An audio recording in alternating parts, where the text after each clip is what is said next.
Oh, hi. I am off. Okay. I am. Sorry. It took me a little bit to get set up. Thank you for stopping by, Gaming Nostalgist. Yeah, I had to deal with some last minute laundry. You can see it in the background there. Uh, yeah. No, I'm fully online. Um, and I've made a little. Did I move the? One sec. What did I do? Oh, I see. Okay. Let's just get rid of that.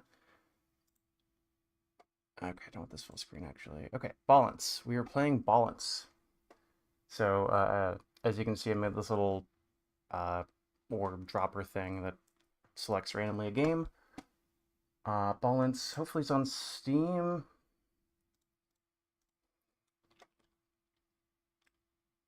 Oh gosh, what platform is Balance on? I do not remember. Uh,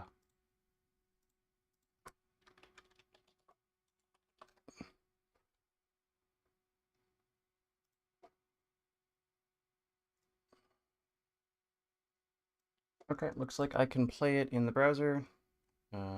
Right? Abandonware. That's it.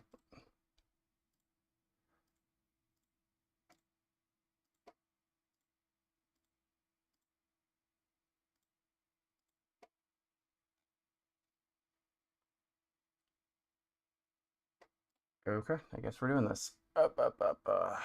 I'm a little less organized this stream than I am most streams. I'm usually not that organized. Um, so we're just gonna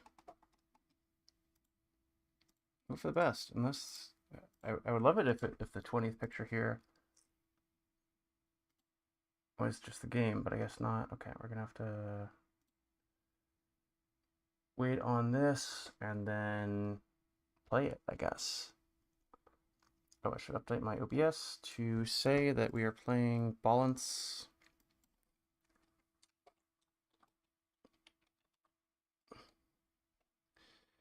Great. And then, oh shit, this is my timer source as well.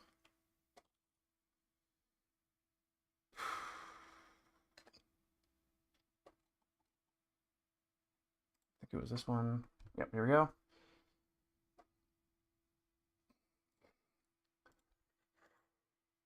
Okay.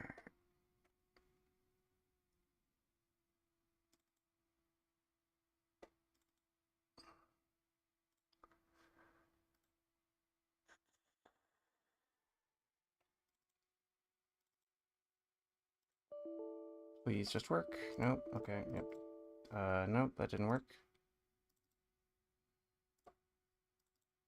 Uh, fuck.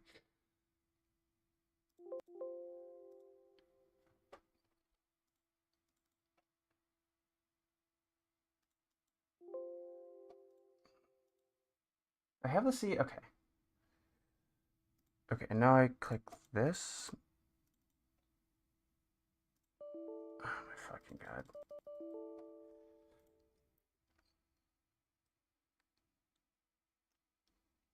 I 2D ball games are fine. I have okay, so balance looks okay. Let's just okay.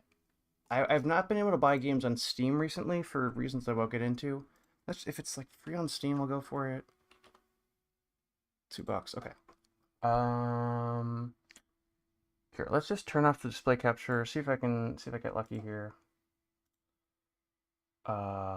Continue payment.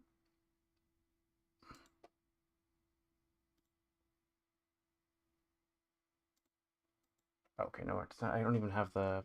Yep. Okay. I am sorry, Ballance. You are not making it today. Just couldn't get it set up. Bingle, bingle. This one I know how to get set up. Uh, Camel tree. Okay. Camel tree. I will I'll write that down. Give me just one sec. Um.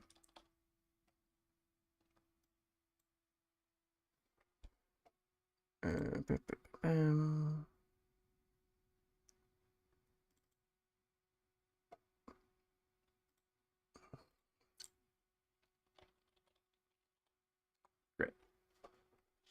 Anyway, we are going to play Bingle Bingle, which is, yeah, like I said, it's a 2D ball game. Oh, come on.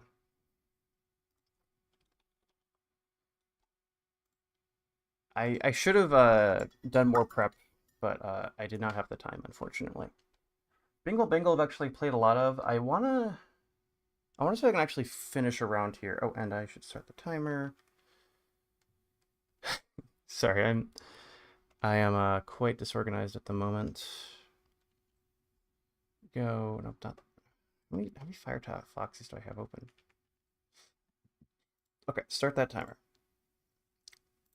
I'm actually finished this timer, so I have no idea what it'll even do when it finishes, but we can figure that out later. Bingle Bingle, why are you like this?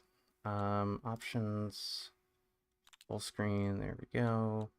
Options. Okay, new game, boom. Okay, so I've played this game a couple times, but I'm gonna pretend I haven't and read everything out loud for the benefit of my lovely audience. Okay, so we got savings account. So save so basically every time I don't borrow money, which is a thing you can do in the shop, I get 3 coins, and then when I do borrow money, I get all those in one bulk payment. Rushed upgrade.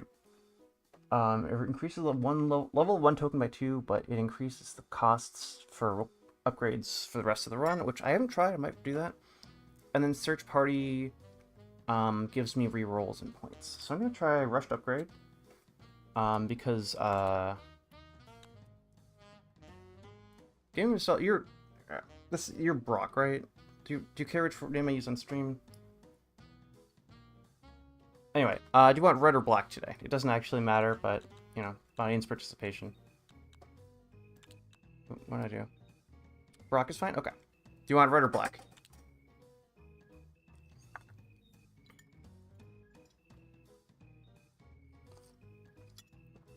All right, red it is.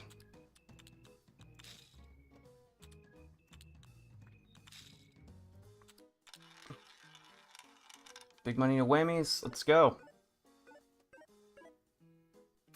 Sort of. So, I don't know the history. I don't know if this game came out before or after Balatro, but it's the same basic idea, where it's gambling, but it's sort of a game. Flash bets was... Okay, I don't have any flash bets. Okay, so flash bets are... Usually when you bet, it stays for the entire round. A flash bet is something that only stays for 1 round. Okay, I'm gonna get this ball. I'm gonna put it here. Come on, let me... Why can I not buy this? Oh, I see. No, super ball, there we go.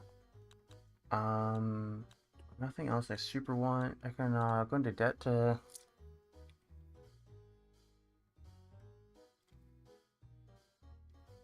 Okay. Frozen pocket. Okay, I'm good here. Wait, what am I... Oh, I already did that. Okay, so here's line.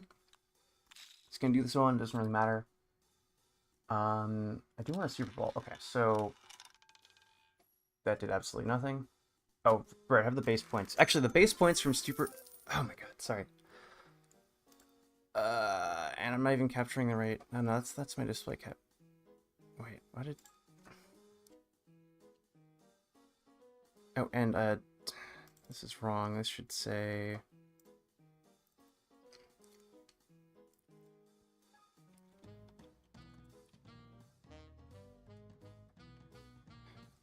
Alright, there we go. Thanks for bearing with me on this. Okay.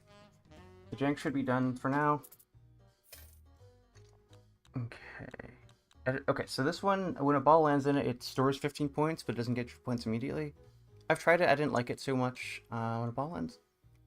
Ooh, Forge Pocket looks good. Okay, let's see, you want red, so we're gonna stick with red here. And then... Yeah, okay, I can't buy anything else. Okay, so... Red. Let's roll a ball. 34. That should be plenty to get me out of here. Great. Um.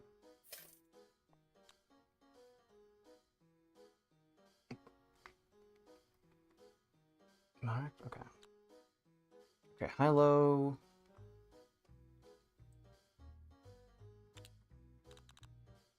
Let's go to line, I guess. Line +1. Great.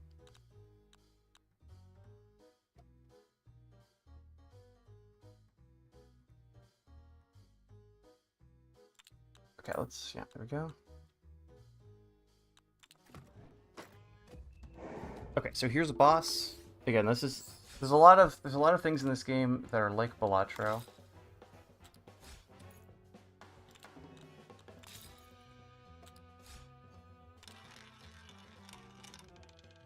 Okay, and this ability right here, every 3 rolls, I get like laser vision and I can see what it's about to land on.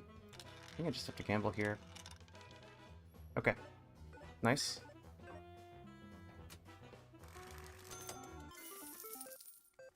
Oh, sorry, one sec. Alright, there we go. Oh, this is okay. Okay, great. Purist. Okay, number of base round tokens increases by 1s. 1 ball betting ability upgrades no longer appear in the shop. That seems bad. Panel, number of base round tokens increases by 1. Targeting score increases by 20%. Okay, or token cloner. I haven't taken panel before. We'll take panel. Okay, these are 3 quests. They give you money if you beat them. 32 pockets of the same color. Okay, we can do monochrome. Ooh, okay, so the only 2 things I can buy here are black. Okay, I guess we're going for black now. Because I do want that monochrome. It's how many? 20 out of 32. Okay. Repulsion. Okay.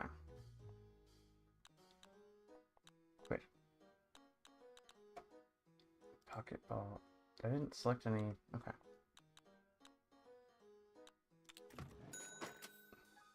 Okay, so now black is the better bet.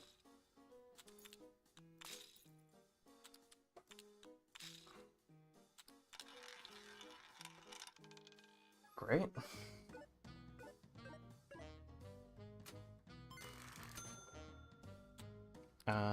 Super Ball. Oh no. I think we might just be dead here. Okay, so we got no, because we don't make enough, will we?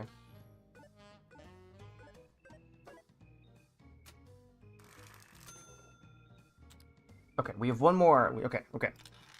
I believe in this. Okay, 28 is black. 50 times 10. Okay. Cool. We're safe. I think I need to spend some money upgrading my my tokens here. How much money do I have? Okay. That's 3. Yeah, fuck it. There we go. There we go. Everything's upgraded.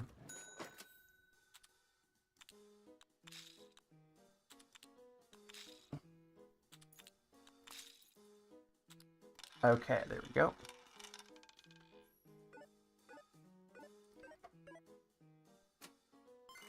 Okay, so that's half. Nice. Now we can just roll some more balls.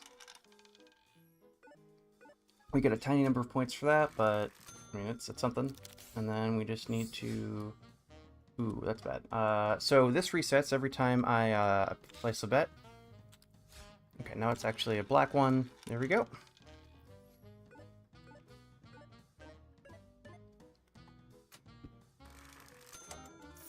Okay, so it's getting closer and closer. Like that. That was a little scary. Okay, pocket. Okay, I wanna.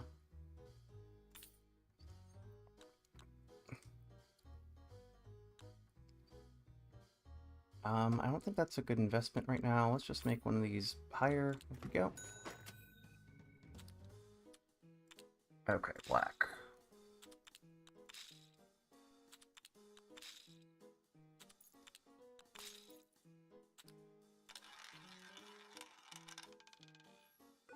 Bum, bum, bum.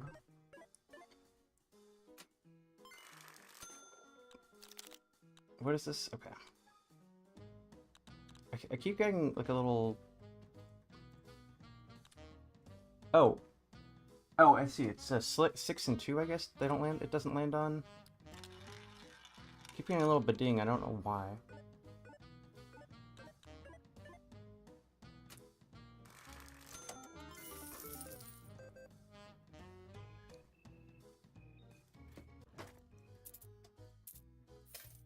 Okay, monochrome. Let's just get some more black here. Bets on one vertical column. That might actually be useful. Here we can go column +1. What do you do? At the start of... Okay, so that doesn't do anything for me. Okay, 6 missing numbers. Great. I am missing quite a few numbers at this point, aren't I? Once you use a token, everything's shuffled.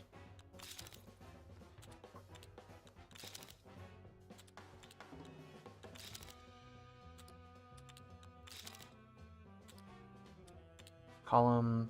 Third column is the best, I guess? Okay, sure.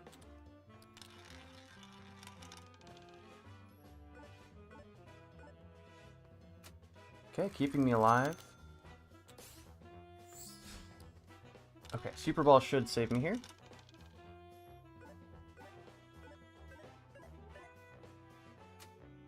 Nice. What do you do? Oh, number... Okay, so, okay, Defiant. Gain 1 additional round token in boss... Okay. Number of base round tokens increases by 1. Okay, so these both... Okay, that seems like the best. I can reroll here. Here we go. Get that 21. How close are we? 23 out of 32. Okay, this is going to take a while. Oh, Pocket Ball. Okay, that is super, super important. We're going to replace our normal ball here with that.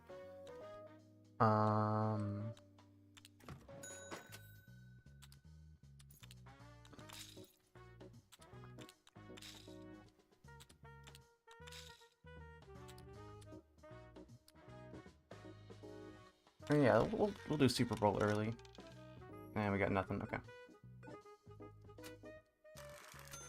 Ooh, okay, that was a huge waste. Third column's best.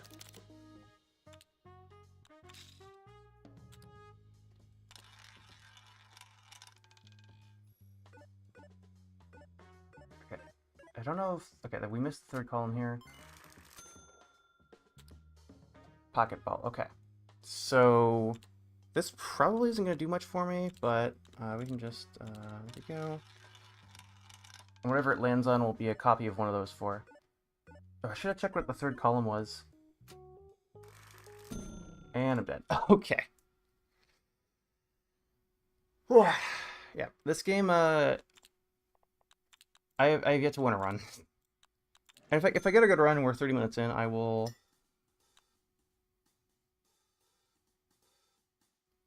Gain 6 buckets of 2 random adjacent numbers. Okay. So... What? Okay, so these 2 are the best. Got it.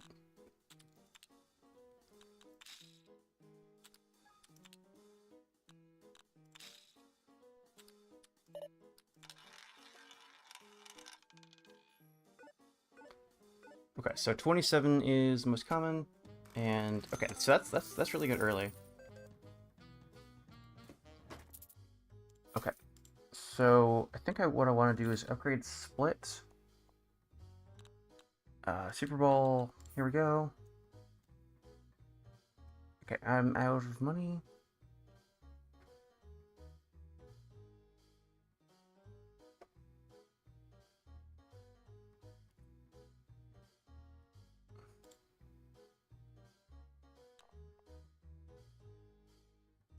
I think I want to take out a loan here and put golden... There we go. Because that's kind of what I'm building around. Yep.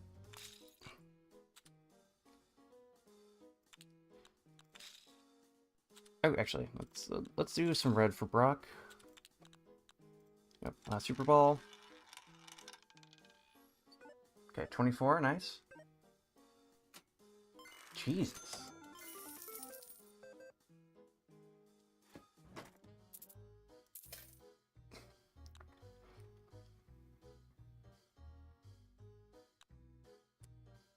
Okay, select a pocket and then mark an exit. When a ball lands in this pocket, it'll teleport the mark exit. Okay, so let's go. What's the closest from a? Okay. Okay, 30 goes to 27. Great.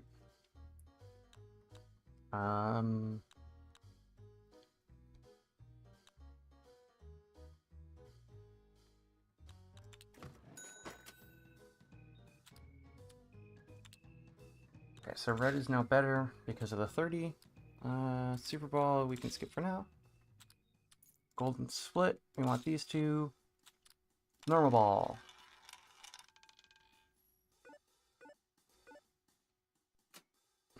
Nice. Yeah, Golden Split seems huge. Street, 3 numbers in a row.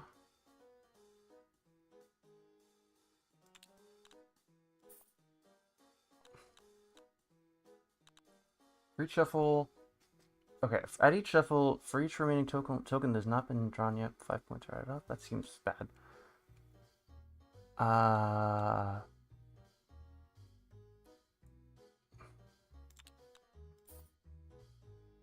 Okay, great. Every time I discard a token, the deck is shuffled. Okay, 22 is... Okay, so I want red. How does street work? Okay, so... There we go.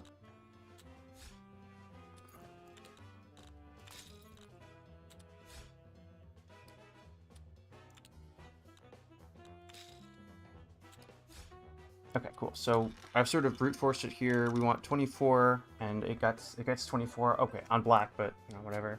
We should be fine. Yeah, we are indeed fine.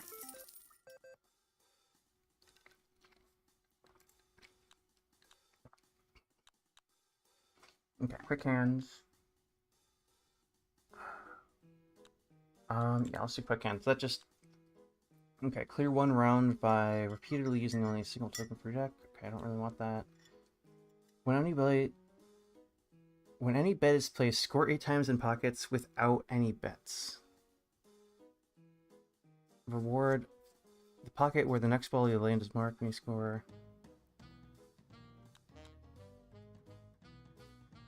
Okay.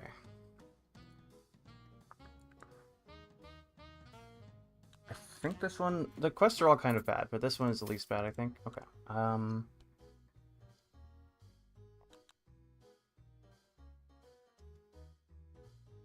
Sure, why not? And then we can buy this. I'll just put it right here.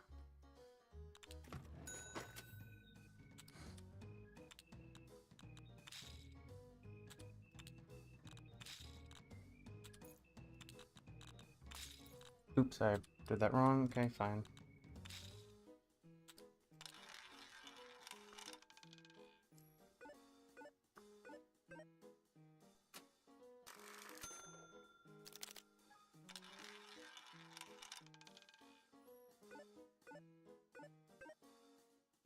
I might be doomed here.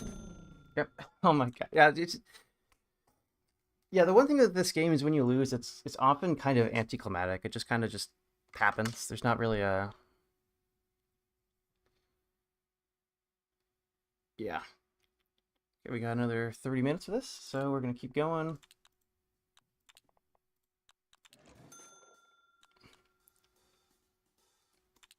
Okay, random box. We get...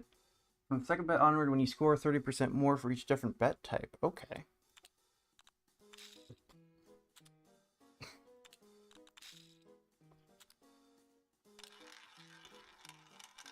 So we want to diversify our bet types. Yeah, basically, it's...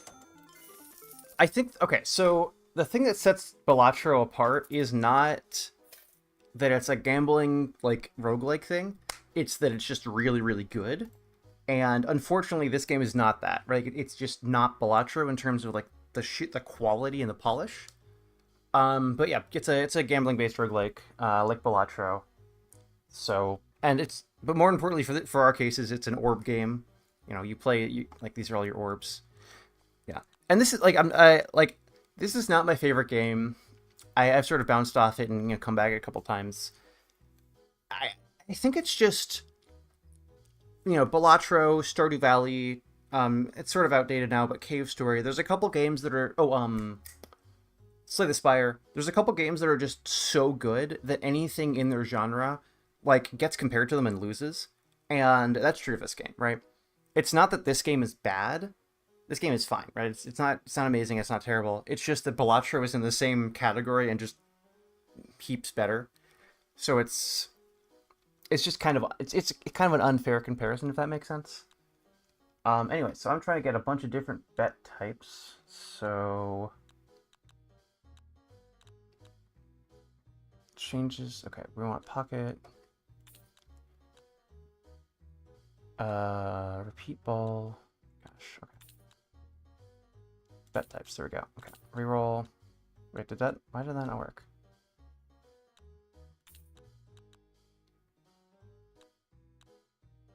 I just wasted a bunch of money. Okay. I do want pocket ball. Pocket ball is incredible, so we're gonna take a loan out here. There we go. Pocket ball. So pocket ball lets you very, very efficiently control what's on your board. So in the same way that Balatro, like, you can control what cards in your deck. Pocket ball, and I'll just show this off when it comes up. Here we go. Yeah. So, anyone in the audience, 4 numbers you like? Any 4 numbers?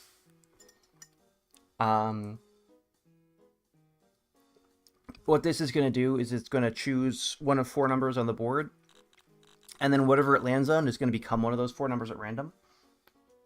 And so what happens is, like, I had a run where I chose 8 as one of my numbers, and then 8 happened to, right, and then 8 happened to be the number that I got chosen, and so now there's 2 8s on the board, which means I can choose 8 twice, right?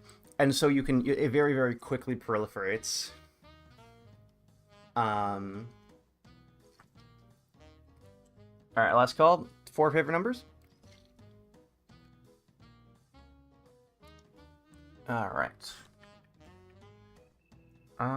Okay, so Brock said reds. We can do 4 red numbers. You can't pick 423s. I'll show you why. So I've already picked 23, right? I can't pick 23 again. That just deselects it. I'd have to pick like this, for example. Oop, and I just did it. Dang it. Okay, so oops. Okay, so here's 36, right? So now we have 2 36s, and they're both red, so that makes my red bets better. And then we can take this red. Oh, I know what you're talking about. They were playing like some like volleyball game, and Dan got addicted to roulette, didn't he? I'm remembering this wrong, probably.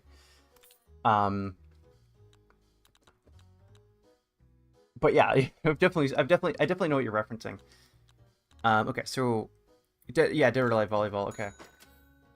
Okay, so now we got a bunch of red, so we're gonna bet red until we find oh, okay, yeah. That's line. We're gonna bet red until we find pocket ball, and then we're gonna fire. Okay, pocket ball. Okay, so you won 23, so we're gonna go for some 23s here. I have to find it every time. Okay, so 23. Wait, actually, let's okay,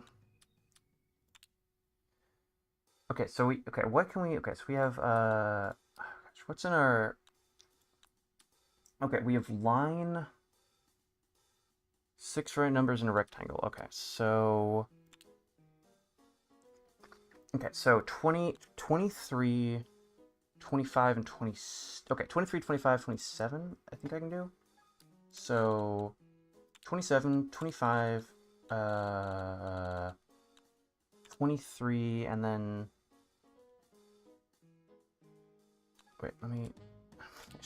Okay, so... Yeah, 20... Okay, 23, 25, 27, and then... I guess I'll do 26. 26?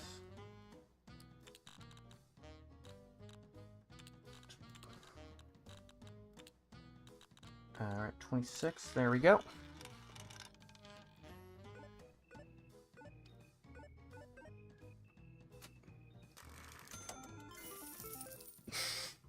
Okay, you're not wearing in the 23s, unfortunately, but we'll get there eventually.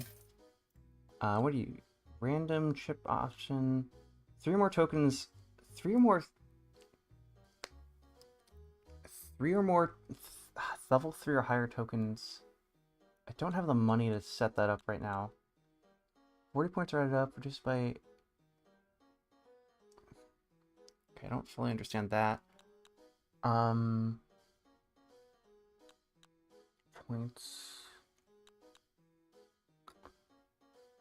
I don't really like any of these. I'll reroll once.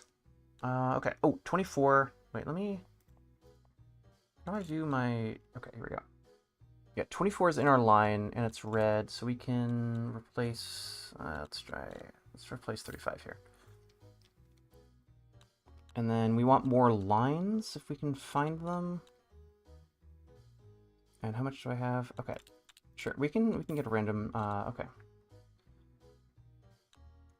The cost of upgrading other tokens decreases by 1 token for the highest level of the deck. That seems good. All tokens value becomes times 0.5. Yeah, we'll do a trickle down. Okay, so what that does is the cost of upgrading other tokens decreases by 1 coin for each token of the highest level in the deck. So does that mean... Okay. But I'll figure out how that actually works later. Okay, we got a boss fight. Okay, red's better. Red's better. Line. Okay, so we want this line right here. We are not favored, but we can roll the pocket. Okay, we want the Pokeball anyway, so let's see. 23, 24, 25, and we have 2 27s, so that should work. Okay, we got 2 reds, but that's probably not going to be enough to send us over the edge. No, it is not. And that is a 23. Got 2 23s. Okay, so now we just gotta send it and hope for the best. 23, let's go!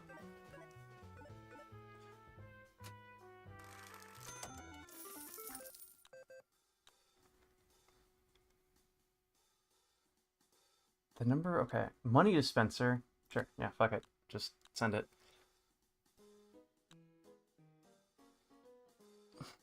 Store unused coins are stored. Yeah, okay, that seems good. Okay, so how does this work? So instead of, so if I... Okay, so what I'm going to do is I'm going to take a 23 here. There we go. Coin that up. So now when I clone it, it'll start coining. 1 of 3 unique items. Golden Mace, when you enter a shop, you get the total number of coins obtained are less than the reward coins. If coin is used with only 1 or... What does this do? If you clear the round without using high... Okay, that could be interesting. I don't know if that'll be actually good, but it's interesting. And then... We're gonna upgrade this one. Great, we can just discard that later. Okay, our line... Oop, I clicked wrong. Oh no. Alright, red's better. Red's better. Red's better. Pokeball. Okay, so we want 23.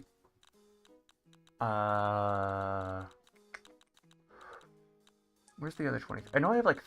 Okay, multiple 23s. 23, 23... 24? Do I have multiple 24s? 24, there we go.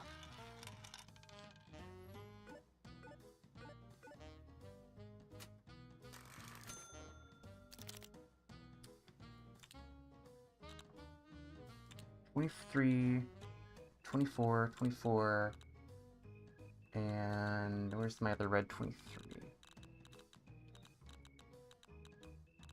It's a little hard to read these upside down. Okay, there we go, 23. Oh, and I missed the line too. Am I just dead here? Oh no! Okay, how much time we got? 14 minutes? That's enough for another run. Savings account.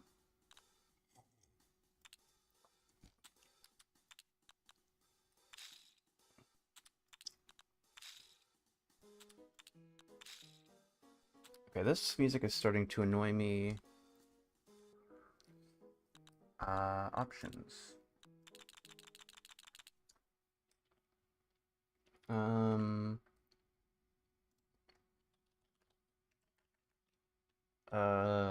YouTube.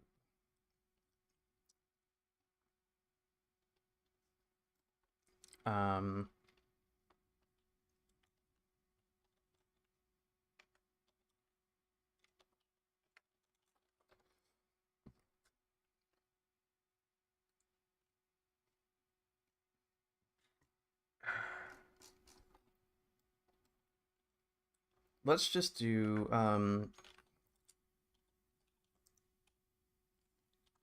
sure, Mario Poker. Sure.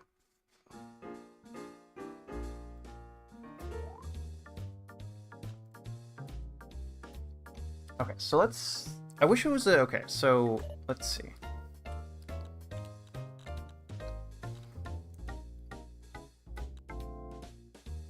Okay, it's hard to take stock of exactly what you have in your deck. So we're missing 32. Okay, we're missing a lot. Okay, so what do we have in excess?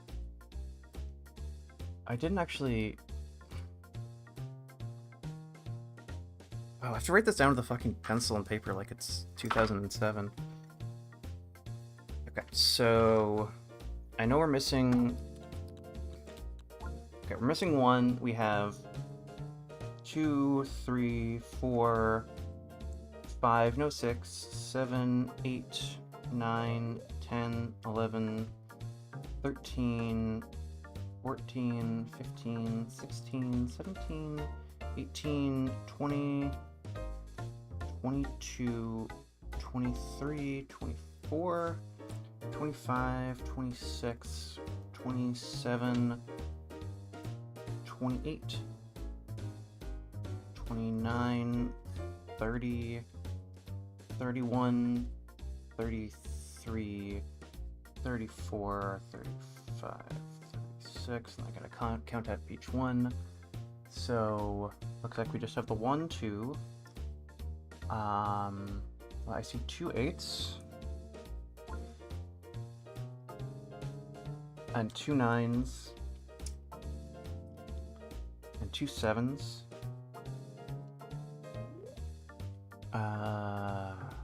Yep, 2 9s. Oh, no big deal. Do what you gotta do.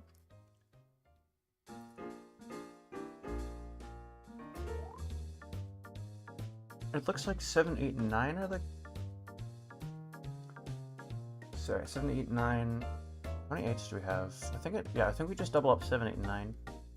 Okay, Oh, I can't gamble because I've already gambled.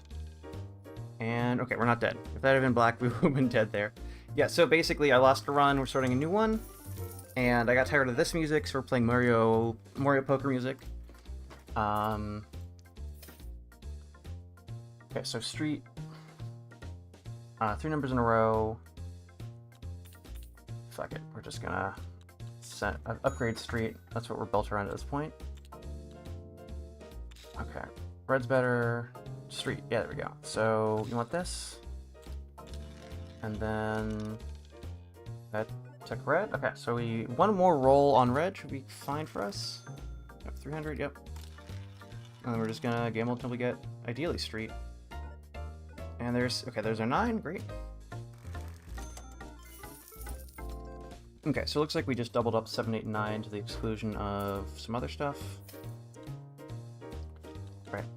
So we can't use a 6. 6 would actually make us worse. Always drawn first in the shuffle. Yeah, we can make that an alpha. And then 3 normal items. Sure. Continuing to roll the ball 3 times in a round, 100 points added up. When you score 30 points are added up, reduce it permanently by 6. For each round, clear the token remaining. Okay.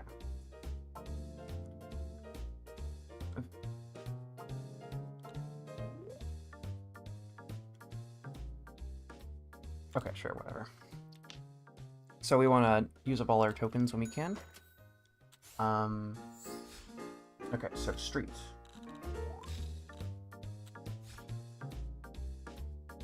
Okay, so we're gonna bet until we get where we want it to be, which is 9, 7, 8, 9. That's where we want. Okay, great. And we're not gonna trigger our item here. Just gonna lose value. Oh, yeah, that's a lot. That's a lot of. So it's gonna lose a little bit of value, but that's fine. I think it's supposed to be a temporary item to sort of power you up. Here we go. All right, 10. I don't want. 6 numbers in a rectangle. That seems good. Street 3 in a row. Great. Okay, here's our boss fight. Okay, so street. Okay, we want red for no particular reason. These ones, I guess.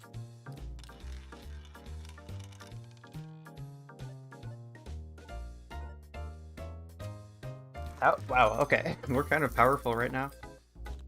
Pure ice, okay. Number of base round tokens, I don't care about that. 6 frozen pockets. Yeah, sure. Okay, let's go.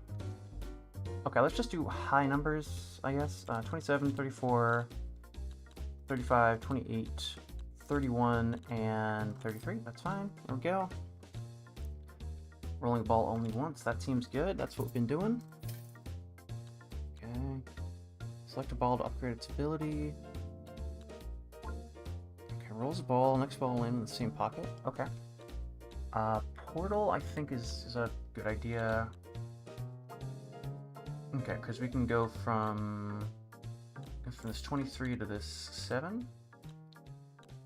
We can upgrade this normal ball to a normal ball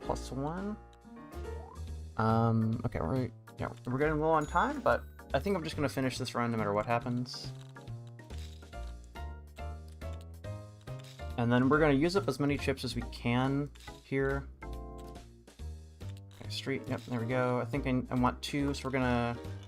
This probably... Okay, so if this doesn't work, which it looks like it didn't... Okay, right. Oh, rolling ball in once. Okay. Okay, yeah, so please work. Yeah, we're just boned. Okay, and 6 minutes. Okay, you know what? Fuck it. We can do one more run in 6 minutes. Line support, right?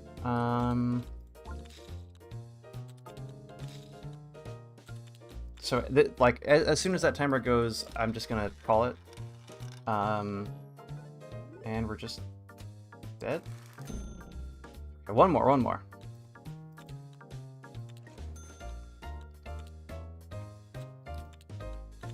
Okay, so as soon as this run goes, I'm gonna call it, and we can bet on black here because any successful bet will get us out of here. Okay, great. How does this work? 8 extra coins to the first shot. Okay. Okay, so we need to lock in our strategy here. What do you do? 20% tens digit. I don't know what the fuck that means, but we're gonna find out. And then we can upgrade one of these. Great. Alright. Roll on red. Roll on red. Roll on red. Black.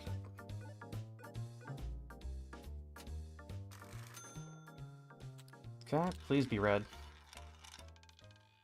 Great. So that should save us. Fuck!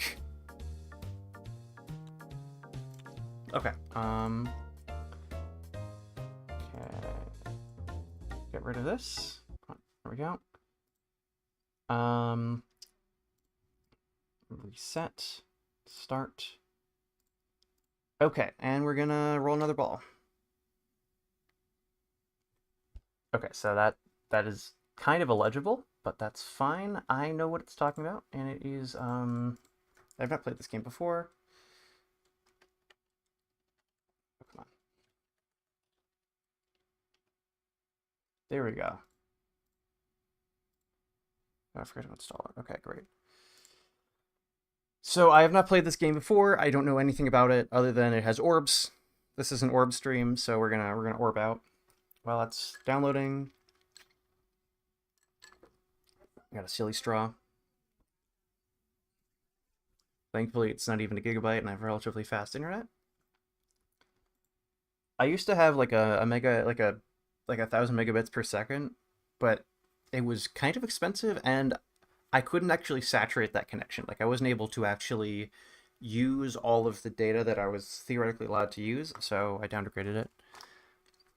Mad balls are an 80s fad of weird, grotesque, collectible orbs. Okay, good to know. Name checks out. And, oh, okay. So this game, just options, display settings, 1920 by 1080, apply. There we go. And the reason I need to do that is because otherwise I can't see chat because it resizes both of my displays. Right? Okay. Back. How to play. Back. Okay. Single player game. Select. Okay, sure. Back when it all started, the planet Babylon and its 7 moons were pretty nondescript for their corner of the universe. Its inhabitants, the Babos, evolved from specks to pebbles to marbles and eventually become large, semi-intelligent balls of rock and goo. There was rolling and bumping, there was bumping and rolling. Other than that, nothing much ever really happened here. I need to click, okay. But one day, a streak of intense green light entered the Babylonian moon system, eventually smashing into the remote ice moon of Veloria. Soon after the explosion, otherworldly crystals began forming on the moon's surface, crystals that would affect the natural evolution of Babylon's inhabitants for centuries to come. As the crystals multiplied, okay, I think I get the idea. Continue.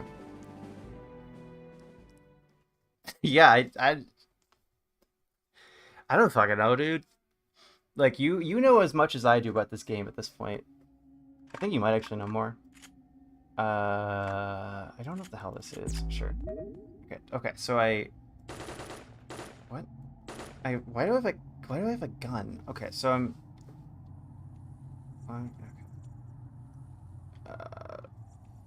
Okay, one sec. Controls, I guess.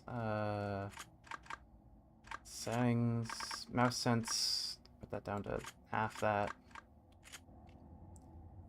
Okay, that's less bad.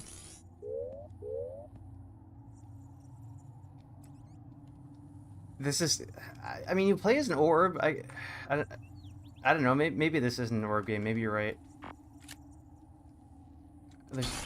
I don't know what that does. I press this. Okay, no, okay. Here we go. That's an orb. Tell me that's not an orb. Okay, we got health back. Okay. I think if I had known what I was getting into, I wouldn't have counted this as an orb game.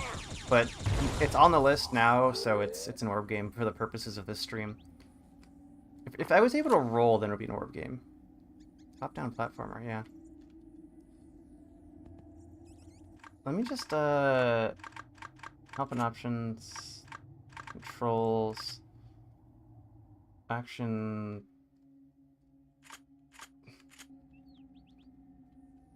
Yeah, okay.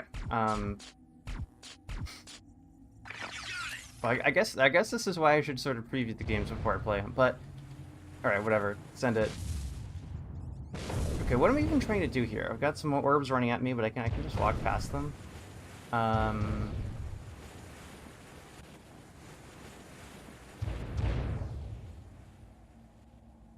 These little arrows. Where'd you find? Oh, okay. So I have Steam Family Sharing with a couple other people. One of those people is kind of a game collector, and I think I was literally just I was looking for Orb Games, and so I just searched Ball in my like Steam list, and this came up. Like I think it literally just someone on my Steam Family Sharing happened to own this game for reasons, and therefore I own it, and then like that's where it came from. I would have to do a lot more research. I had to have to ask that person what the hell they were thinking buying this game, and probably they got in a Humble Bundle with like 20 other things or something. You know, like if you own a Steam account for long enough, you just forget where all the things in your Steam account even came from. Or it might have been. I don't think this game is free. You know what? The story of this game might actually be more interesting than the game itself. Yeah, so it's a $5 game released in 2009. You know, let's read some reviews. Levels are too long. Camera movement, motion sickness. Okay. It wasn't a bad game. Price commute. Okay. Okay. Game's dead. Obviously, it's in 2009. Okay. So, I mean.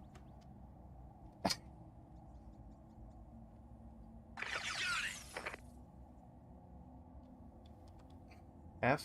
Incoming! Pinnacle. Pick up this rifle. Okay, so while I'm playing this game. Oh, also notably the bullets come out of the side rather than the front. While I'm playing this game, could you tell me a little bit about like what the hell I'm looking at? Because you said you knew something about like it was like a line of toys or something? Because I am... Oh, we got little baby... Oh, grenades? What the... Oh my... Okay. I feel a little more Orb Gamey like this. Okay, so like this... Let me put it this way. Would I go out of my way to play this? No. But I'm having fun, you know, it's at least interesting. The gun is reasonably satisfying to fire. Ooh, that looks fun. I think I played a game last time I did Orb Games that was sort of like this, but like better. Unfortunately, that game performed way worse and was harder to set up. Like I straight up got soft blocked multiple times before I even played the first level. Oh, come on. Okay, no. We're starting to get the Orb game. I have momentum here, so I can fall off. Like that's an Orb game mechanic that you can fall off the edge, right? There we go. Oh, that was a grenade. I have grenades. Okay.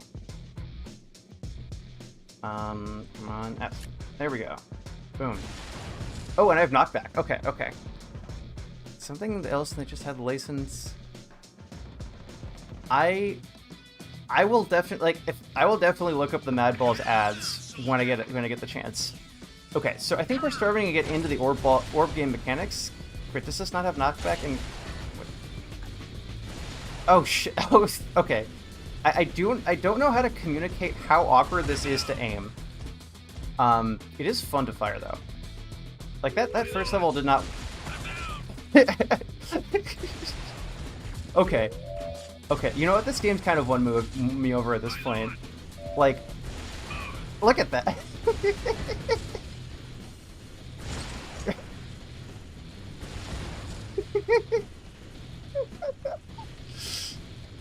Okay.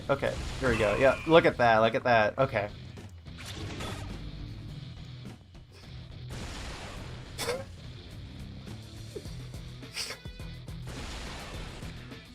Okay. How do I keep completely... Okay. I think this game just, like, it has a 2009 sense of humor. Okay, so yeah, not an Orb game. It is kind of fun, though, like, once it gets past the first level. And you can fall off the edge. Change the title, though.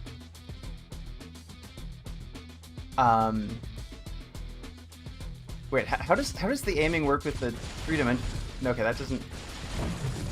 yeah. Hey, okay. Oh, also, it should be noted, first of all, this thing has non-trivial knockback, and second of all, that it makes the camera controls even weirder than they already were. And also because I don't actually understand how, like, the multiple levels work with aim. I'm having fun, but this feels very weird to control. And then oh yeah, Mox. Okay, great. And then I took some damage and I'm on fire, and then I have to go around here.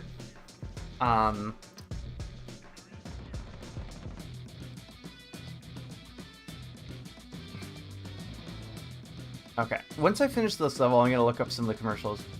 I think I'm not gonna change the title of the stream. I think I'm just gonna like let it be. You know, I get distracted. It's fine. And then we'll get to back to playing some actual Orb games at some point. Okay, so imagine if this was an Orb game though. Like this. Like, it's so close to being an Orb game. You do control an Orb, it just doesn't have Orb mechanics. I've actually made Orb games before. It was... Getting the camera right is really complicated, because you gotta have it follow... Like, there's sort of, like, 3 degrees of separation that you need to have, such that it actually works, and you don't just, like, make the player motion sick. Yeah, that's an Orb. Maybe I should make an Orb game. I've done 2 Orb game streams, and honestly, it's pretty fun. I might do more. I don't know why I enjoy Orb games so much, but I do. And I don't know if, I think both of you have seen the little, like, the selector I made, which, by the way, that took like 5 hours to make.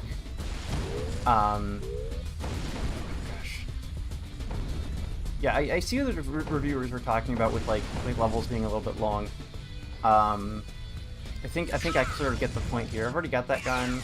I don't want to. Oh, yep. Okay, I can just walk past you.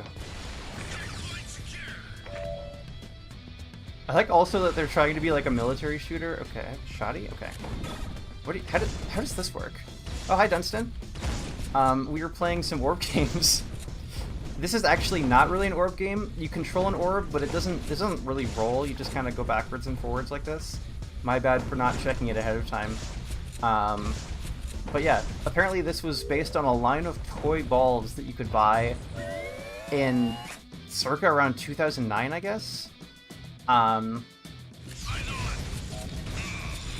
sorry if I'm not being super attentive to chat. This game requires a lot of my brain to work. And part of that is because I don't think the camera controls are bad.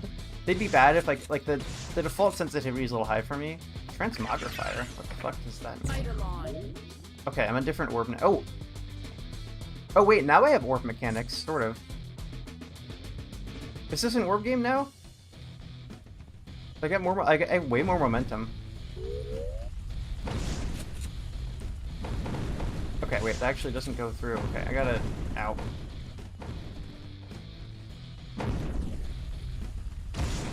And I'm dead.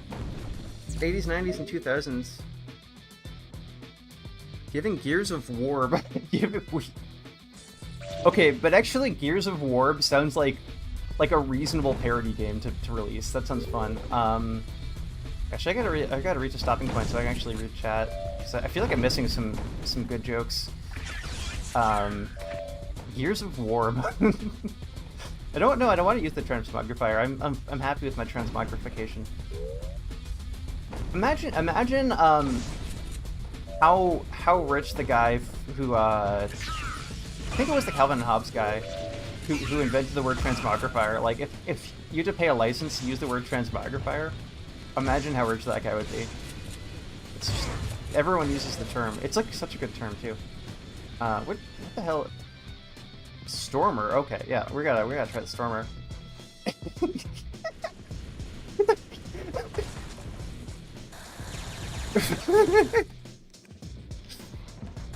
Okay, is Gears of War a real game? Am I missing a joke here? Okay, I think this actually is an Orb game at this point. because this has like a meaningful amount of knockback, and like I have more orb physics, and I need to explain that this actually is pretty fun to control now. You gotta think.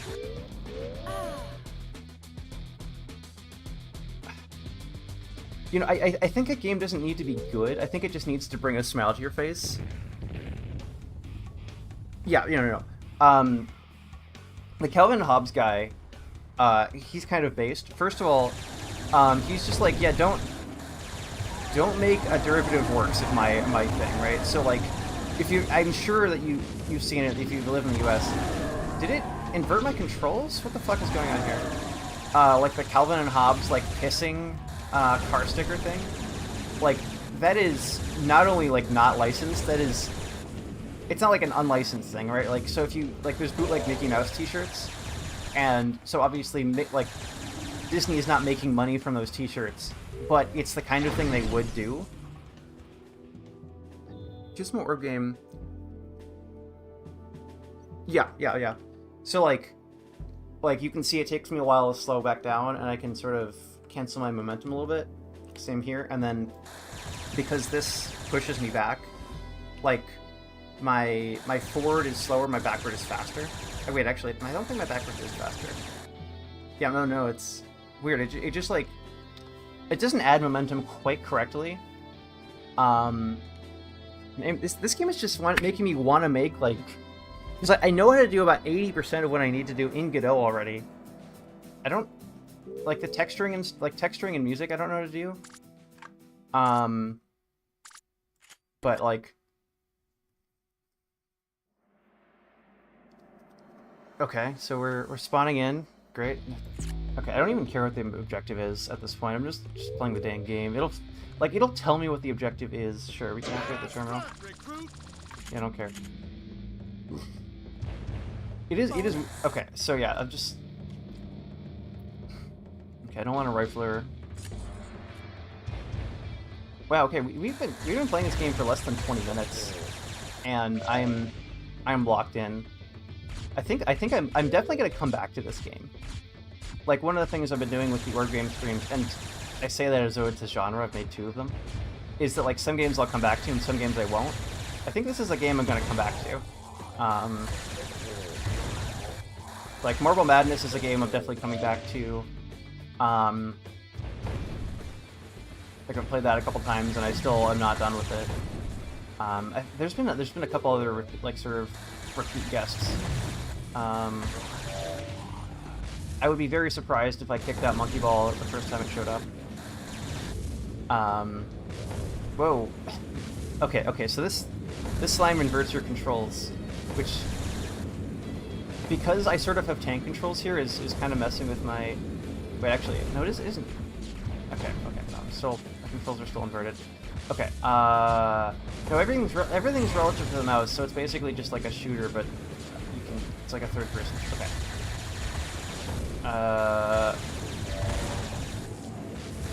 You know, I think what they might have done is give you a very easy to control orb by default, because like getting to the point where you can comfortably control an orb in an orb game is actually like non-trivial.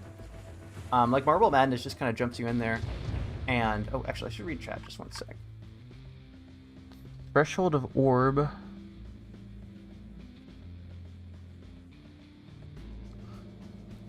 Okay, what is okay? You know, okay, so we're gonna take a quick moment, and what was this? The okay, Mad Balls ad. Okay, and I can't be bothered to.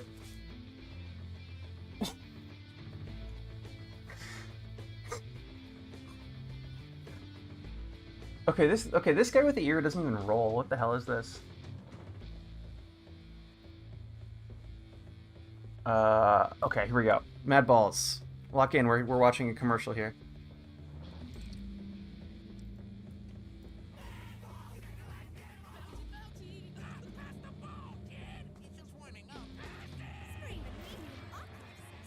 This ad sucks.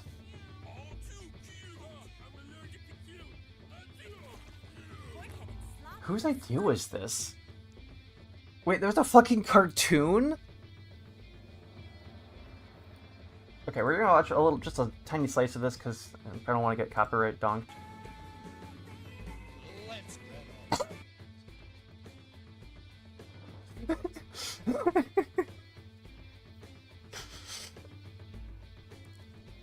I had no idea these things even existed, and there's like a whole... Okay.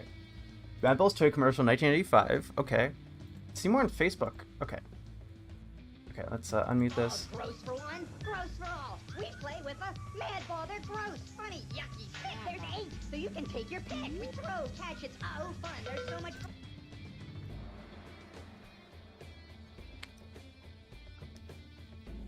Yeah, Marble Madness is like, I think it's the ancestor of most Orb games, but it's also like kind of hard to get into, because the skill jump from like the basic, like the what do you call it? Like the first 2 levels to the 3rd level is huge. Like I basically haven't gotten Crackler. What did this do? No, that's boring.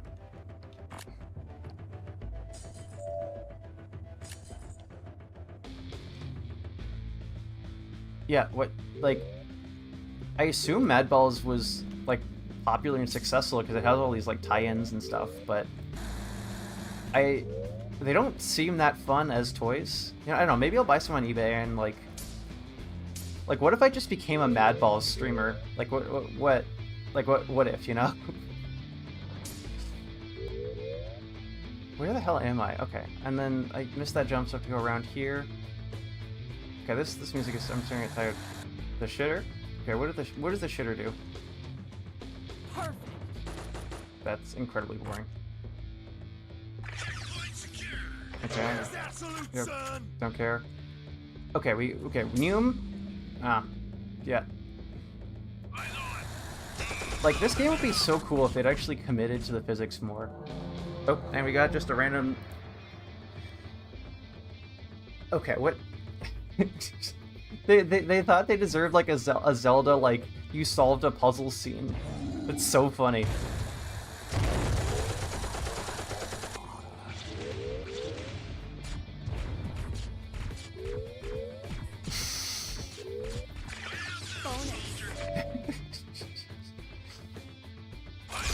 Whoa, okay, we got some gamers trying to... shit. Why can I not move? I'm on fire. And I'm dead. Marble Man? Marble Man? Why would you... Okay, but like, why would you... Like, Marble Madness is this very... Why am I stuck? What the fuck? Oh, okay, so this guy throws shurikens that, like, mess up my controls or something? And we got a boss fight or something? How does a ball die? Oh. See, now that's just, like... That's a horrifying philosophical question I don't know the answer to. Yeah, I how does a ball die? That's gonna bother me. What does this do? Oh, that's right flare, okay. Okay, we got sort of a... Wait, did Boulevard of Broken Dreams had to have come out at this point, right? Because this very much reminds me of Boulevard of Broken Dreams.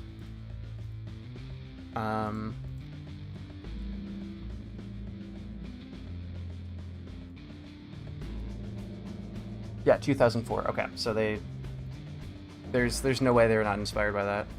How exactly? Okay, so yeah. Oh, and that broke my timer. One sec.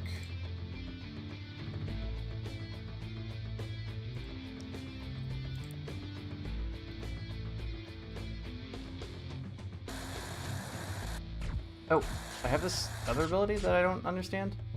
Was I supposed to be going this way? I think I was. Oh, and not only just real quick. There we go. How is it? Okay, so...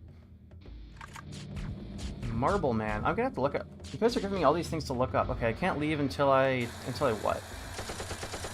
Why am I stuck in place now? Is that an upgrade? Who's shooting at me? Okay, hello. So whatever this upgrade is, I'm stuck in place while why can I not... What? I need to pick up the goober. So I need to take both of these on, and then only leaked and playable. Okay, I might stream that. I need to know like where in the spectrum it lies from like just another like just like a Mario game, like all Mario games are Mario games, to the utter insanity that was Pac-Man 2. Because Pac-Man 2, I don't know if you guys have seen that. It is not a Pac-Man game. Like it features the character Pac-Man, but whatever you're expecting it to do as a Pac-Man game, it is not that. And that's all I'll say, because I will eventually stream it. I know there's someone in the Zari Court who really likes that game, so I'm gonna have to bother them about that.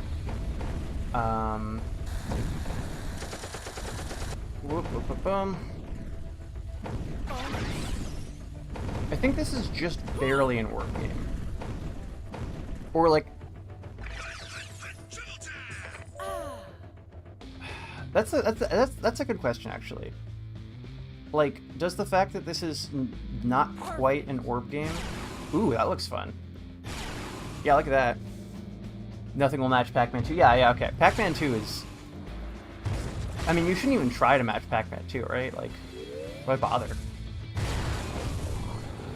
And you know what? I'm gonna kind of count this as an Orb game, just because I don't know what the hell else to call it. It does feature a lot of orbs. Is N60 like is N60? I think N64 Breakout though isn't an Orb game. I don't know. Like I invented the category. In theory, I can anything I want can be an Orb game, but in practice, yeah.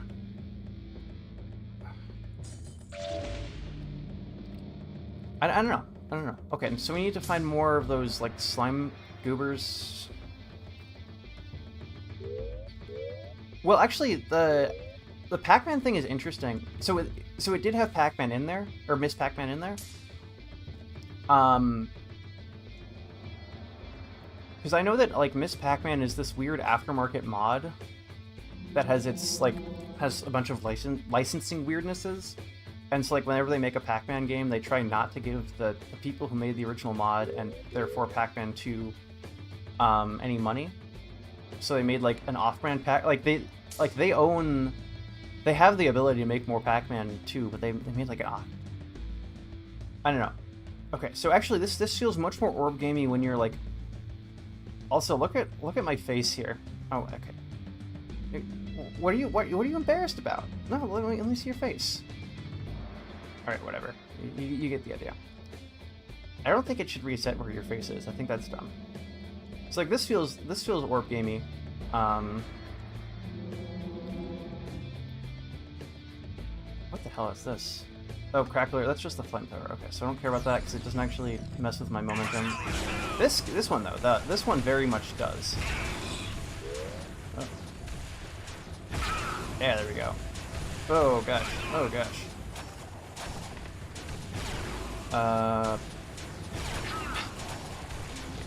To leave. Okay, this is. I have to leave my shot in a really confusing way.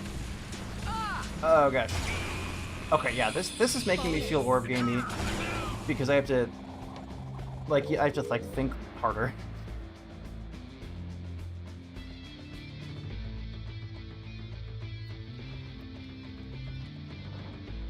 Weird. Okay. Back in the what are you trying to tell me to do? Okay, so over here, got a Crackler. Okay, I don't want to interact with the terminal because I get an annoying cutscene. Okay, there we go. Whoop. Okay, health very important. Okay, let's see. Can I get a twofer? I can. Yes, nice. Do I have to explore some more? What are you? That's I've already played with this weapon. Quarry.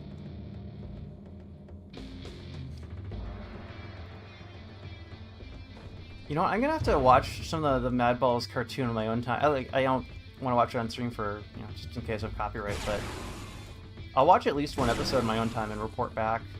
This is so goofy. Walkie-talkie is very... I must be doing well. Okay, yeah. I mean, I'm...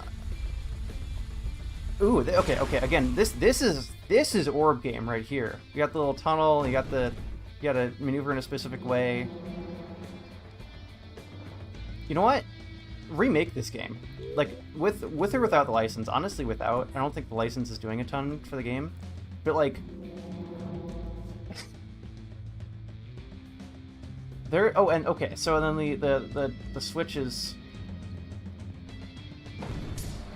You know what? This is, like, very, very close to being a respectable, like, open world... Not open world quite, but, like, pinball game type of thing. You know what I mean? Oh, yep, you can just see through the walls. Cool.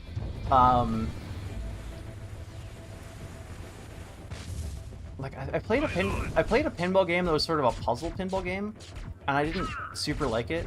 But this is sort of like an action pinball that's kind of fun. Oh, come on. Oh, and I'm dead. Okay. Whatever, I got to the checkpoint, so I'm fine. I think they de-aggro now. Yeah, just roll through. Here we go. That feels a little cheap, honestly. Alright, and then wait, am I going backwards?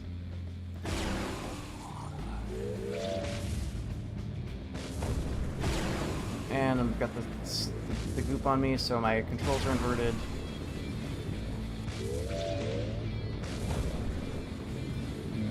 Pin out. Okay.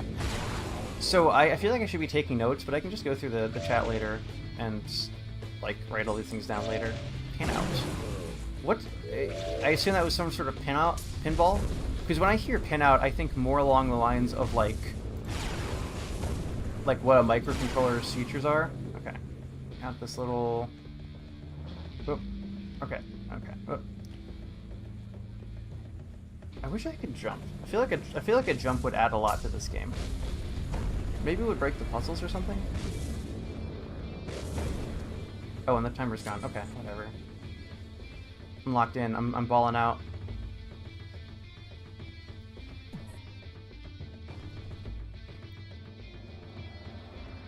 Where am I supposed to go? Oh, I think it's trying to tell me. Oh, that sounds super fun, actually. I'm supposed to go... Oh, I'm supposed to go over the fire. Okay, I see. Oh, of course, that's unhelpful.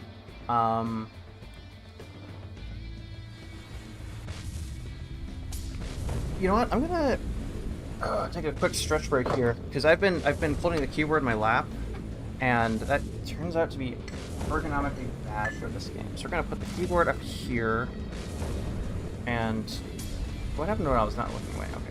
Oh, okay, go away, please. Oh gosh, my controls are inverted again, and you're underground. Okay, I'm gonna just. Okay, there we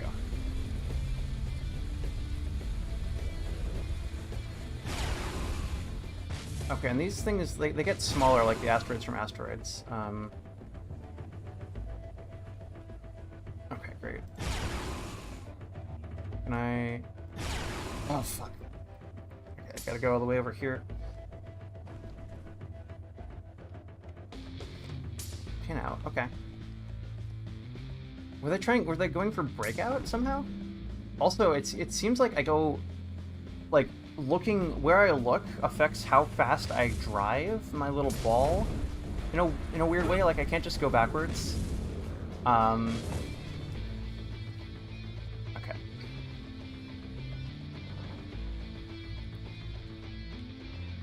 We should. I think indie gamers. Oh, of course not. Why would that? Indie gamers deserve more games like this. Oh. And we got some more health we don't need because I just respawned. Oh gosh. Here, you can hear that, chat. That's my hand. It's not supposed to sound like that. Fuck it. We'll do the shotgun. Why not? Perfect. Yeah, there we go. Wait, can you do like sick jumps where you can like fire backwards and then? I feel like it's not set up for that. Oh my god. I'm completely fucking lost at this point. So I think what I'm supposed to do is I'm supposed to go through the... Oh, nope. Okay, wait, no, because I gotta add... Yeah, okay, there we go. Okay. And then... It's very obvious. Like these are just like the same asset copy pasted sloppily with like different angles, which is kind of funny. Okay, so these. So I don't want to go. I want to go, not into the fire, but like. What? Like over here? Read the secret. Oh, okay, actually, okay. Again, I don't care about the story. That was all for a secret? Where the hell am I supposed to be going then?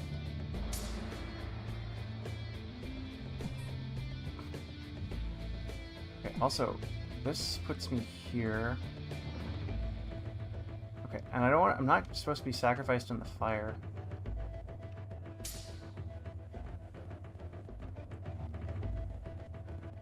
Okay, so here's a question, and please note that if you put an idea here, I might just steal it because, like, you know, there's sort of a legal requirement there that like, if you make a suggestion, and I want to make a game based on it, I need your permission. But like, if actually, I'm just gonna think out loud here. If I was gonna remake this game, okay, so first of all, I hate this like control inversion thing. It's just not fun. But like, if I was going to remake this game, which I am honestly considering, because there's a lot here. What would I do with it? You know? Okay, so I do want to be going this way. I don't want to be going into the fire. So what am I trying to do? Okay.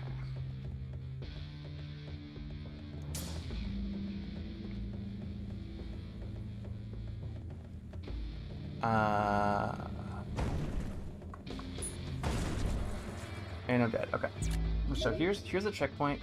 In theory it should be facing me in the right direction. I don't. No, we can choose a different.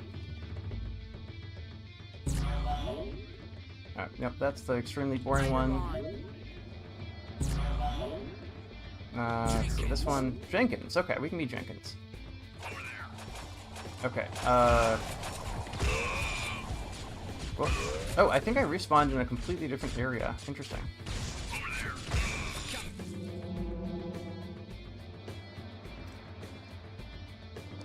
Okay, and then that one lets me go up there. Okay. It's not a terrible idea, but the sort of door unlocking minigame embedded in the game is... I think it's just that, like, the game is not... It's not fully committing to the bit, right? It's not fully committing to the Orb game, like, vibe. And therefore... Like, that's basically my main problem, is that it's not trying to be Orb game as much as it should be. And I don't think guns in an Orb game is a bad idea per se. But they wanted to make the gunplay good more than they want to make the Orb game good. And that's really what's right. Because like there is Orb game. Oh wow, do I have to collect all of those? What's going on here? And I can't jump. How do I? Don't you just go around 4 times? Are they just wasting my time here?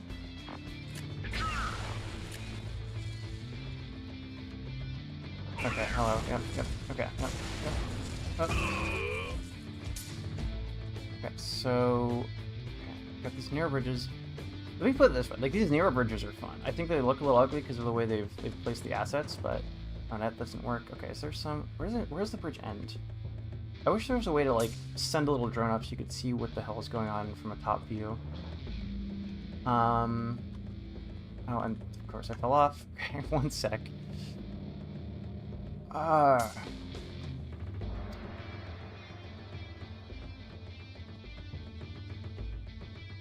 Thanks to you guys for being here, by the way. It's made the experience of learning what the hell this game is a lot more fun. Okay, so we're supposed to go here, and then I guess just fall down, and then carefully navigate. Nope, that doesn't. Is there a way to? No. No, I have to start over.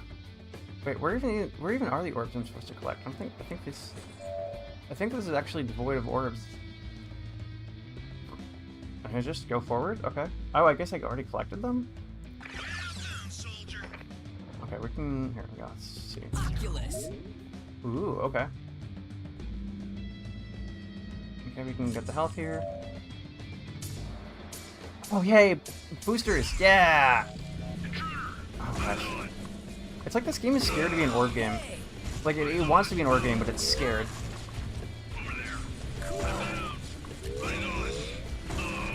I spy with my little eye. Hey. Okay. Well.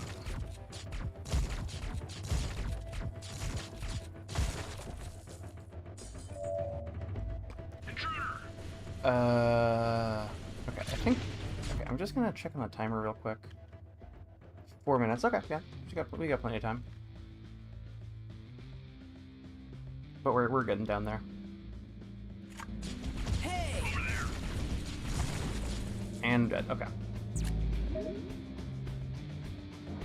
I wish the boosters were there for literally anything other than to just get me over this hump. Like, it... Fast forward unlocked. What is... Okay. Okay, we got... Oh. Hey. Oh. Hey. I spy with my little eye. Oh, I'm dead again. Okay. This game just doesn't have the right game feel. It's like... There's so much potential, and then it's just, like, not... Just doesn't quite... So first of all, I can't aim up. It's got the Doom thing where you sort of aim... Ooh, Butcher, okay. Interesting, okay. Also, this music. Can we not? Open options. Settings. Music volume. Yeah, okay, wait. Okay. Let's get some music here.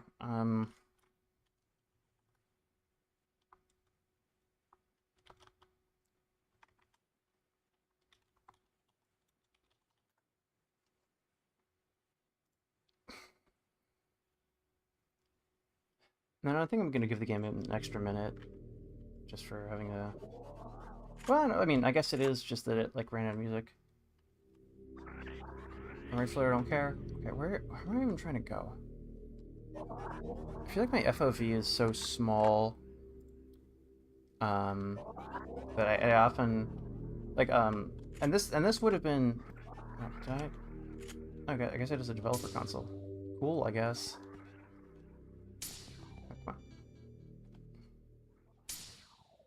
Okay, so that wall prevents me from doing that. Is this a boost? What is that? Oh, I'm just fucking... What? We forgot a loop point.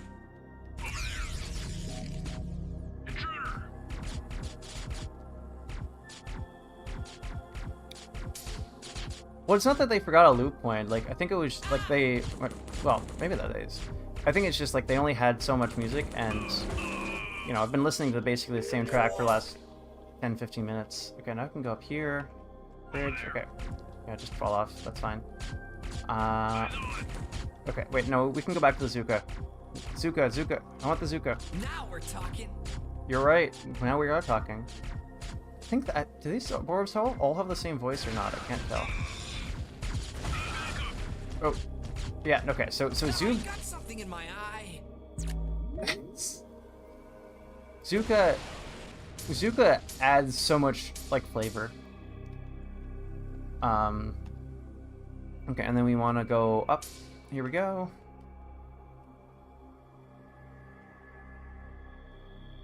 Okay. No, I can't shoot down, okay. And the enemies don't have the pathing to chase me back. I wonder if Godot would let me do pathing with, like, the, Over there.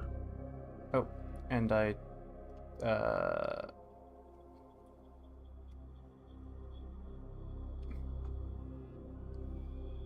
That's a good question.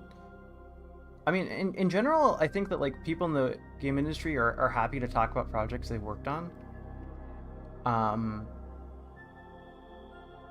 Where am I supposed to go? Which I just fell through that hole right here. Oh gosh. Okay, so wait, I'm supposed to backtrack, aren't I? How do I backtrack? Okay, so go up here on this fence. do the platforming challenge here. Got the Zuka, yeah. And then... Oh, am I supposed to... Eyes on! Supposed to jump over there? I don't think so. Where's the orb I'm supposed to get to? Okay. Oh gosh, I've got too many goddamn tabs open. Okay. So that's all we're gonna see of Oddballs Bobo. What the fuck was it called? Oh, and I forgot to update the game name. Mad Balls in Bobo Invasion. And you can buy a 4-pack for only $14.99. So if you want to play this... This is fun. This is a fun game to like do as a shitpost. I don't know if I literally don't know if I'd ever play this with someone else. It's just... Yeah, it's not worth it. Okay, we're gonna reopen. Here we go, press enter. Marble Madness. Okay, great. That was a weird... Okay. Marble Madness. That one's thankfully easy. It's just, like, they just have it on a web browser thing. So it just goes, there we go. And then my timer is set up correctly. I need to update my game name to Marble Madness.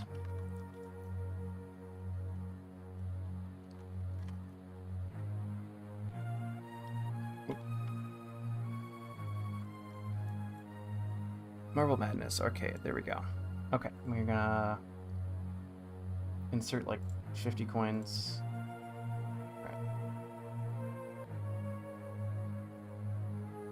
Come on. Here we go.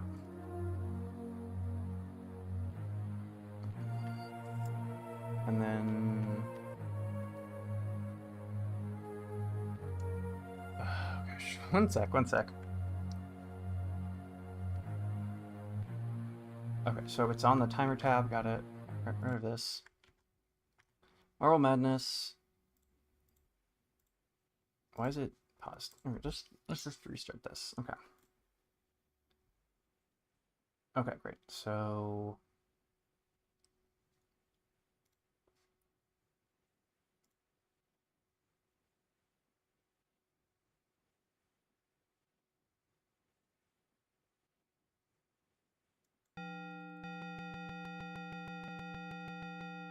that should be enough. Did I restart the timer? I did not. Okay. I'm gonna go over to my timer tab, press start. My server back to this the two soundtracks. Oh, okay. Sorry, it took me a little bit to parse that. Okay, we're gonna play player one. I don't know if this actually saved my scores from last time. I'm just gonna try and get past the... Okay, so...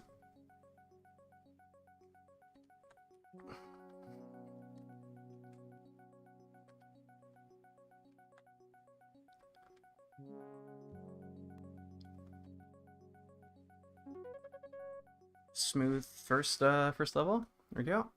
Okay, so this black ball at the end of this has been... I think it sort of basically uses my movement, but like sideways. And then, okay, fight. Okay, great. I'm just stunned. That fell off. I get 1,000 points for that. Nice. And then, yep, these orb eaters are... Oh, heck. Oh, and I'm dead. Okay. Let's see. And how fast I complete this is actually super relevant, because that's my time for next level. Okay, so this section is much more difficult, but it's also, in theory, faster than that other section I could have gone on. And, okay. Oh gosh. Yeah, no, I'm just dead. Okay, well, I don't know if I'm just dead here. Definitely, I'm not in a great starting point. Okay. Yeah, okay. Next time I play this, I'm just gonna... Yeah, okay. I think I just got stuck. Like I got a bad respawn. Yeah, I'm gonna take a long route next time because this is not worth it. Okay.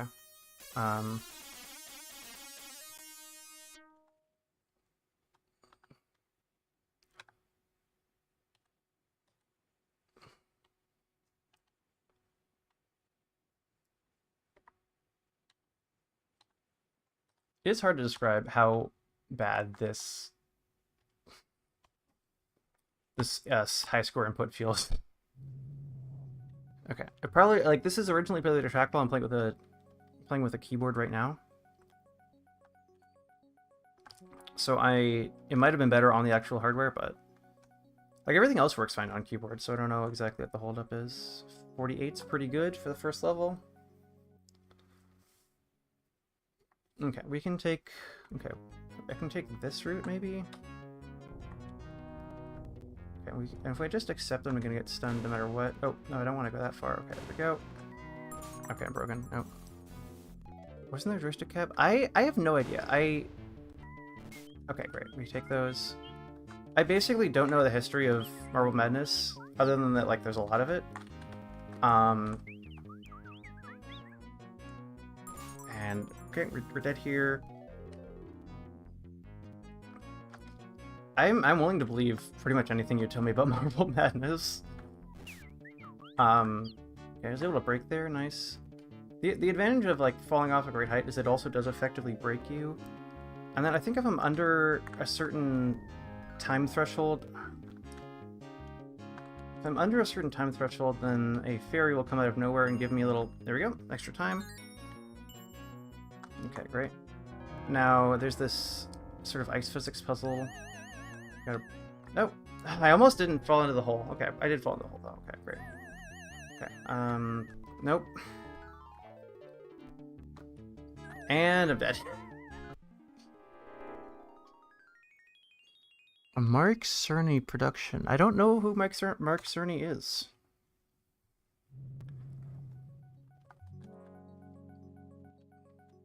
That name sounds familiar, but I have no idea who that is. Oop. Don't die on the first level, please.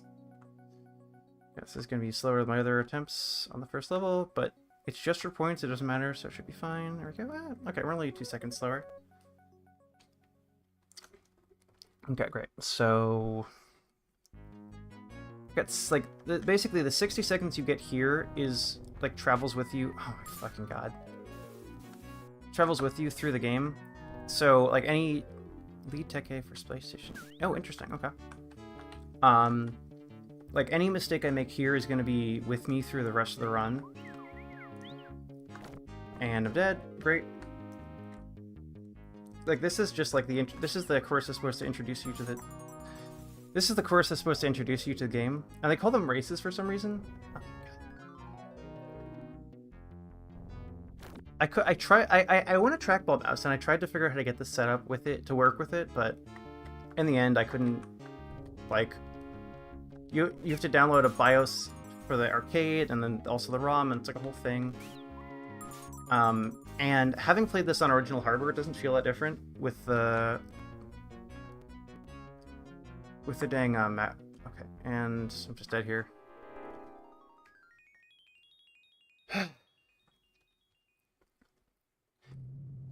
Okay. If I can get past this level, you'll see that there's actually a... Wait, why is my timer not going? Okay, there we go. Okay. You can see there's actually a huge difficulty spike between level 2 and level 3, which is a problem because I'm already struggling on level 2. Alright, I gave myself 45 minutes, so I should have like enough to get myself back in practice, but oh my god, this game, it can be pretty difficult. Okay, we go. Nope. Okay. Nope. Okay, we got 1,000 points for killing the black orb. Oh my god. Nope. Stop. Okay, great. It's not like Monkey Ball. Like Monkey Ball actively rewards you for like taking risks like that, and this game like actively punishes you.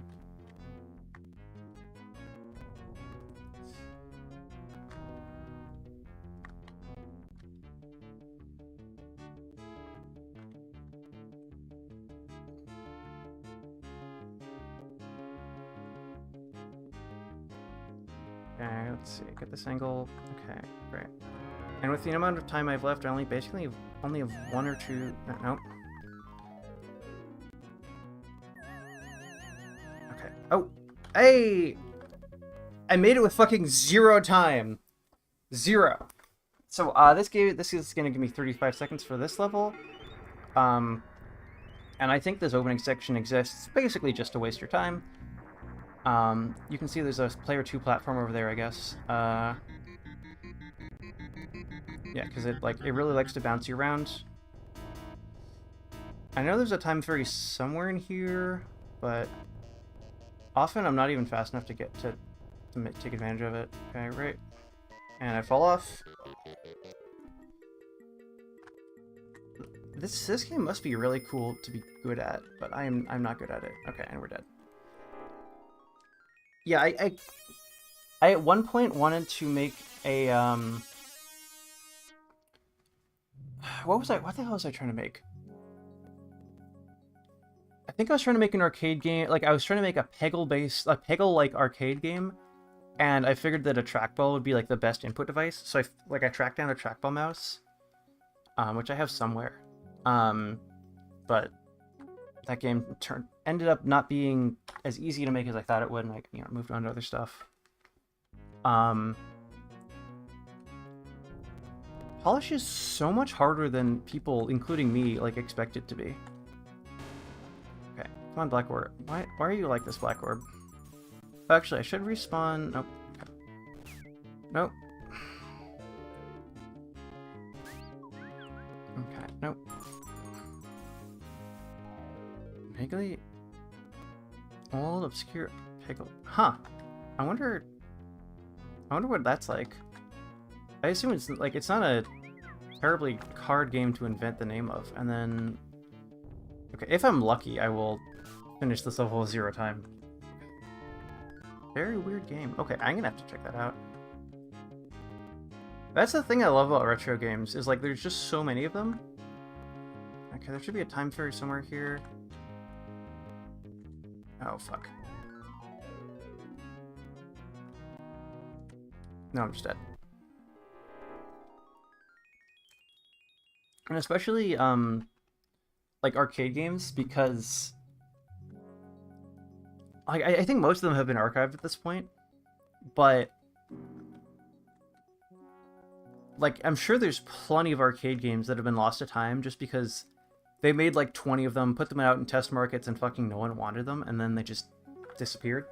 It's I've been reading up on the early history of Nintendo in America, and there's this game called Super Scope that was pretty popular in Japan, but Americans fucking hated, and that's where we got Donkey Kong, because they basically just they need to repurpose the cabs, because otherwise they'd lose a shit ton of money. That was actually pretty fast approach, other than getting eaten. And then they sent a bunch of Japanese engineers out to modify. They didn't trust the so there's a Japanese couple basically that was running Nintendo of America with a bunch of Americans as their employees, but they didn't trust the Americans to do the repairs in the cabs, so they sent out a bunch of Japanese dudes to retrofit the cabinets to be Donkey Kong cabinets, which is kind of funny to me. Okay. Oh no, the fucking hole. This fucking hole, man. Okay. I got 4 seconds, which is better than my last time. Oh yeah. I was reading about some of the earliest computers to exist. They were taking they were straight up soldering transistors in a big warehouse in Cambridge, which is in Massachusetts, right near where MIT and Harvard are. If you don't know, I assume you do, but who knows? It's just a big warehouse in Cambridge, and there was a bunch of dudes with soldering irons. Okay, these are sulfuric acid. They will dissolve your ball if you touch them.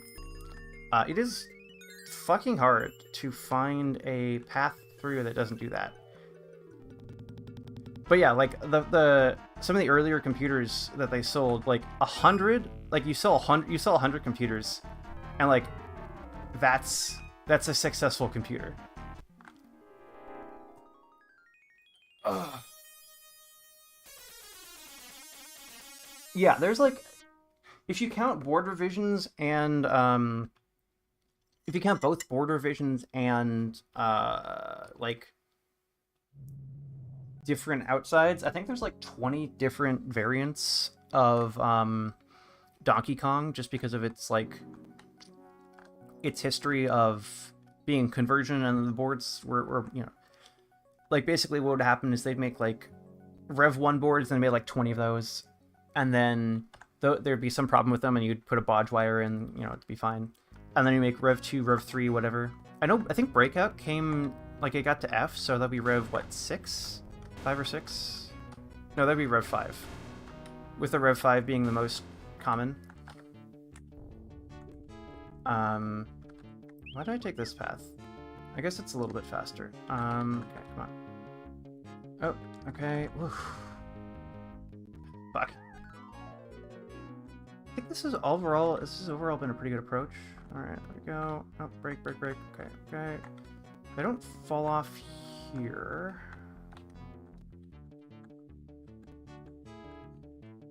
Okay, great. Oh, 20 seconds going into the... Okay, if I can manage to not fall in the... Why can I never do hole first try? Oh, there we go. Okay, there we go. No! Okay, we got to the goal. Bosconian. What the fuck is Bosconian? I guess that's the point, right? Like that... I haven't heard of it because no one played it.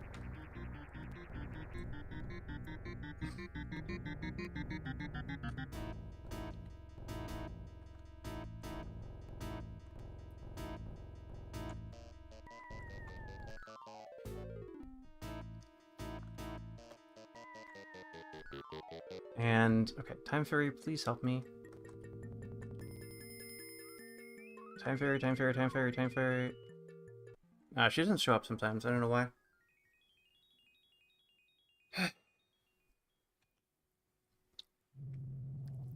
Well, at least I'm consistently getting to the 3rd level. Oh, okay, Galaga, which is a... Yeah, that makes sense. Because I know Galaga. I actually quite like Galaga. For some reason, Asteroids is like my favorite arcade game. I wanna like make a version of Asteroids with a shader that like replicates the brightness thing.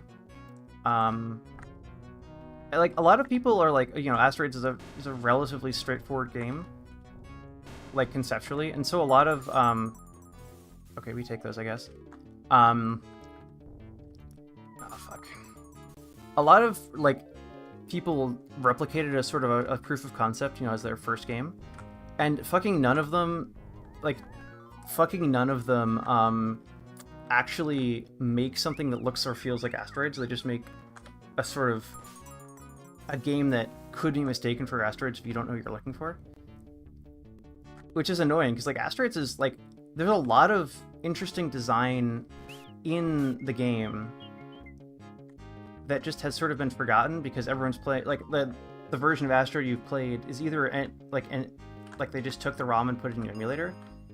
Oh, thank you, Time Fairy. They just took the ROM, put it in an emulator, and then shipped it, and like it was on this vector display that like, oh, first try, woo! Hanger sequel on the X6. Huh. I also don't know what that is.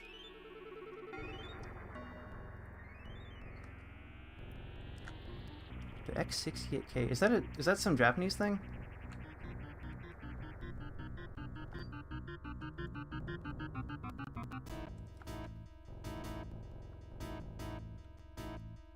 Or a sharp something? Oh, no, okay.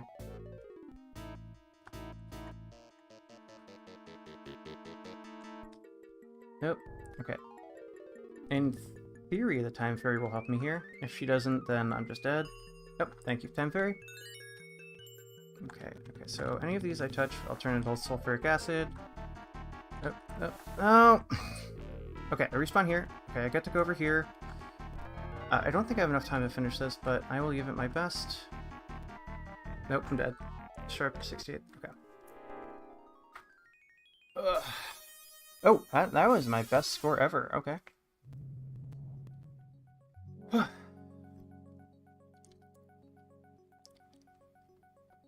Next time I play this game, I should grab some quarters and figure out how much I've spent on this.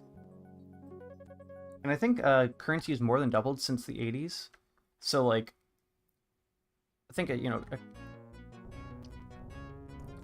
inflation has halved the value of currency since the 80s, more than halved. So like each quarter would have been like 75 cents. Okay, safe, nice. More than 50 cents at least. I thought it'd be interesting to have a platform that was sort of like a generic arcade machine with something like a Pico 8 backend where like everything is running on the same hardware. Oh, this is a really good run. And then just take the edge. Nope. Okay, here we go. Don't bonk. Yeah! 10 seconds. I worked hard for those 10 seconds.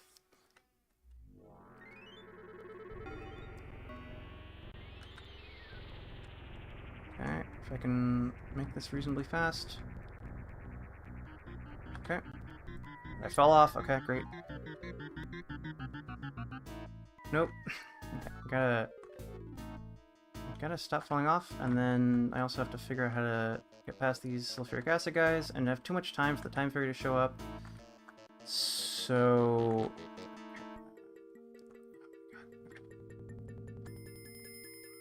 Nope.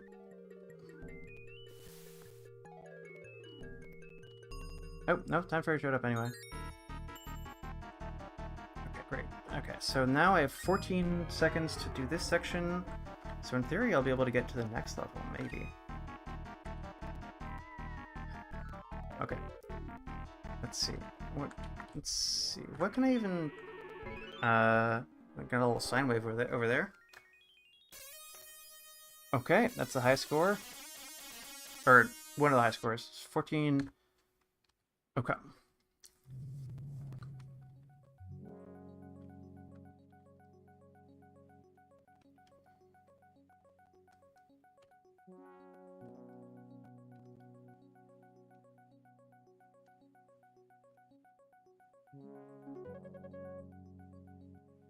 Original Atari. That would not surprise me. Yeah, I want to make a version of Asteroids that's faithful to the original, and then does some shader magic. Oh, give me a little boost, thank you. And then does some sort of does some sort of shader magic to replicate the feel of the the original vector displays. God.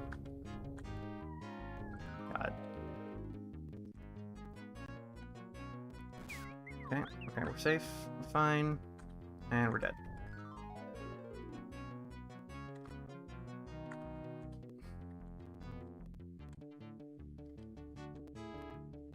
If I've ever seen like one of these cabinets in real life, I'm gonna dominate it probably. I don't know, maybe people out there are really good at Marble Madness, and I'm just bad. But I think that like one of the things that we've lost from like arcades not being common anymore is the average gamer just isn't like, they are good in arcades anymore. They use an NES clone, so it's an NES port of a 70. That is dumb. That is dumb.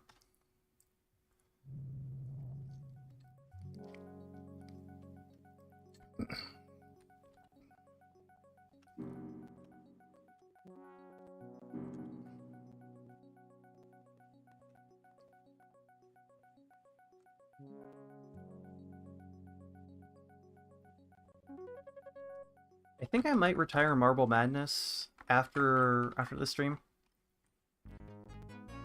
Because don't get me wrong, like, it's a really good game, but the difficulty is getting to me. And like, it can be very frustrating. All right, yep. I like the concept here, but the fact that it was designed for like skilled, like to suck the quarters out of the pockets of skilled players. I don't know. It's Like, what is there like a sequel to Marble Madness that's easier or something? And I'm dead here.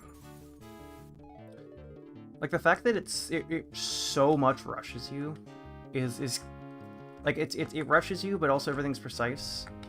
Okay, do I get Time Fairy? Please, Time Fairy. I do, yes. Okay, great.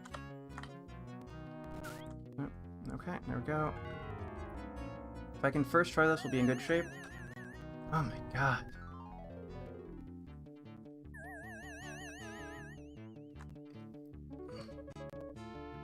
Marble Man. So I've heard the take that like arcade games these days are barely disguised slot machines. And that's sort of right and sort of not. Like a lot of them use slot machine like technology in various ways. Like there's this one that you know, like you have the three fruits and you're trying to, like, if you match them up you get a jackpot or whatever. Like there's one that did that, but the game is basically like you will always get a match, right? And so it's like it's a touchscreen, so you like Time Fairy did not help here. Okay, and yeah, I'm just dead here.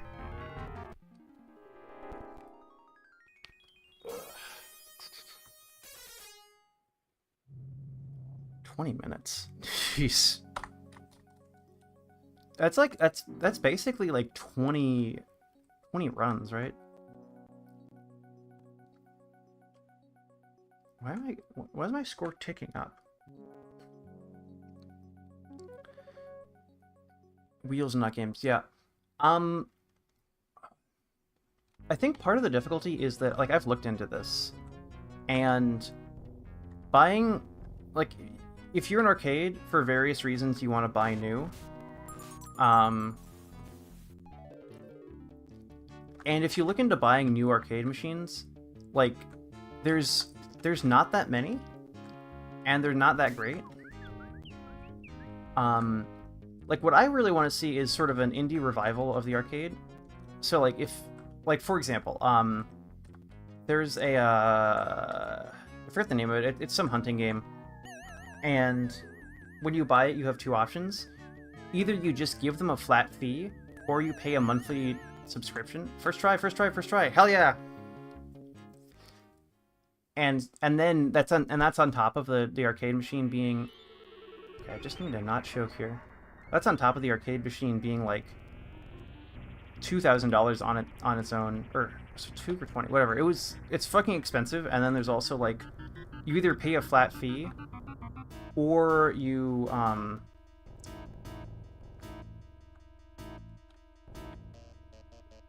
either pay a flat fee, or you, like, pay a monthly subscription forever on top of the cost of the machine.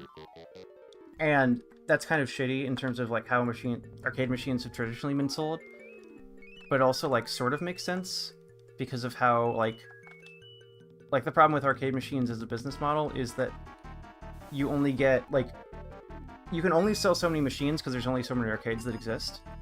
Thank you, Time Fairy. And basically, you know, an arcade machine over the course of its lifetime might make 10x. These little sulfuric, like, there's a couple hazards in this game that are just, like, fucking impossible. Okay, I'm reliably getting high scores at this point, so that's something. There's just, like, not a ton of variety for games you can buy new, and you want to buy new because you want warranties, and, like, if you buy old arcade machines, they're a pain in the ass to restore. People are going to complain if you replace the CRTs with flat panels. And most of all, like, either you or someone you employ needs to have a very fucking specific skill set to fix them, because they are going to break all the time. And so, in a lot of cases, when you have these old machines in, in public where people can play them, they're just not in good repair at all. Like, the number of times I've been to an arcade that has old machines, and the old machines are just broken. it sucks. And so like you want to be buying new machines, but if you are buying new machines, other than like Mario Kart, and like I think there's like the there's a couple others. There's the Terminator ones. There's the like the buck hunting ones. But there's very little variety other than the gambling based ones, because basically people figure out the gambling based ones. It's technically not gambling because it's skill based, but it's, you know, it's like poker more than it is like a slot machine. But it's got a bunch of the same features as gambling. Yeah, I have a barcade that I've played that's like fine. It's not amazing. It's not terrible. It's fine. I assume the games get more fun, you know, after you've had 2 or 3 beers. And their burger is pretty good. Like, they have a burger on the menu, but it's overpriced. And it's got, like, a $5 entry fee, so if you go there... And I've had them waive it for me sometimes, but if you go there and you play arcade games for 2 hours and you get a burger, it's like $30. And I would be happy to pay $30. I'm kind of broke right now, but I'd be happy to pay $30 in theory for an arcade experience.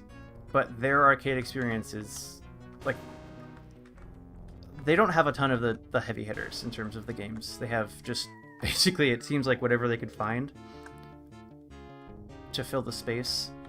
And so there's just, like, not a ton of, like, of the games you'd expect an arcade that has, like, older titles. They don't have most of them.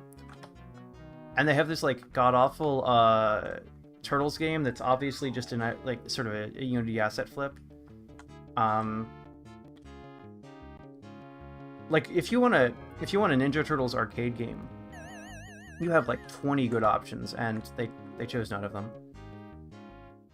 Okay. I've got 44 seconds.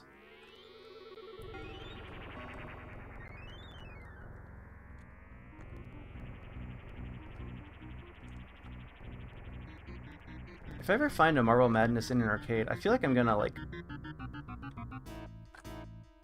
do pretty well at it.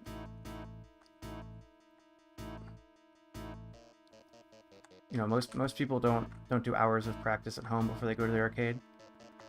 Okay, and then there's a gap right here. I can yes. Okay, great. And then Drake, Time Fairy. Thank you. Okay, and then, okay, filling off, it's fine.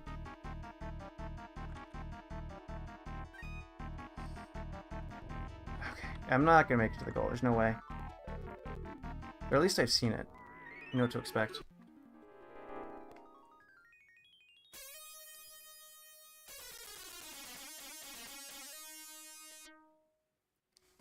You know what? I'm gonna cut the timer short. I've played this for half an hour at this point, and I'm gonna start raging if I go much further. So we're gonna open up my little Go program. I'm gonna press the Enter key. 4D golf. That was a little bit more violent than I thought it would be. Yeah, it's interesting. You have an almost a divide between arcades where it's incredibly casual and arcades where the high score is like actually high. With not much in between actually. Still running Bobo Invasion for some reason. Which one's interesting? Oh yeah, 4D golf. Yeah, 4D golf. The first time I played it was on stream. I don't want to play it. There we go. The first time I played it was on stream, and I was like a little bit sick. And for whatever reason, like playing it like exacerbated whatever the symptoms I was having were, and so I got a headache from playing it. Which is funny because I had like on the, you can go find it if you want to. The thumbnail I had had like 2 brain emojis with fire emojis on top of them.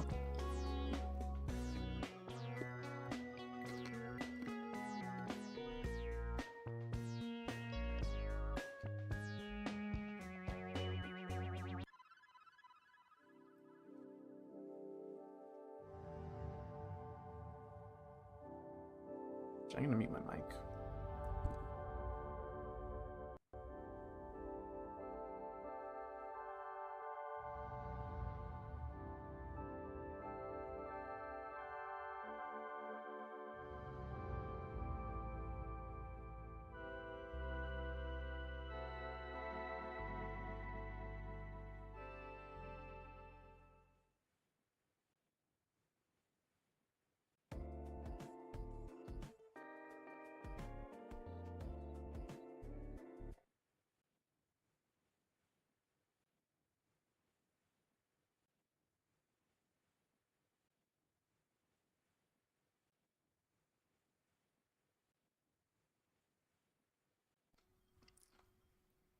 Cool. The mic is not picking up the noise of me eating these. These are sesame sticks. I think they're pretty good. I'm hungry, so I'm snacking all but. My roommate was really into 5D chess when it first came out.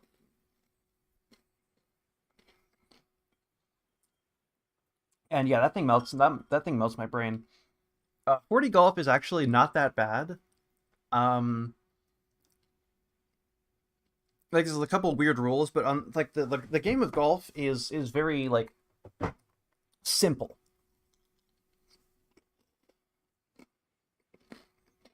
At least conceptually, like you just get the ball in the hole.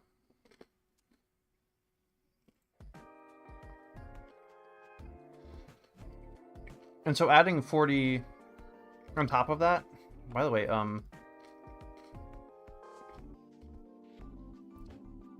look at how these textures move. Like, this is so cool.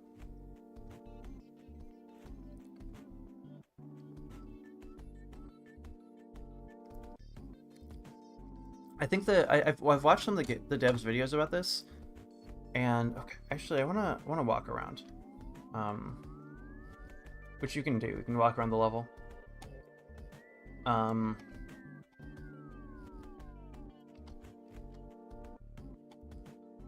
My understanding is that, and I haven't actually like checked my my guess here. Okay.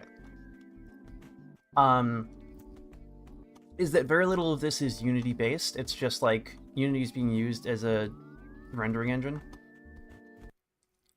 Oop, I clicked outside that. Okay. I think this probably isn't. Oh my god! Every time I. Okay, I need to see if I can. Cutting style.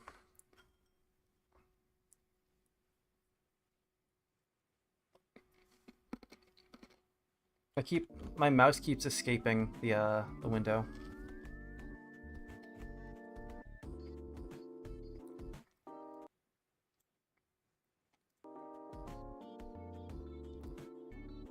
Anyway,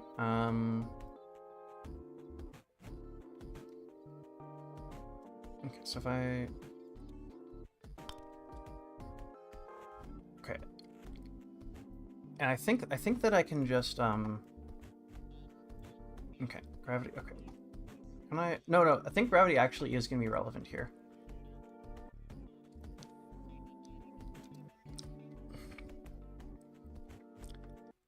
Oh my god, stop gritting my mouse on the other screen. Okay, here we go. Anyway.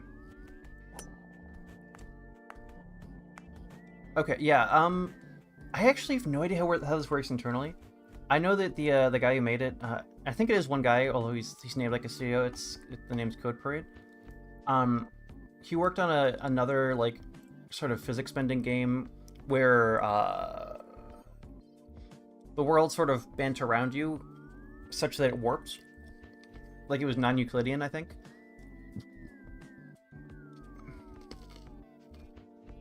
Also, there's no way in hell I'm getting par on basically anything here, so just a heads up.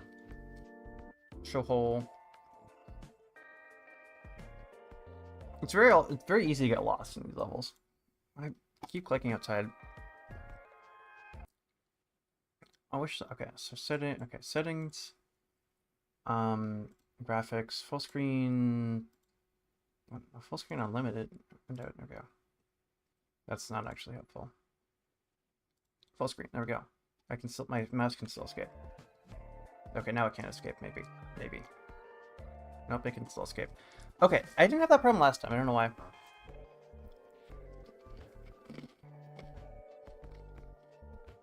Yeah, I have no idea how this works internally, but I do know that you're correct on.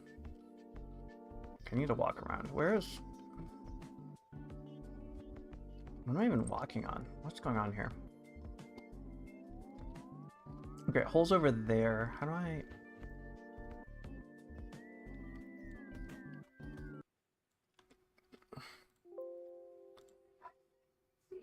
Oh, I also didn't start the timer. And also, why is it letting my mouse escape? And then it's not okay.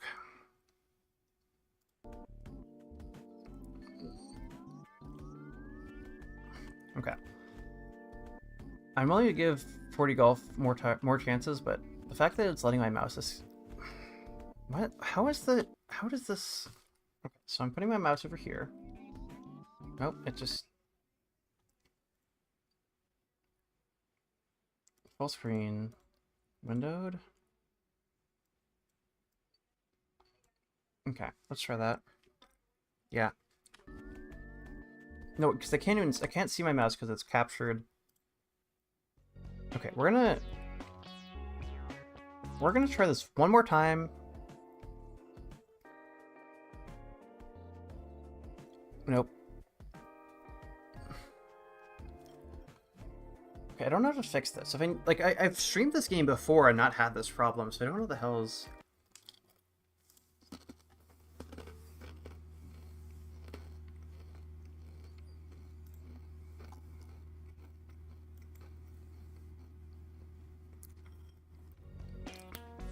Right, so in this menu my mouse can escape, that's fine.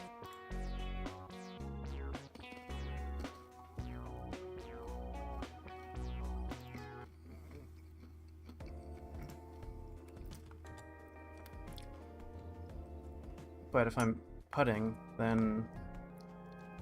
Oh, also this... Yeah, no, and... Yeah, no, sorry.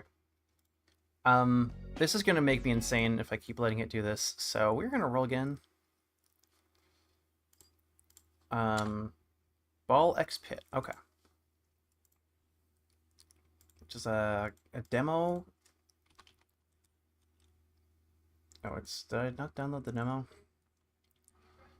Yeah. I don't know why.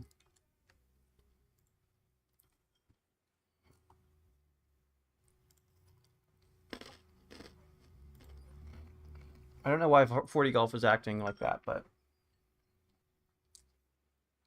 let's reset my timer. Reset, there we go. Also, Bobo Invasion is still just running. I don't know why. Anyway, I hit install demo.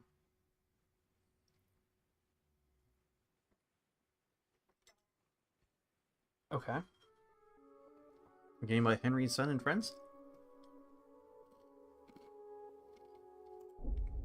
Okay, so seizure warning, I guess.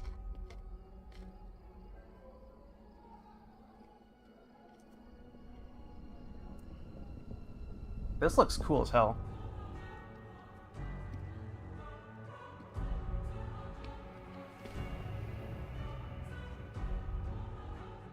Okay.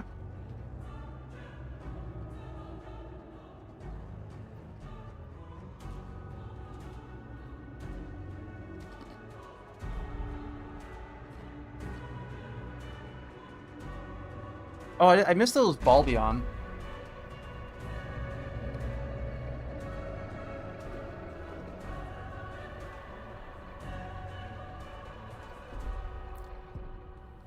Also, this game probably should be pronounced Ball Pit, but I think that's stupid. I refuse to not pronounce letters like that. Okay, that's fine. Well, I have to move my character. Great. Oh, I thought this was... Wait. Okay. Also have to change my keyboard layout.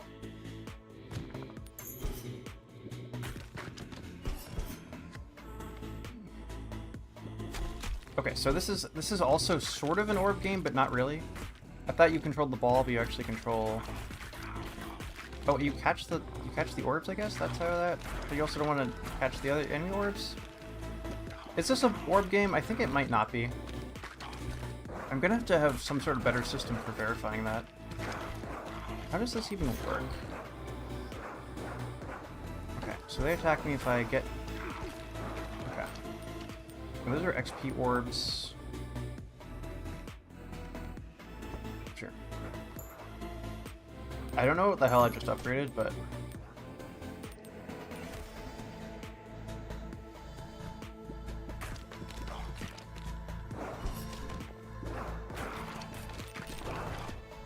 Okay. Okay, so my first impressions of this game are, it's not an orb game, which not really its fault. You know, I'm going into these without having seen them before, so it's a little bit like on me if the games are orb games and not orb games and I thought they were. Ooh, what the hell is this? Okay.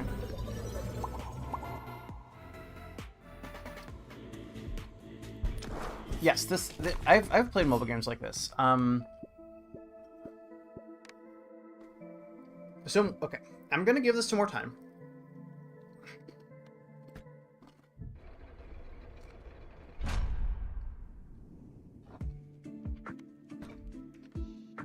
What the fuck?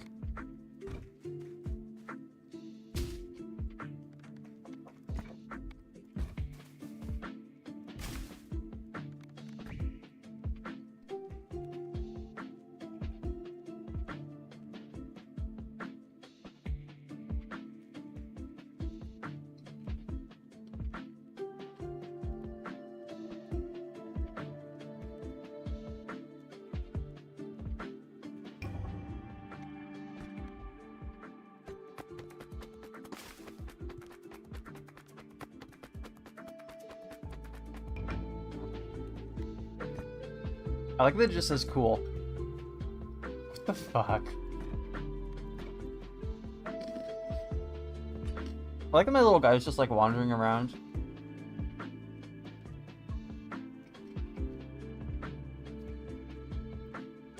Oh, I just realized they're doing light chromatic aberration to effectively make it like an old arcade game, like an old arcade CRT. Can I?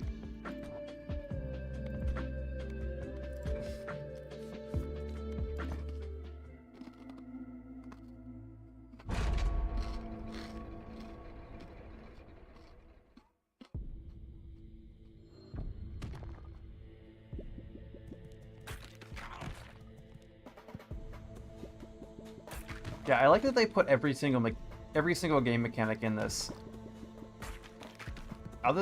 Yeah, it's sort of a roguelike. It's like and it's got farming simulator elements for reasons. It's like the ball bouncing thing that, yeah, this is definitely a genre of mobile game. Yeah, I probably have all of the same questions as YouTube Guillotine, and I have no answers.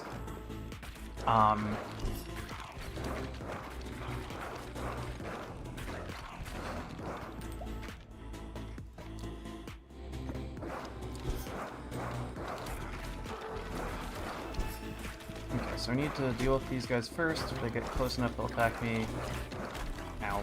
Yeah, they're definitely attacking me. Okay, so the red thing is my... I don't want to auto-fire. Fuck letting me auto-fire. I want to do it manually.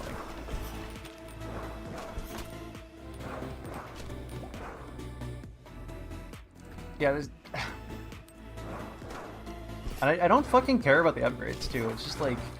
Stop interrupting me. I'm not having the most fun here, right? Like, this is kind of basic gameplay. But I would rather, like, do this uninterrupted than do other shit. And then I have to deal... Yep, I'm very low on health.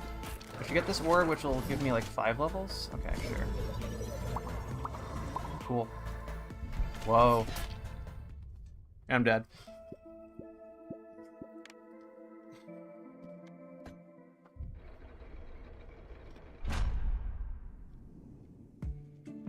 And then we play this awful little resource collecting minigame.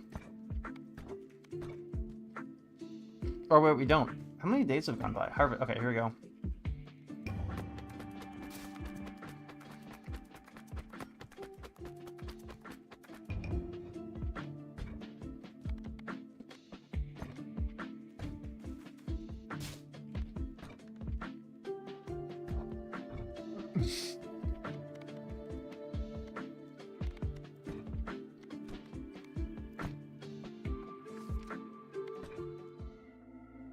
My question is, like, Devolver generally doesn't miss when they publish games.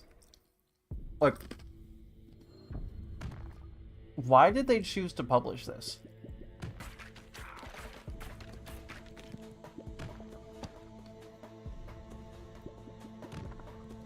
And the fact that the game keeps telling me it auto-fire, like,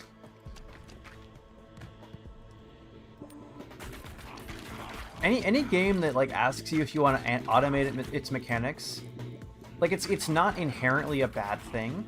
You know, some games are like, okay, well, there's high level strategy and low level strategy. I don't care. Sure, whatever.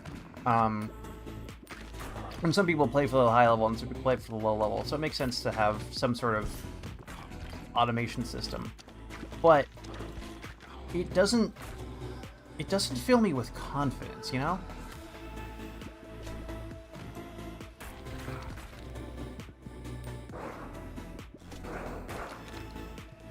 Supposed to.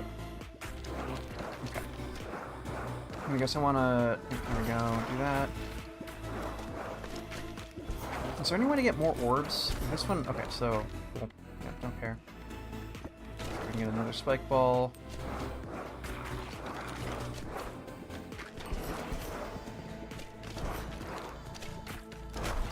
Okay. Supposed to fucking get it at this point. Oh, okay. Gotta take out the archer. I'm running out of space, and I'm dead. Okay.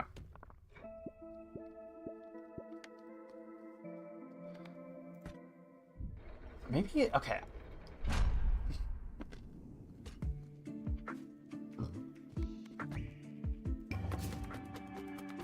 And of course, they take, like, hours to harvest, so it's... I have 0 coin? Where do coins even come from? Dude...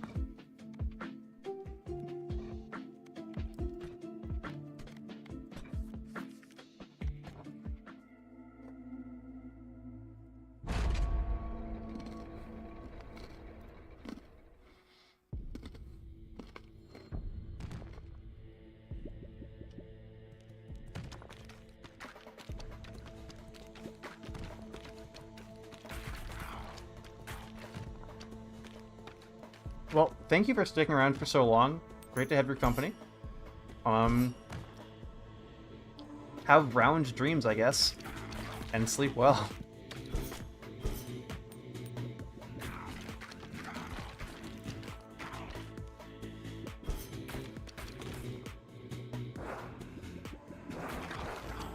Hopefully get to play a good game like Monkey Ball.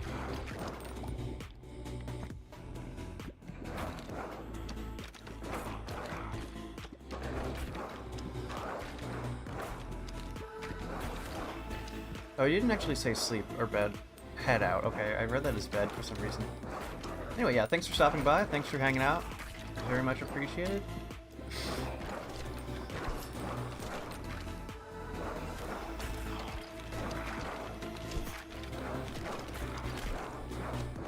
Okay, now okay, this is actually a decent run. Okay. Sure. Okay, I'm starting to get sort of Vampire Survivors vibes from this, where like it's like position, like the actual like the game is almost secondary to like, your positioning and stuff. Okay, so we got this little orb thing that levels me up 3 times. Yep. Great. Okay, but I'm also like super dead. Yeah.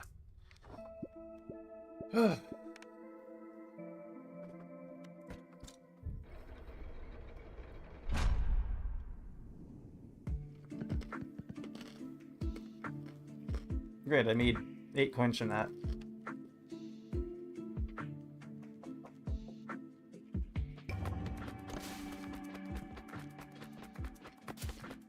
Hey, 2 resources, nice.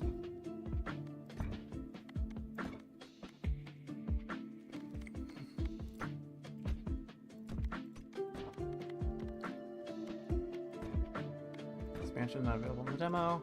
Alright, this is a demo, isn't it?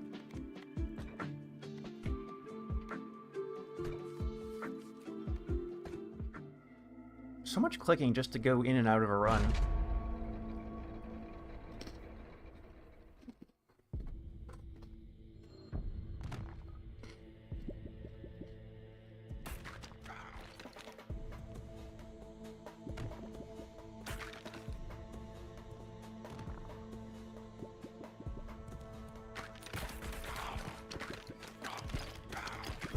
I guess being really close to them is nice because you can your orbs spend less time in transit.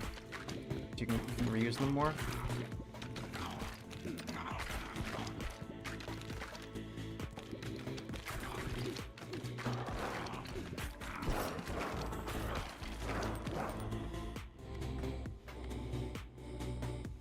Oh, passes through enemies. Holy shit.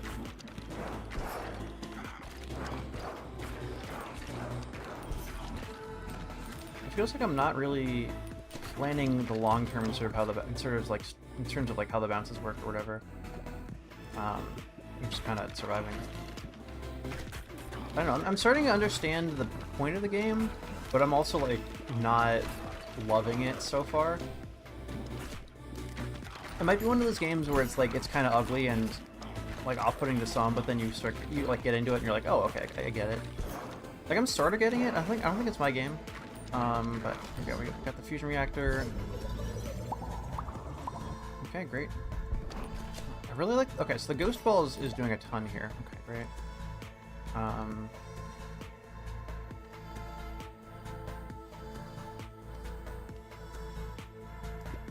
Okay, so bullets get faster as they bounce more. Okay, that's interesting.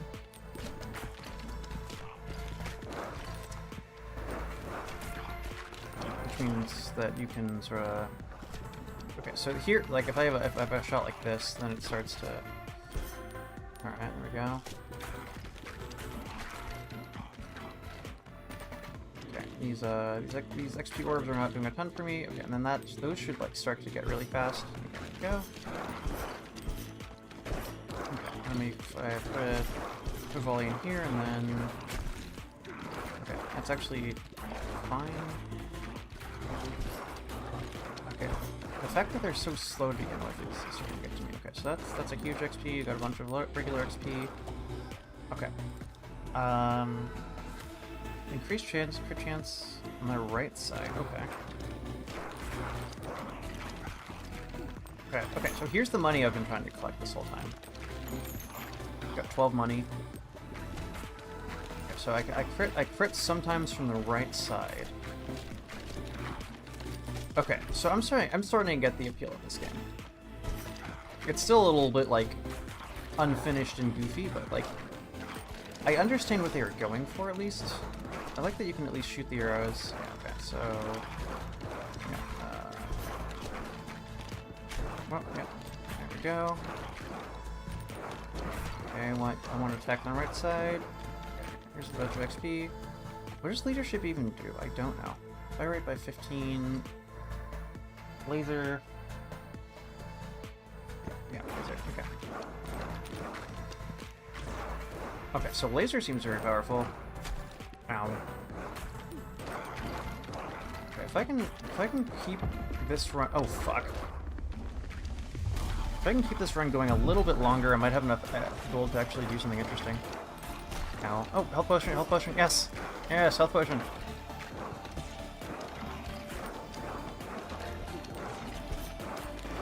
Am I faster now? Is that something that happened, or am I just moving better? Got the XP, endurance, great.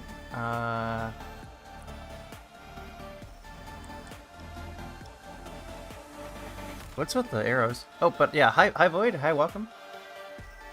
Yeah, no, there's no big deal that you forgot about the stream. I intended this one to go for a while, and here we are. I don't know if I can explain live to you what's happening on screen. Basically, I've got some orbs I'm trying to bounce, and these guys are trying to stop me from bouncing my orbs. And I think that thing in the middle there is a boss? I don't know, I've been playing this game for 20 minutes. Okay, I need some fucking XP or something. Okay, there we go. Oh. And I'm dead. Okay. Is this my game? No, I had no involvement in this game.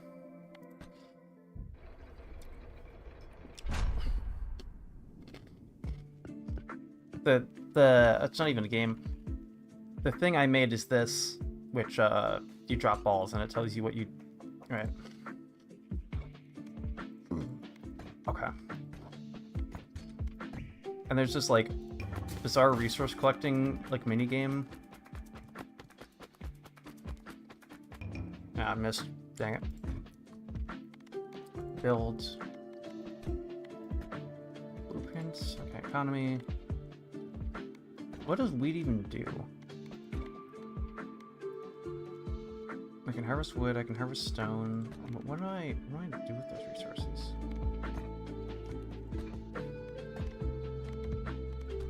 I need to find blueprints in the battlefield. Yeah, no, before you came in, I was actually complaining about this game. I've sort of figured out how you're supposed to do it. It's one of those games that starts you off super underpowered, and then like you're supposed to level up as you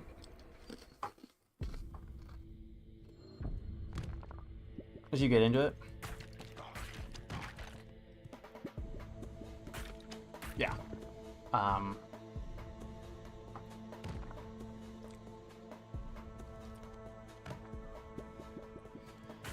Well, it's not about whether the game has orbs or not. It's whether orbs are like a key gameplay element. And actually, I didn't like play this game beforehand. I just sort of looked for the word ball in searches. And if I had looked beforehand, I probably wouldn't have called this an orb game, because like when you catch a special ball, okay, sure. Like when I say orb game, I mean like Marble Madness or something, or like Monkey Ball or something like that, where like it's about roundness and like controlling momentum and stuff like that. And the fact that this features balls is not actually that relevant to how it even works. I just didn't check because I wanted to experience it. Until they hit a wall, okay. But yeah, an orb game is a game about like you are a ball of some kind, and the fact that you're a ball and that you have momentum and that you're very smooth is relevant. So, like, yeah, Minecraft does have a lot of orbs in it, but it's not an orb game, if that makes sense. I don't know if I've played my fill of Minecraft for life, but I've played a lot of it, and I just don't have a ton of, like, it's not my kind of game. Like, you know, like, some people like The Sims, some people don't like The Sims. Shouldn't be dying quickly. Okay, lock in. How do I not die? So first of all, shoot the archers. That's a good first start. Sorry I'm not reading chat super closely. This game requires a lot of focus. Okay, so these blue things here are XP orbs.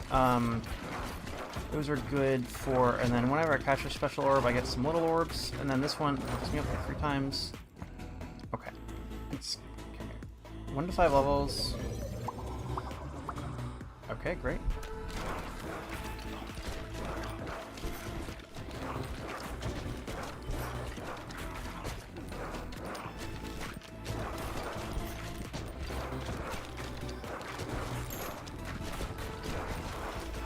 I will.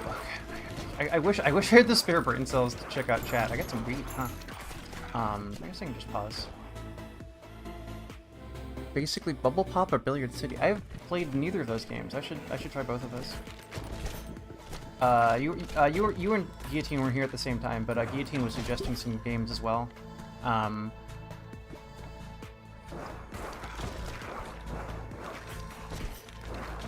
So this bullet, until it hits a wall, deals extra damage. Okay, I'm very low on health. Oh, okay. I get this. Fusion reactor, nice. Okay, bottle tornado is good. Oh, I very much need that help.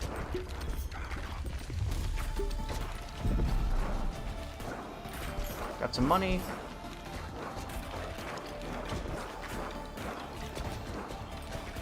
And I can build resources, but I don't know what the resources do. I assume they let me build stuff that I find, like build blueprints that I find in the dungeon. But I don't know what those blueprints are because I don't have any yet.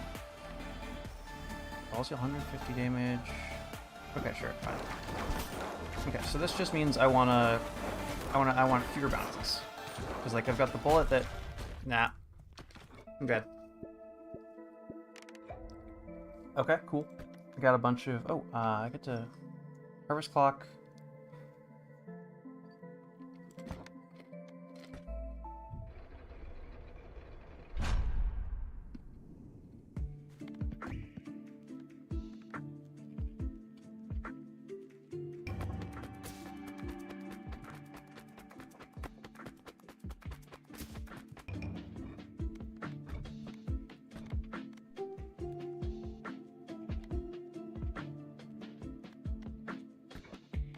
Okay, so I don't have any wood.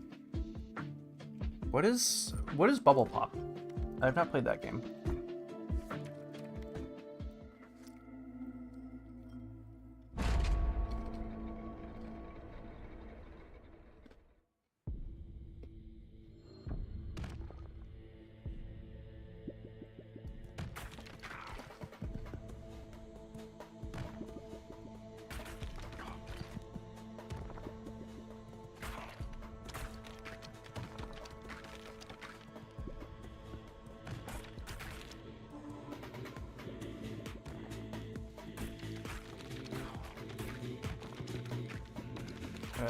Get these guys in front, because if they get to the bottom of the screen, they will hurt me.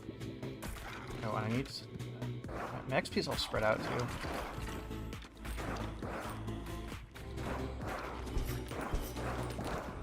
Okay. Increased chance on the left side, right?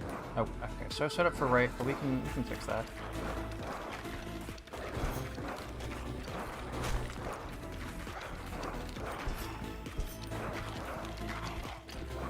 Great.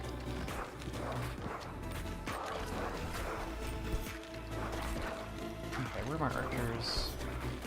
Right there's the archers. Oh, some damage there. 75% damage. Okay. What does this do? Earthquake, yeah. Earthquake is better. Need this XP.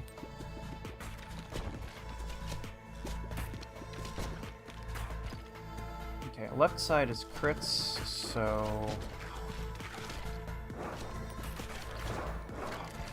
Okay, we got the upgrade orb, right? Only two, okay. And I have no idea what any of these stats do. Laser vertical, okay. Okay, taking a bunch of damage. We'll find a health potion at some point, I think. I'm starting to get outscaled, so I need some more XP. Get rid of the archers. This column damage is doing a lot for the archers. Okay, here's another big okay, fusion reactor. Please give me like 4. Okay. Please fine.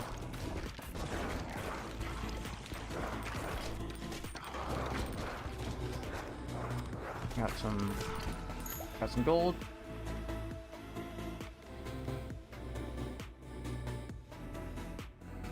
Oh, horizontal laser and vertical laser. Okay. Oh my god, that's damage right there. Okay, I gotta just not take damage. Oh, we got a potion right there, so we can walk over there, grab that potion. Oop, and that was a bad idea. Oh well, no, I think I made a profit. I think I made a profit on that because I didn't take that much damage. All right. Oh wow. Okay. Left side's crits. Okay, potion, nice. Okay, we're starting to actually like play the video game. Okay. Baby balls whenever I'm healed. That's good. So I can find a healing item.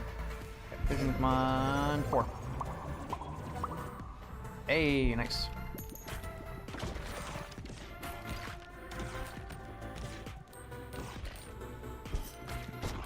And there should be a boss coming up soon. Okay, yeah. So that's the boss.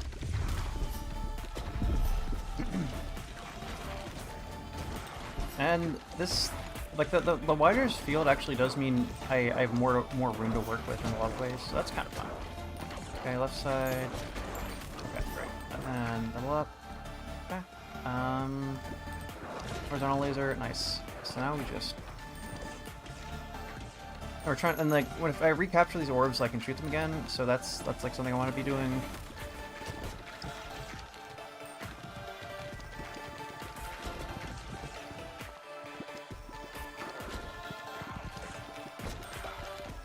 All right, nice. Increase jet hands. Okay. Cool. So on the same column as me. So I'm starting to build do some sort of crit build. Okay, so that's a boss. I think I get big rewards for killing that. Nice. Got a fusion thingum.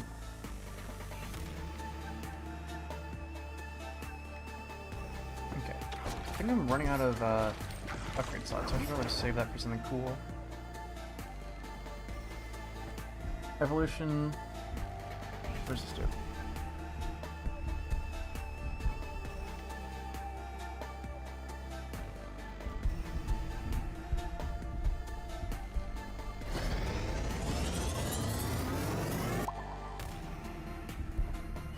Okay. Okay. I unlocked a new character.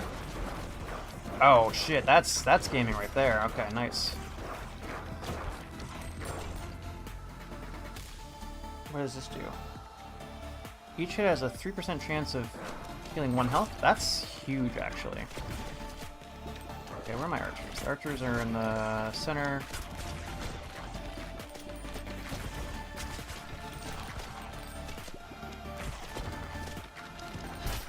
Like, this game is starting to get fun. It took a while to get there, but this game is actually fun now. Fusion. There we go. And fusion is important because it lets you, like, you if I run out, I don't want to run out of upgrade slots, because you can only get so many, I think. Okay, there we go. Gotta get the, well, I can, okay, so I want the XP. I can wait on the gold. We need that for later. Yeah, once we get a run going, this game starts to be pretty fun. Baby balls. 30% chance in the same column, great.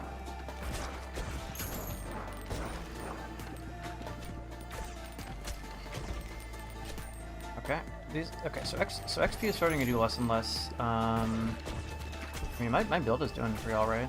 It's fine. The mix upgrades are so fucking powerful. I can get rid of this. Okay, where am I? Okay, archers are in this center, right?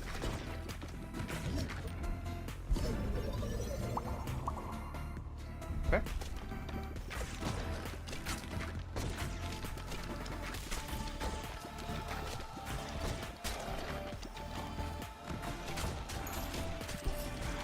Ooh, yeah, now, okay. Look at that.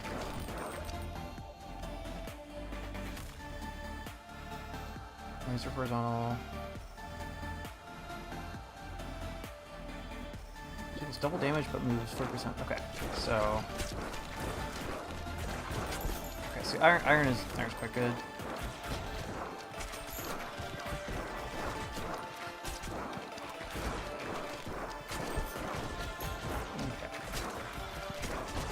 Right, left side's crit, so I do want to aim for left when I can. Okay. Okay, got the fusion reactor. Come on. There we go.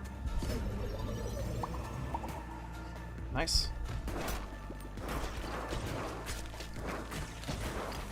Okay, we got this sort of triangle thing going on. It's helping. Okay, we're starting. The scaling is starting to catch up to. Oh shit. The scaling is starting to catch up to us, but I think we're still in decent enough shape. If I can kill these archers, it should be fine. Where even are the archers? What do these stone enemies do? Bullets deal 20% bonus damage when they hit a wall. Area of effects bigger. That sounds good. I think it literally just affects Earthquake, but Earthquake is so good that, oh gosh, okay. Resources found. Blueprint, nice.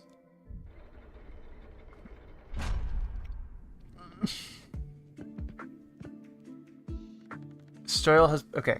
So yeah, let's just say I have a variety of hobbies.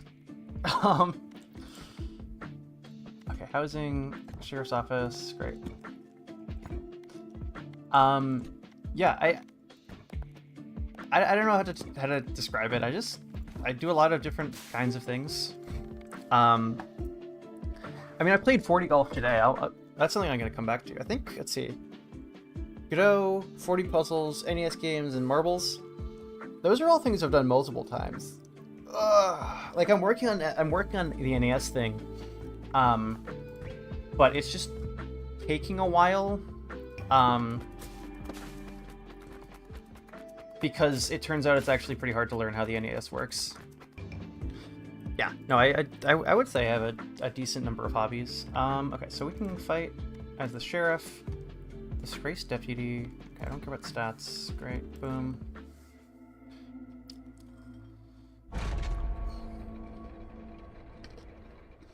Like, when I made this channel and I chose the name Make Games Play Games, like, that was intentionally quite broad because ooh, fire damage, nice. I do a bunch of different things.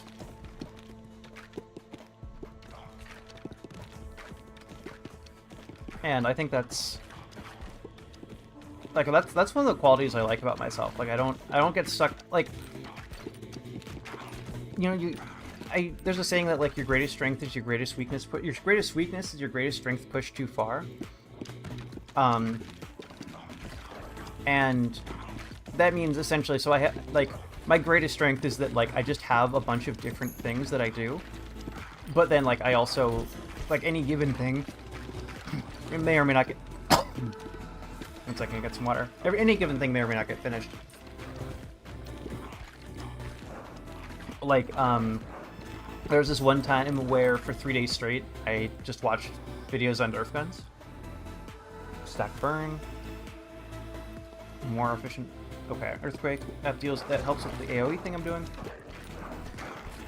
Like a lot of my projects go unfinished, but I do a lot of different kinds of projects that, like, I don't know how to finish this thought. And how much time will I? You already are. You already are.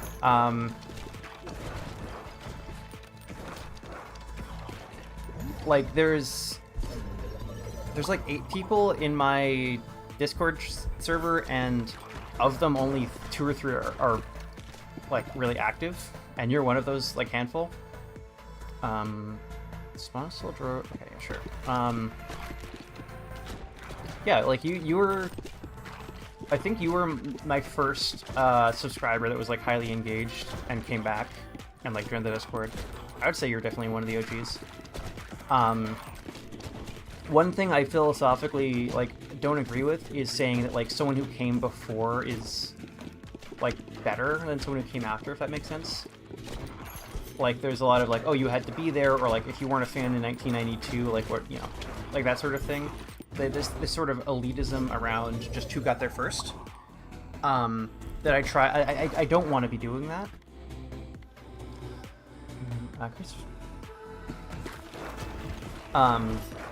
Right, like as you get more popular on YouTube or on Twitch or whatever, your reach also increases, and so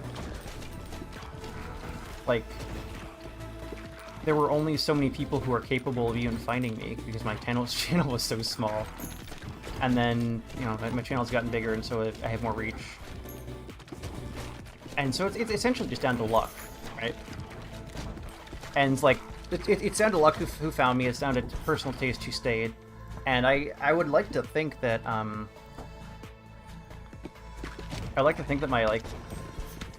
streams have gotten better as I've been streaming, and so like the benefits of being someone who was there in the first little wave is just you get to watch the worst streams I've ever done, you know. And like that's something I'm super thankful for, that people stuck around. Even I was still figuring out what I even wanted to be doing with my stream career. but I also don't want to like make people feel left out just because they happen to find me later. Because at the end of the day, it's not about who. Like that. Like who cares, right?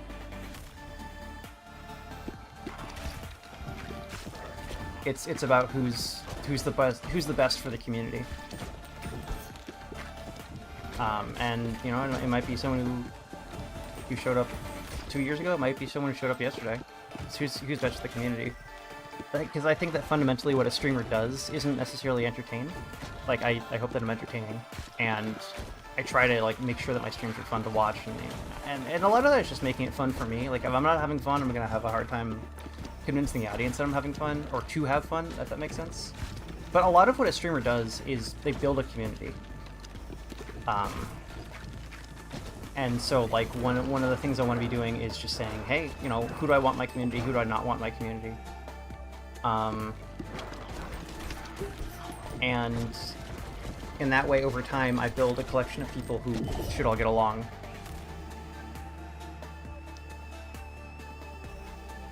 Yeah. 16th. Yeah, okay, that is very early. Yeah, because I'm at like 140 something right now. Cool.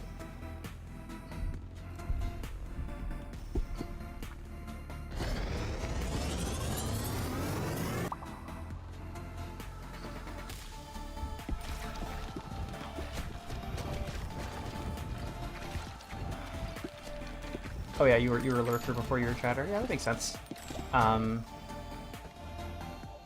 Ooh, okay. I know what this is. Okay. I've stopped paying attention to like exactly what's going on in the game. I'm just clicking buttons at this point. Let's see. Yeah, like I think I'm the exception here, where like I'll usually chat the first time I watch a stream, but I think a lot of people, they like to just like sort of figure out if the stream is the right place for them before they really interact with it. And so one of the counterintuitive things that you have to learn as a streamer is that even if like literally no one is chatting, ooh, gold bar, nice. Even if literally no one is chatting, you have to like pretend like someone is. Like you have to sort of narrate or just do something entertaining other than the game itself. And that can be hard because it can be like, it can be demotivating if you don't think anyone's watching, but if you act like no one's watching, then no one will want to watch. Sure. Yeah. Ugh. My mouth's starting to get tired from all this talking. I think I'm just gonna let the game speak for itself for just a sec. I'm gonna take some beverages.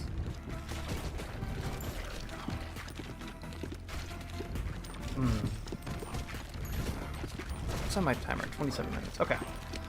So yeah, I think this game, it's kind of funny because like you left you showed up just a little after Guillotine left, and when I was playing this with Guillotine and I were like, you know, sort of roasting the game, and then by the time you came around, I was like starting to have fun with it. So the experience is that like of me playing a game with you in the audience and the experience with Guillotine in the audience are like completely different. Which is kind of funny. Like this game is kind of unique, in like it's like none of the individual parts are that unique, but it's like combining them in a unique way. And so like the weirder your game is, the more of a risk that someone just like doesn't get it when you first show it to them. Like a friend of mine is developing a game that's sort of along those lines. I don't care about the detailed stats, just we got Earthquake. A friend of mine is developing a game that's sort of along those lines, where it's pretty unique. And so a lot of people, like, they don't even dislike the game or whatever, it's just like they haven't seen anything like it before. And so they have to adjust, you have to sort of you have to adjust your mindset to like what the game even is and does and wants you to be to play it. And that can be challenging. That was a pretty good run. Gosh, I think my jaw is actually tired. Okay.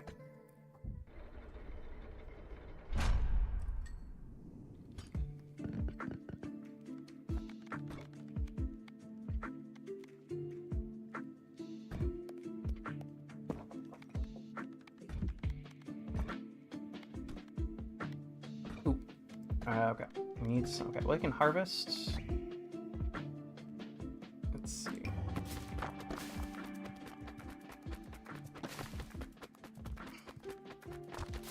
Okay, right. So I have. Right. So now I can build whatever this is. Gunsmith. Thin workers to bounce to complete the. Okay, so I have to come back tomorrow. Got it. Okay, we can select this guy. Not available demo. Okay. Now I'm thinking, like, now that I am enjoying this game, it had a sort of a slow startup. Would I buy it? And the answer I'm landing on right now is not necessarily. I don't know, like, it's... I think this game does benefit from having a demo because it is kind of an odd combination of things. And, like, if you don't know what you're getting yourself into and you play the game, you might feel ripped off.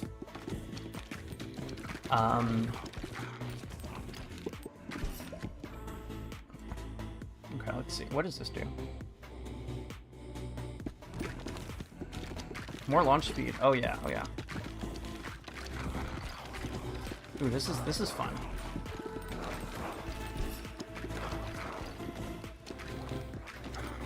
This reminds me a lot of 20 minutes. What is it? 20 minutes to dawn, something like that. Increased fire rate. I think fire rate is just fun. I'm gonna lean on fire rate today. I think it's called 20 minutes till dawn. It's like a Vampire Survivors clone where you like pick up the XP and then like there's more emphasis on like manually firing than there is in Vampire Survivors, and each like the upgrades are all pretty big, so you can feel the difference. Like it's all like 20% or 10% of the minimum, and so you can definitely feel the difference before and after. And it feels like they've oh, I didn't realize my timer was up.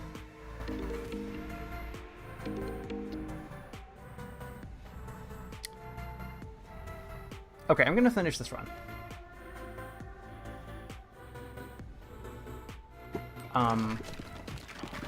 And then we're gonna call it quits. Because I'm having fun with this game. It took me a while to figure out how to have fun with this game, but I'm having fun with this game. And part of me being someone who's trying to just sort of play a bunch of different games is that it does sometimes take 15-20 minutes of playing a game you don't like to discover it's actually a game you do like. And so I'm glad I took time with this game.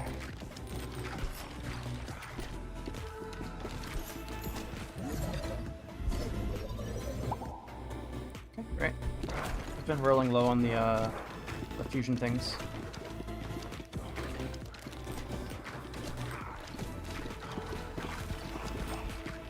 Okay. 2% chance of... Okay, sure. I assume that freezing doesn't, setting things on fire and freezing them, you can do that both at the same time. I don't know if it was non-bow. I have no idea how I would check.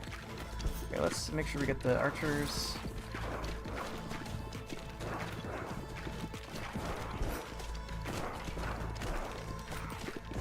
Okay, there's some archers in the back there. I think I'm just gonna... I'm getting hit by a bunch of random crap. Oh, there's an archer there. Oh gosh. Okay, I'm starting to lose focus, which means I'm starting to take more and more damage. Okay, we got some logs. Okay, we got a fusion thing that'll help me catch up. Okay. 1 second burn. Okay, there we go. Come on, give me 4.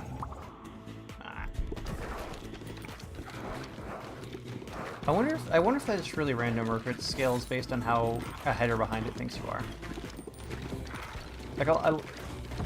There's always an opportunity when you're making a game to make something that looks random actually be less random. Like I know random crits in TF2 is based on how much damage you've done in the last 90 seconds. My nose is so itchy today. Okay.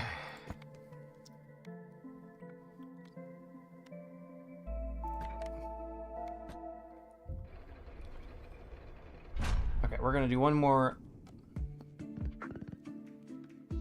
We need one more harvest.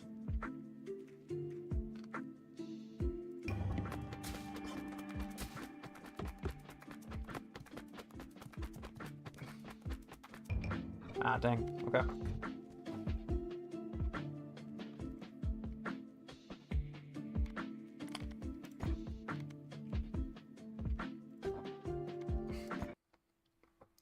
Okay, so final consensus. Not consensus. Final conclusion on this game.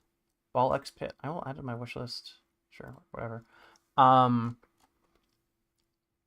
not a ball game, or not an orb game. Is pretty fun. Not necessarily my favorite genre, but reasonable. I'm glad I played it. So let's see. What do you? Okay, wait. Oh no! Did I X out the? Okay, I X'd out from the game. Okay, so I've already played a game. Okay, I tried to play that. I couldn't get it working. I've already played that game. Cooler World. Okay, that was a PS1 game. Um, let's see. Let me turn the display off. Just one sec. We're gonna.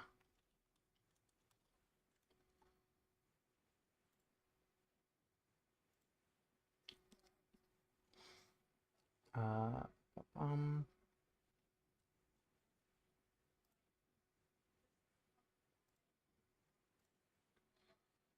Crank the audio on this one. Oh, the how big is how long is my chat delay? Oh, on Cooler World. Okay, I will do that. Here, let me just bump the audio up while I'm waiting for my legally acquired ROM to show up in the mail. Let's see, PS1 emulator. I probably already have one, but just fuck it. Okay, download Windows.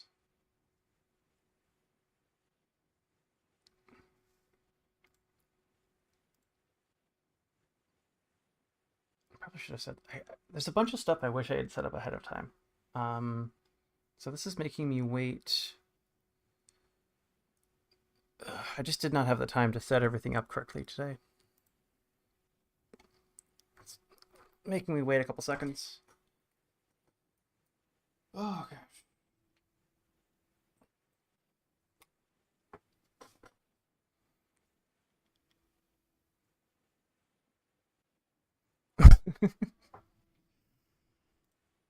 Gotcha. Well, glad you're here. Thanks for stopping by more than once. We love to see people coming back. That means I'm doing my job.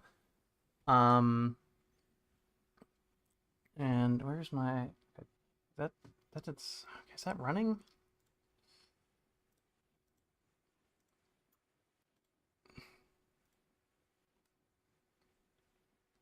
Odd emulator choice? Oh, is there a better one? I literally just Googled PS1 emulator and then downloaded the first result.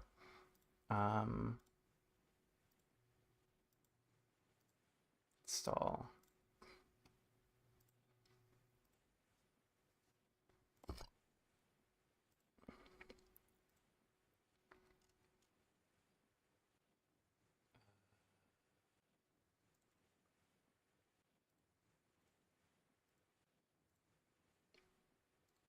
Duck Station. Okay, sure.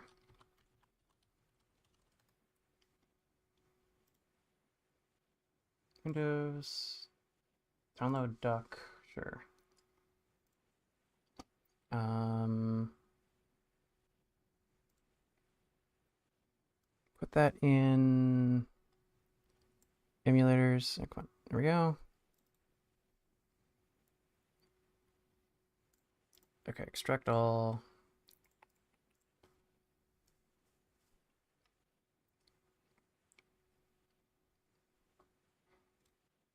Uh,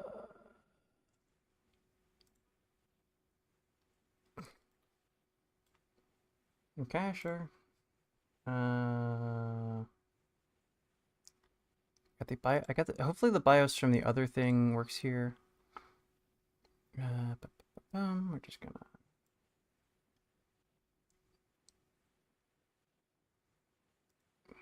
Wait, does it come with a BIOS? Sure. Which next? No, I don't want to continue without selecting BIOS. Browse. Firefox downloads.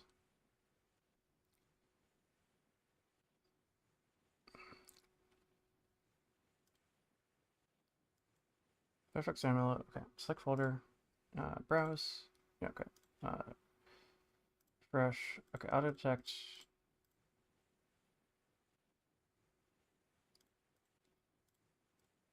Sure. Select. Okay. Select directory. Oh, I didn't actually unzip it. Give me a sec here. Let's see. Extract files. Sure. Okay,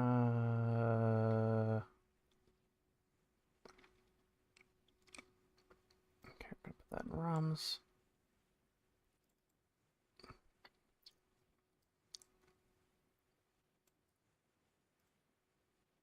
Okay, can I just, nope.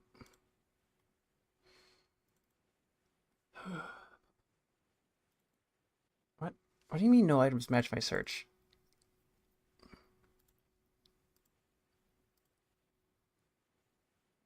Oh, okay. It wants a folder. Okay.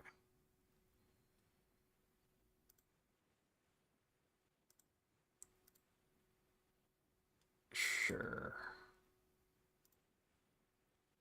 Oh, I need a controller. Sorry, this is taking longer than I thought it would to set up. Thanks for sticking here if you're still here. Okay, controller type. Controller, sure. Yep. Okay, add game directory. New. Wait, no. Wait. Okay, let's just have the game directory be cool world. Here we go. Just here we go. That's my game directory. Yes, I want to scan recursively. No excuse. Supported games. Oh my god. Okay.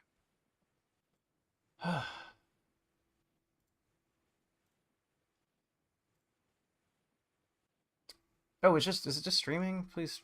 No, it's download. Okay.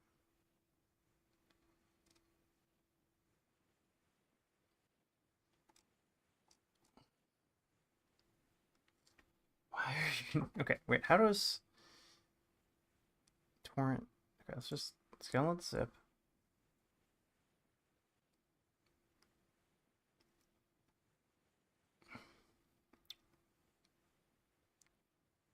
Okay, great. Now put that in ROMs. Okay. Okay, extract all. Sure, yep.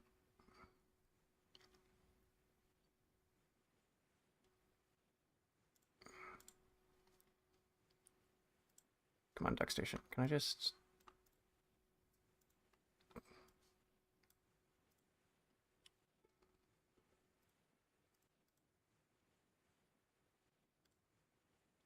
Yay!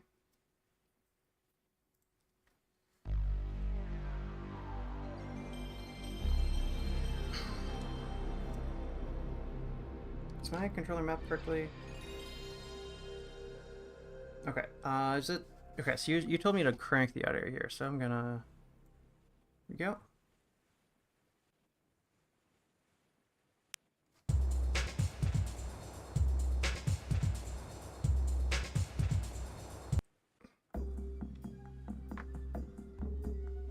Okay, so my... Do editing. Okay, oh, I should update this. It's a game called Cooler World.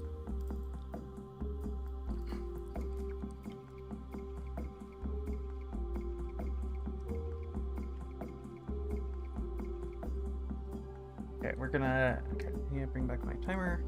There we go, start that. And settings,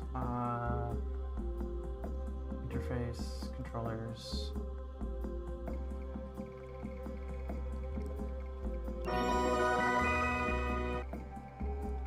Oh yeah, yeah. This has been a pretty popular stream.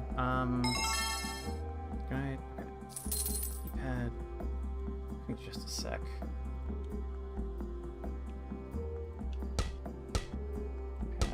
Left analog, up, down, left, right. Oh wait, that's okay.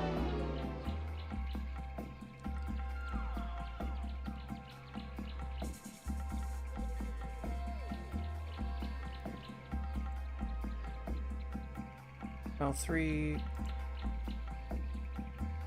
R3, right analog, left, right, down, right analog, up, and then triangle, cross, square, circle.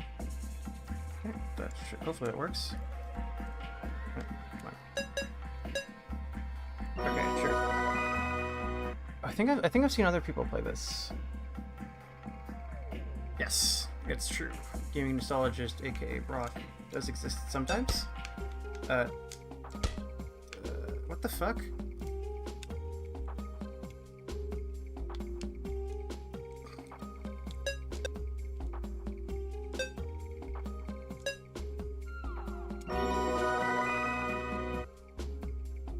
Hey, Brock, is this an emulation error? What the fuck is this?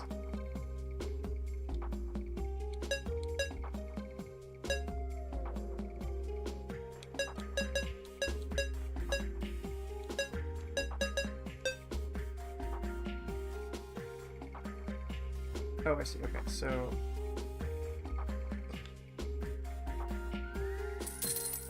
Okay, so I gotta, I'm holding down the thing to.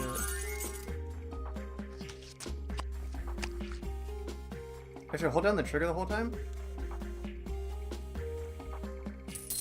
Is that because I mapped it wrong? Let me just. Okay. Controller. Settings, controllers. Okay, right. R2.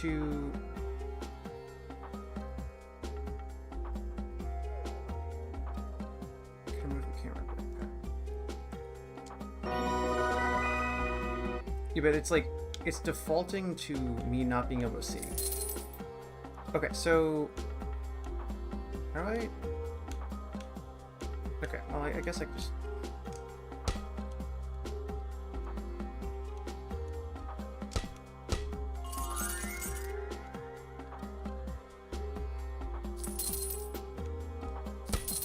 I guess I gotta collect all these coins to.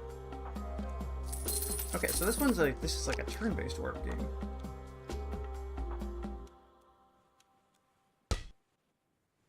Press X. There we go. Is my timer visible on stream? It is. Okay, great.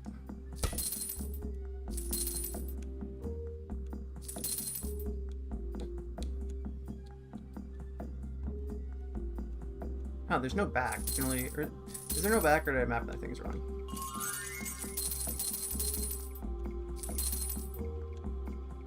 Pumpkin. Do I get a bonus for getting all of them? I think it's just because I mapped my controller wrong.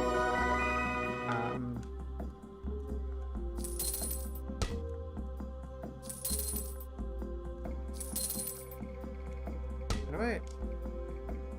Oop.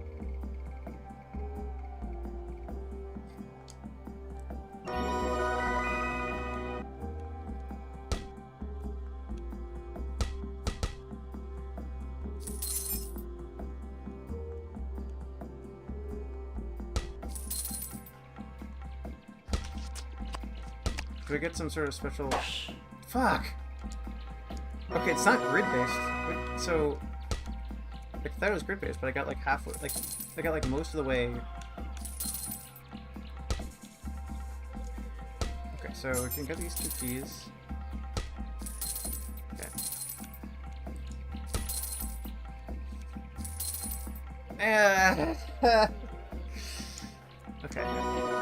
care about my score, so like I'm not.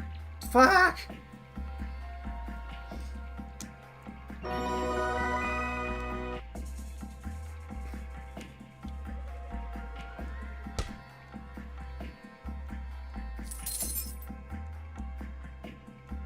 So like most of these collectibles are optional, huh? You just gotta get the correct number of keys you can leave. Is that how that works? Like if I can see, yeah, the exit is now clear. Oh, and you can just, okay, so you just roll to the edge and you like go around. So I was working way too hard. Okay. Okay, so the jump is the only part that's not grid-based. Interesting. Okay, well, let's see. I want to collect all of the, I'm gonna collect all possible collectibles.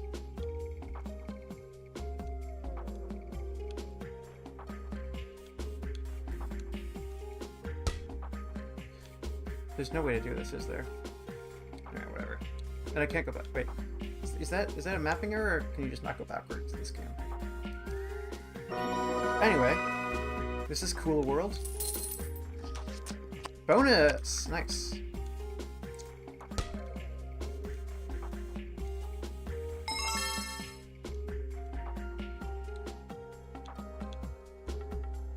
How do I...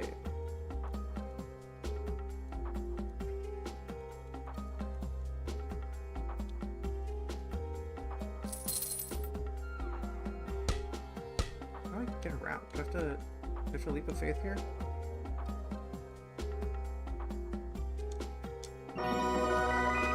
Was this an arcade game at some point? Like, that's... Like, that would... Or did they just think a high score system was, like, cool? Okay, so...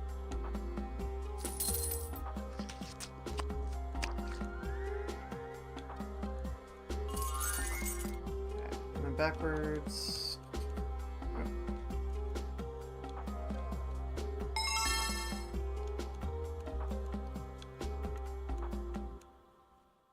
Nice. Ooh, it's got weird colors now.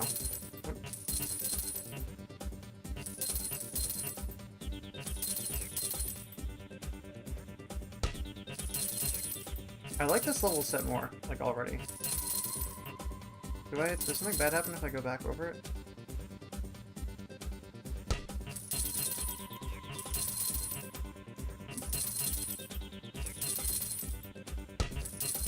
Oh, okay, these are all bonuses. Okay, I got it.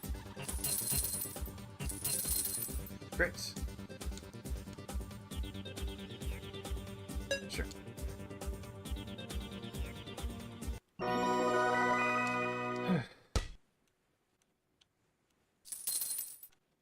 Aw, dang, I was hoping the whole game would like look like that. Okay. Okay, let's see. So at this, okay, no, why? I still don't understand how like turning works in terms of. Okay, we get some more time over here. Okay, great. What do you, wait, why is it counting down? What's going on here?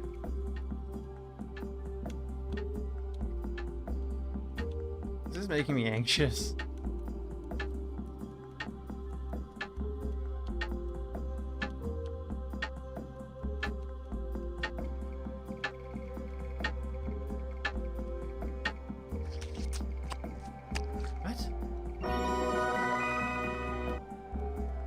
Wait, there's no clock, but if I get the clock, then... What? Can someone explain to me what just happened with the clock? Okay, so there's a timer slowly ticking down, right?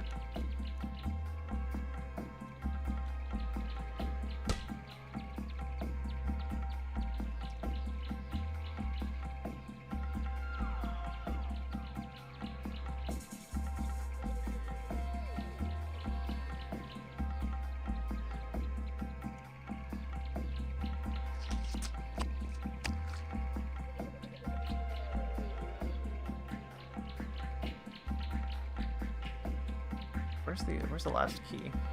Right here? What?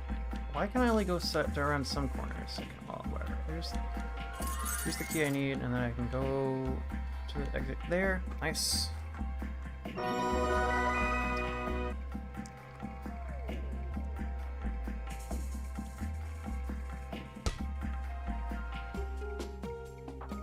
I can jump down. Nice, I didn't miss. Okay, great. Can I go this way? Nope. Okay, so I guess hourglasses are bad? I thought they would give me like extra time or something, but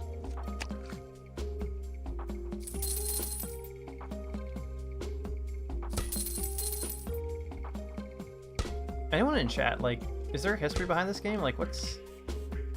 Like, did they just feel like making a game called Cooler World and putting it on the PS1? Or is this, like, an arcade game that got ported? Or, like, what's going on here? Because, like, there's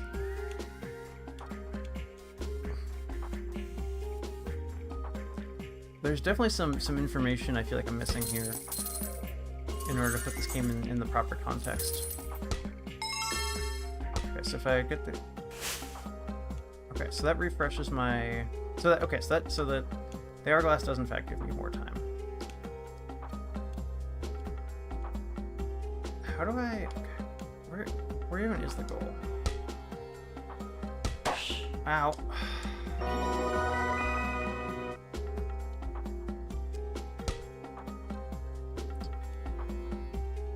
Okay, so goal's over here, but I have to jump off of it to go find the keys. Okay. Wait, why does it subtract time? What the hell? Okay, so and if I get misaligned after a jump, then I stay misaligned until I move one space?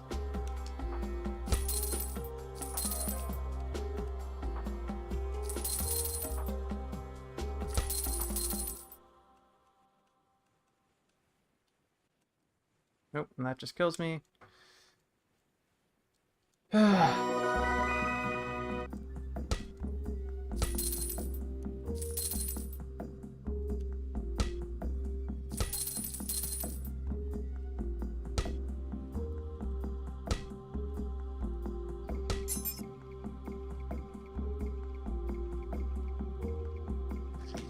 And I only want to get the hourglass when I'm already low on time, because it'll set... Does it like set my time to 15? Like, how does that... And I just died again. Okay, yeah.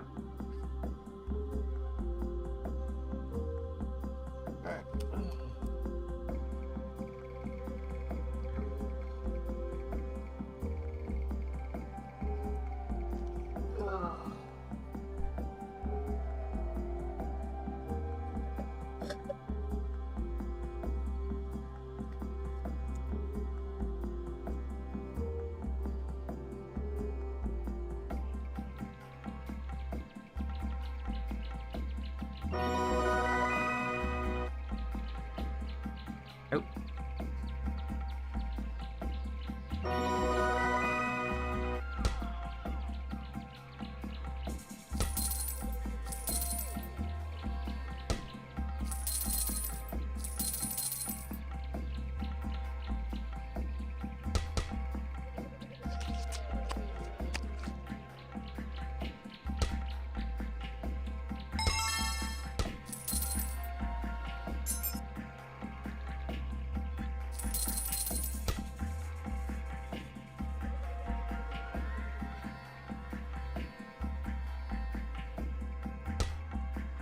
Wait, why can I not jump down? Okay.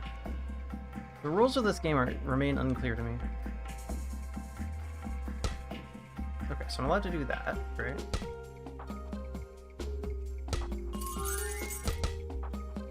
Why is there only like... It's weird where the reflex / skill based thing is and is not. Like it's just in the jump. Everything else is like this like chill turn-based thing. And then how do I get back onto the... Wait, is the exit over there? Are there two exits?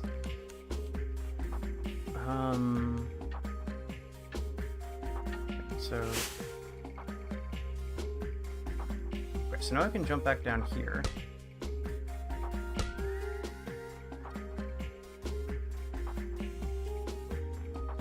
Alright, we have Kula the world.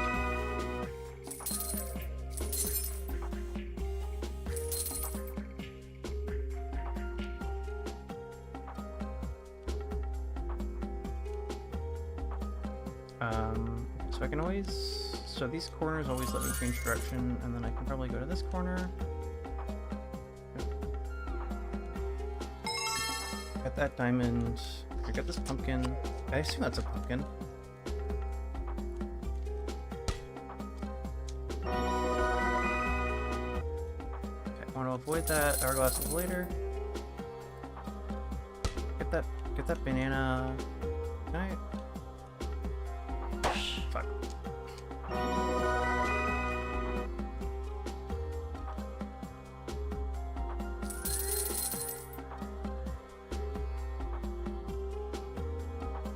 Nope. How do I rotate? And those are 2 in a row, so I can't. Okay, so I can.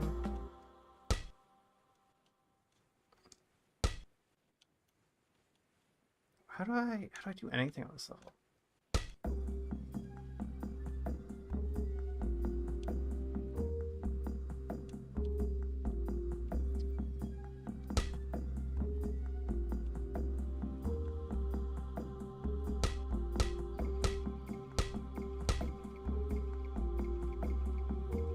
Nope.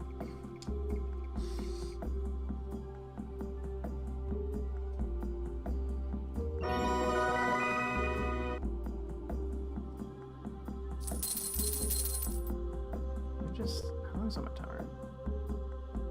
Have I really only been playing this for 15 minutes?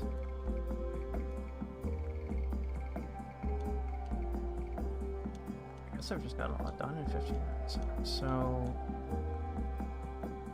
What's the thing I'm supposed to solve for to make this level possible? Like, jumping off doesn't seem to... Okay. Okay, so I can't rotate that way.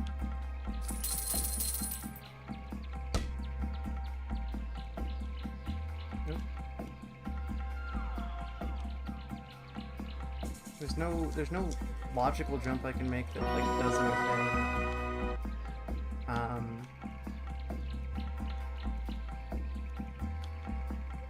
Can't double jump over those. Okay. Yeah.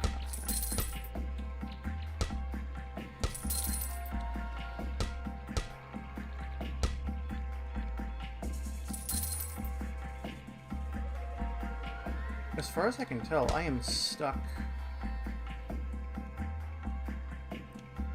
on this. Let me just double check that I bound my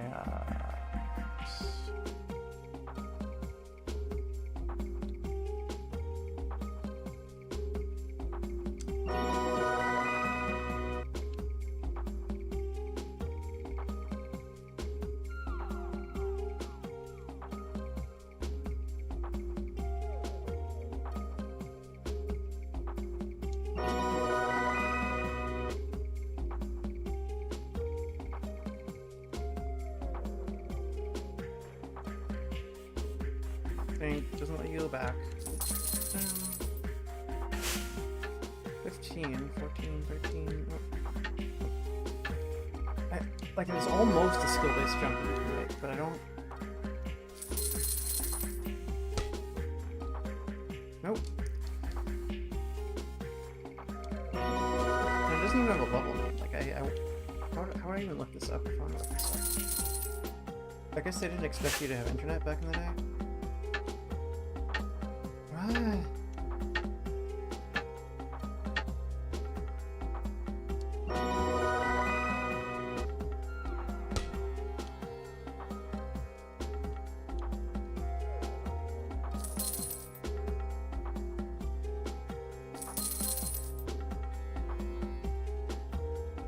Oh, I see.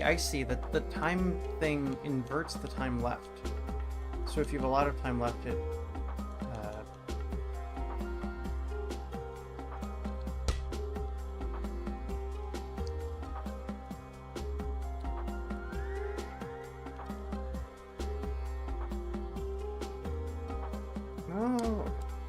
do I... Okay. Cool world.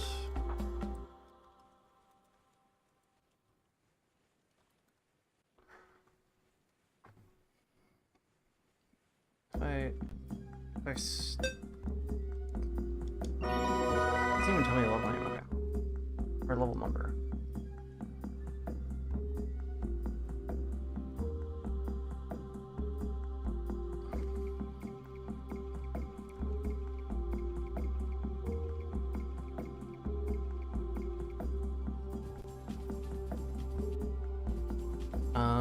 Okay. Nope, I've already done this one.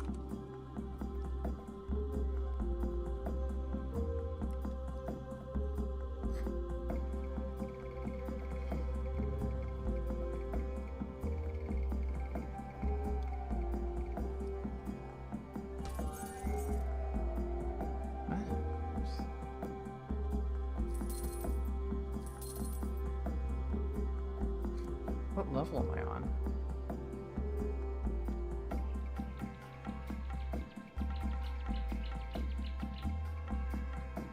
All text-based, okay.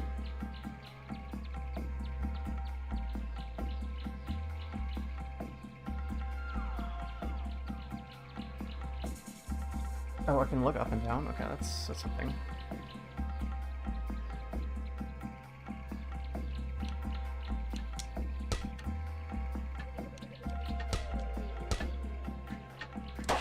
Nope.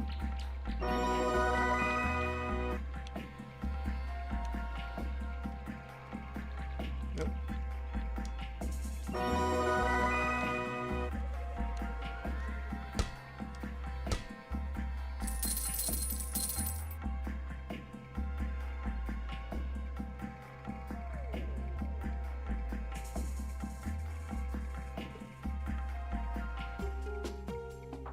First, okay, so is it like if there's a skill-based jump,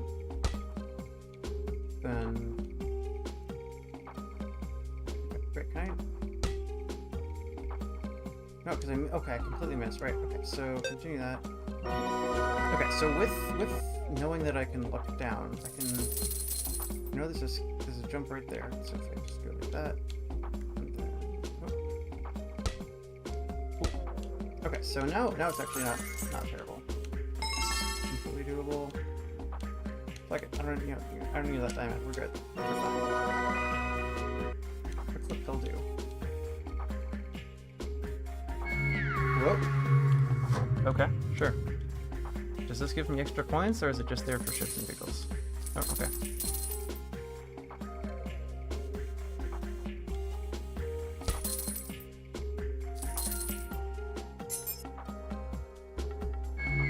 Wow, it doesn't even give me points, it just fucks with my vision for a couple seconds. Wild. Okay, whatever. We're getting all of them. We...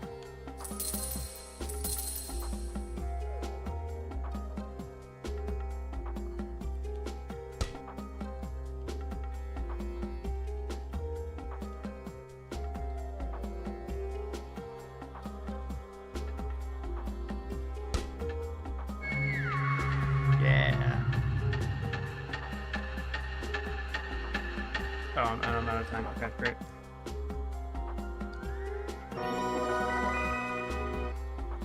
Does it cost me time? Is that how that works? Just in theory. Okay, just.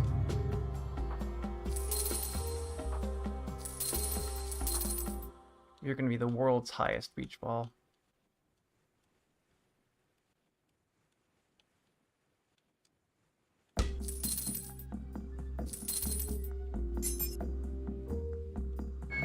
I tried to jump over that and I didn't.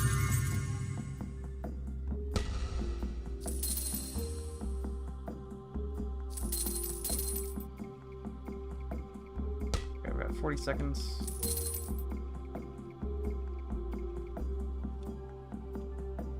How do I get back on? I have to... Can I just... I guess I can... Nope.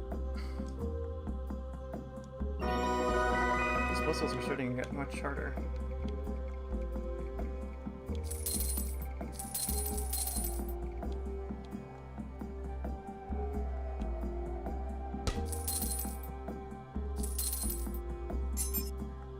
room key.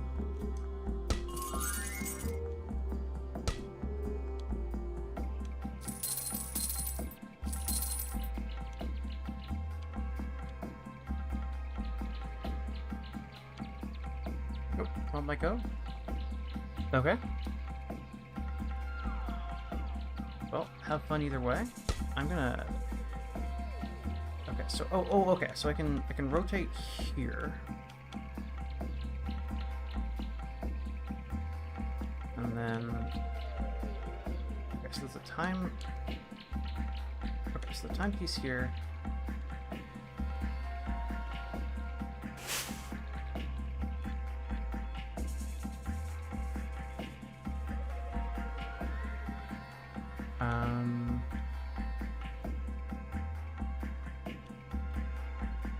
Okay, neither of these provide a good jump. And that breaks. Okay. So like the first set of puzzles were like really easy, and then it's like, okay, now I'm having to use my brain. Okay, so here's key 1.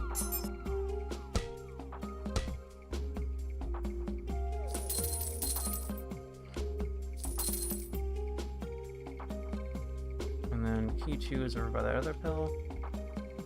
And I missed.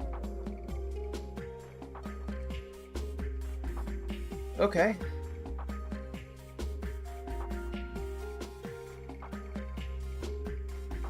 Okay, you know what? I've given this game half an hour. I was not super impressed by it.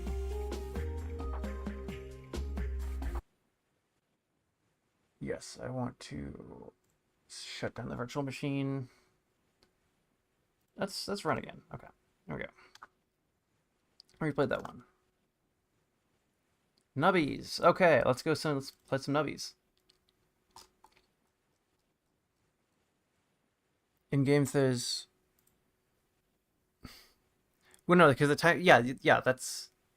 Because the timer's counting down and the other thing is counting up. Right, because it's going down from 45 minutes. Yeah, and then I just restarted it. Yep. Alright, library. So I think this is probably going to be the last appearance of Nubbies on Orb Day, or whatever we're calling this show. I played it a bit, it's fun. It's not sucking me in like the way that some other games have. I know a lot of people like this game. It's just like, and I don't dislike it. I like it fine. Go.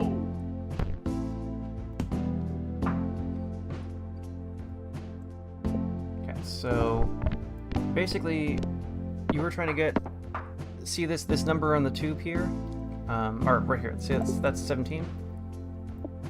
We were trying to get to a number at least that high, and this tube is like the further we get past that number, the better.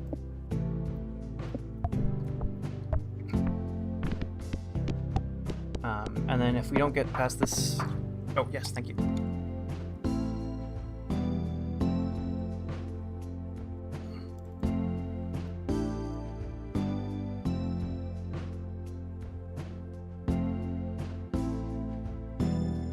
Center that. There we go.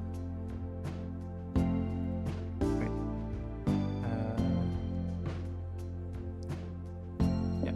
Yeah. So we did not make it that time, and so these are all these nubbies are. Okay, and then we got some roguelike elements. So we hit 12, pop around a peg. Okay, so we can get that there. Okay, so if I hit the wall twice, it'll double a random peg whose number is less than 32, which is all pegs right now.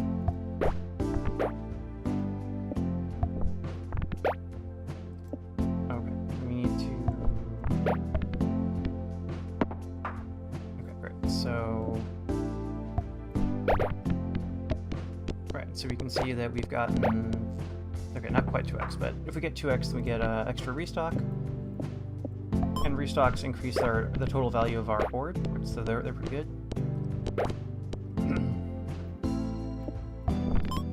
And we did not make it that time, so we get to go again. And those little orbs up there, those are our lives, basically.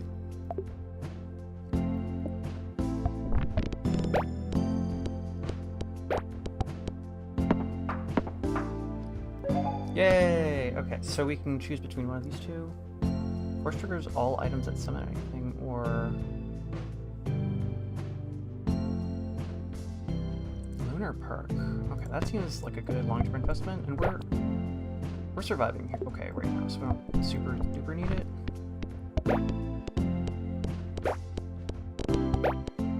So you can see that slot 6 is actually locked.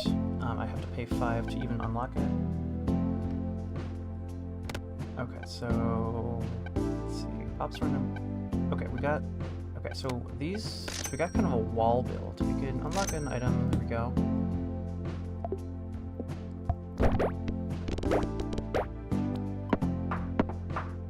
Great.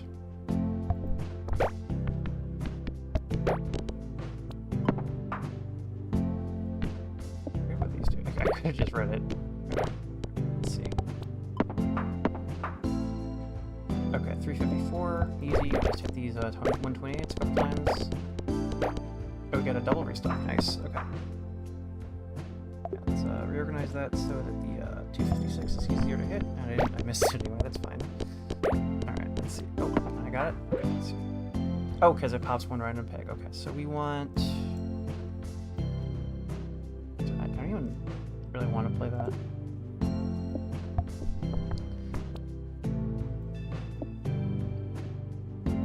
So okay, there we go. So we're trying to hit 450, and we did in fact hit it. Nice. We got a double, so 2 restocks.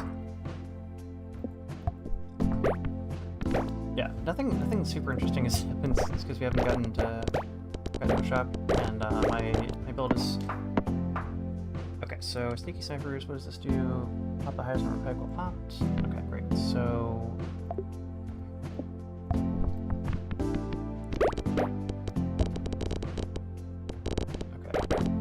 Get the 2x. Nice, 2x.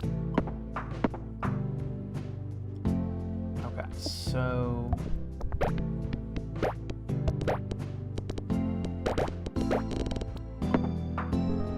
Okay, now we gotta shop again. Okay, so peg halved. Nubby dies, you gain 300 points.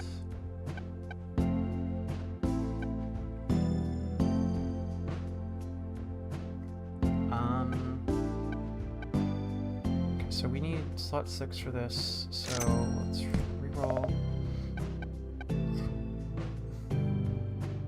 First peg popped. Every peg points. Okay, sure, yeah. It's force triggers. When Nubby dies, you force trigger this several times, okay.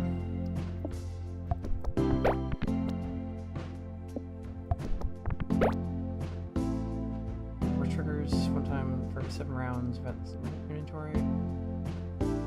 Every pig popped will give you 15%. Okay. So. Okay.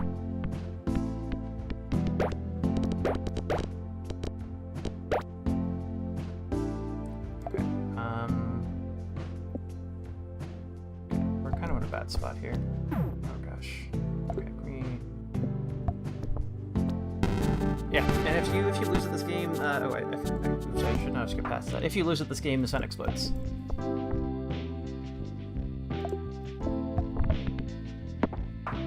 So, yeah, those are the stakes. Oh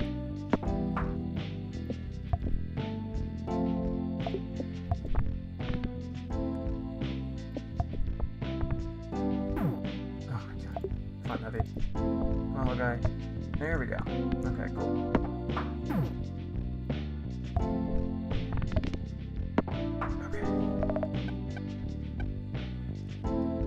Peg your head. Oh,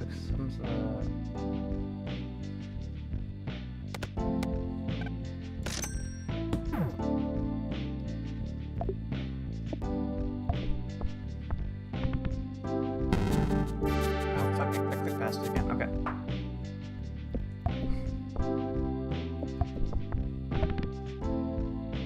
There we go.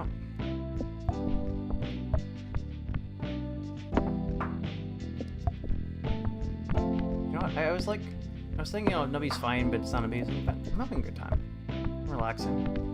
For some reason, Cooler World was stressing me out. This game is fine. Water thirsty. See, Cucumber dies when Nubby dies. Every empty space. That seems fine.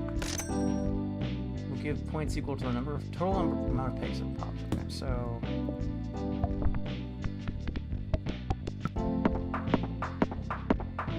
Okay, so that's really good, really good. Got it.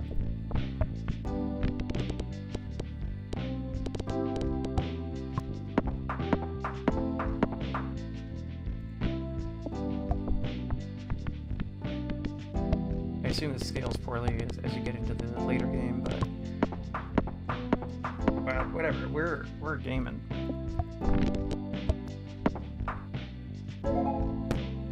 We do pig fillet pop for a percent chance to trigger the item in slot 3. First pig pops. First triggers 1 pig. Okay, so this one does more for me right now. Pig fillet pops. Slot 3. Okay, so we can put this in slot 3. Oh, actually, we can. Here we go. So if the 3 hits, so that flat 300 is still good. 5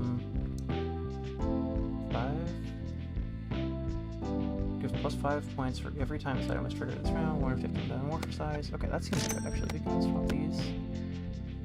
So 5 pigs popped, 1 pig fully popped. Done. Great.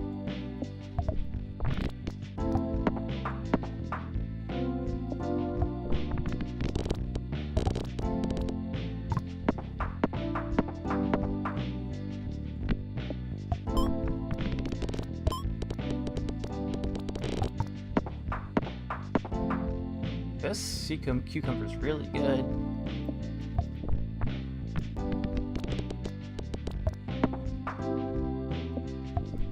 I assumed it would be like fine, but it's actually insane. If I can upgrade it, that'd be super exciting.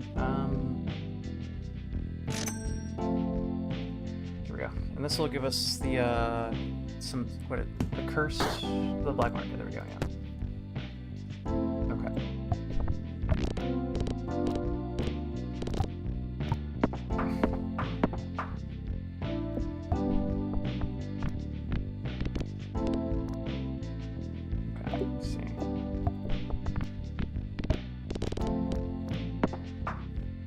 So we're sort of just treading water here. Here we go.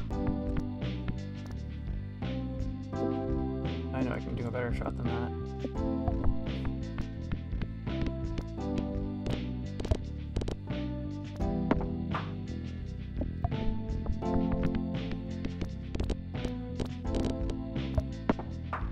Ew. Mr. Restore opens, use key, yes. Still here. Alright, what do you think? Should I choose the mannequin head, the toy fish, or the finger? So mannequin head reduces round goal by 30%, but halves all the pegs. This one, 2 random pegs will copy the number of the first peg popped. 4 pegs. 2 random pegs will copy the number of the first peg popped. Okay, and this one marks random peg when the peg is marked.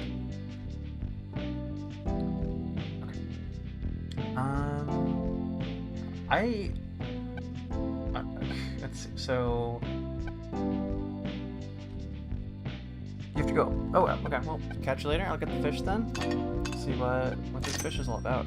Fish. All right. So when the first peg is popped, two random pegs will copy the number of the first peg popped. Okay. So if I hit a really high value peg early, then actually that seems. Let's B.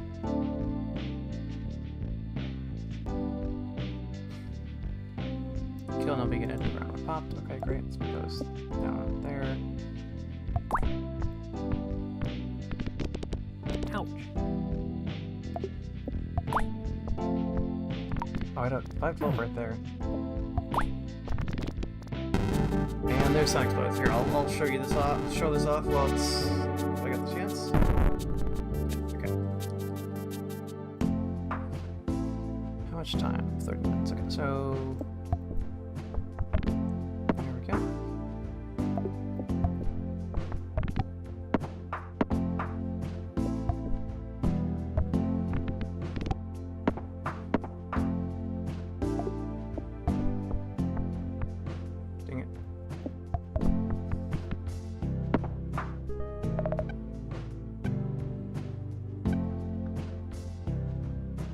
There's stuff.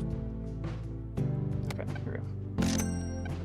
Let's see what the metamorphosis does. I kinda want it. It's a 1 in 50, so it'll take a while, but. Okay.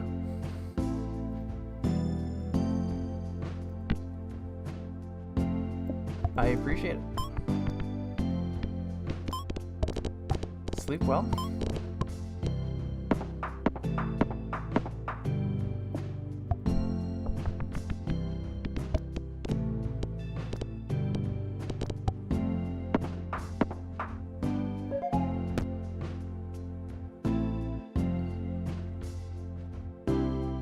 Pigs popped, triggers all. Alright. So whenever 15 pigs are popped, all of my. Nope. 3. Okay, we got the metamorphosis. Nice. Every half second is an egg missile. Yeah, that sounds fucking awesome.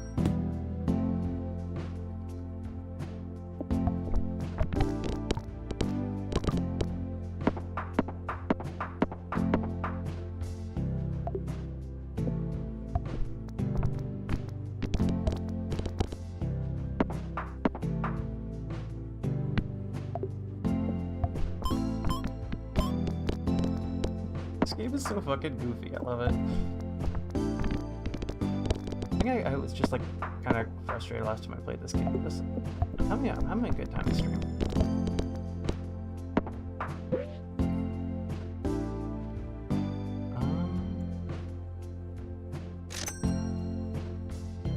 This just gets me a random like common item, right? Force trigger the. Okay, great. Sure, whatever, we can usually skip these and I usually regret it. Okay. Sure. 2 pigs popped, plus 3 points for every attack items triggered this round.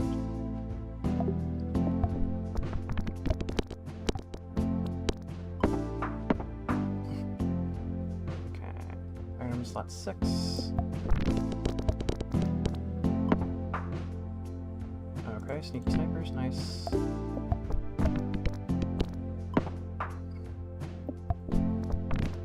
We got a shop coming up. Okay, actually, I think I just want an extra item slot, and then I can.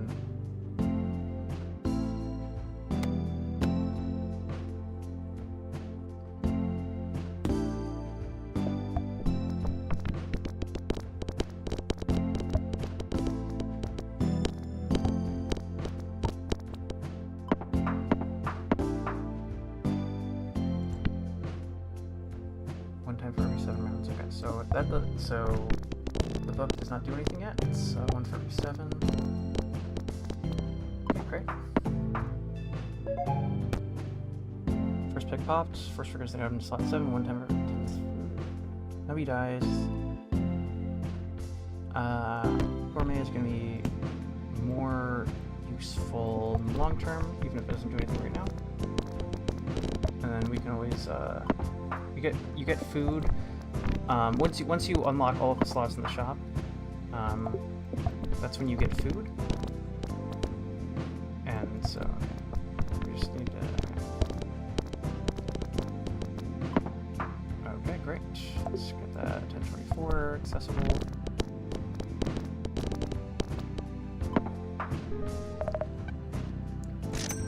So force triggers the item in slot 7 for every 10 food of my own teeth consumed. Okay. Okay. Gain 1 coin for each remaining life. Okay, great. It's back. And then I don't have anything to buy. Okay, so first triggers an item slot 6, 1 time every 7 rounds pass. So.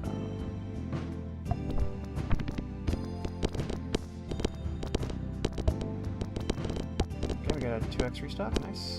Oh, and like, just nearly cleared the board. Okay, start off with a 1024. This build is fairly efficient. I'm happy with it. All psychic. Okay.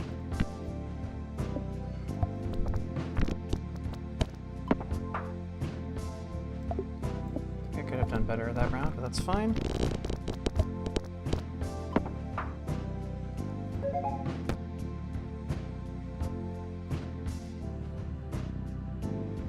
Force trigger is the item in slot number 7, 2 times for every inventory. Okay, so now he dies. Okay, I don't have anything good to put. Well, okay, so these both care about slot 7. Okay, let's see how effective this is. I don't really know how to do the math.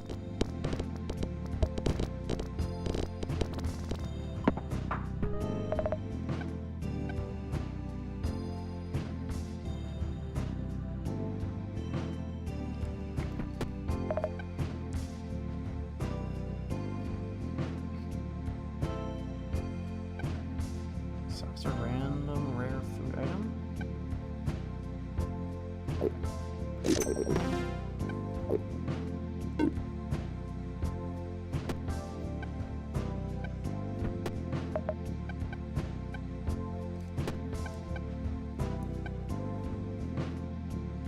Okay, so if I'm doing Void Park, 2 times for every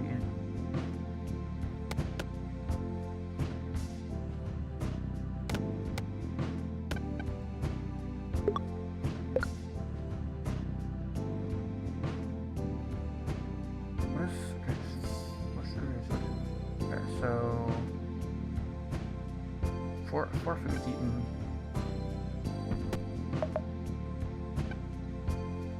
I guess I can reroll.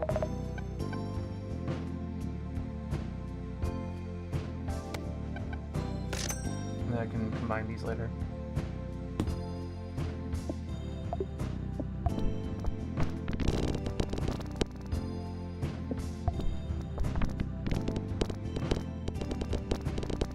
How much I was relying on insulation. It seems like it wasn't doing that much. So I can survive without it.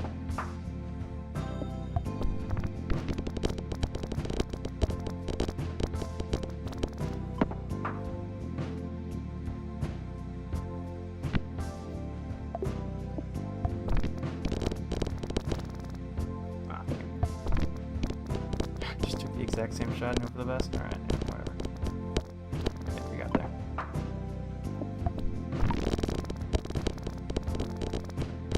Okay, great. So now these are... So now I can combine these.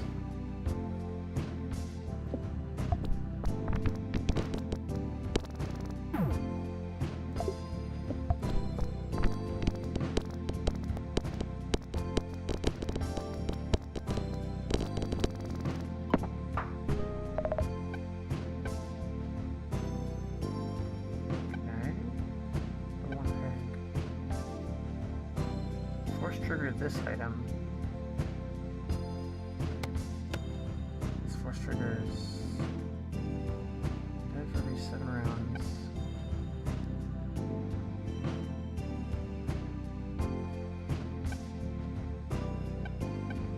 Oh, Nubby dies. Okay, so Nubby dies.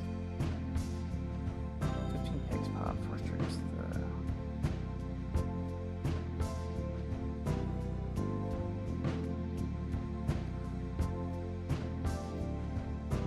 I think what I need to do is start eating more food.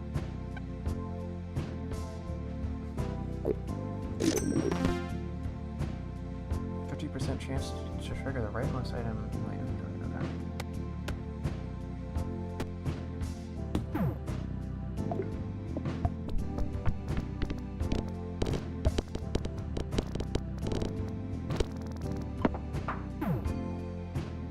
Okay. Okay, so we're surviving but not thriving.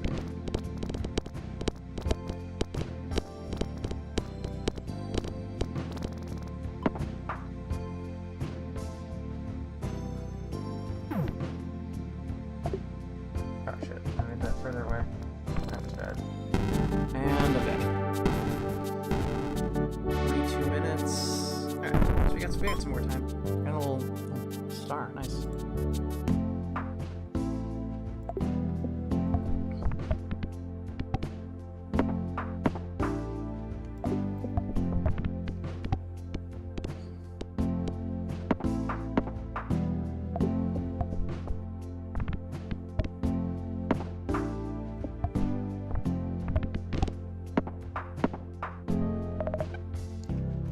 Okay. Doesn't work. Okay. There we go. Let's try this one.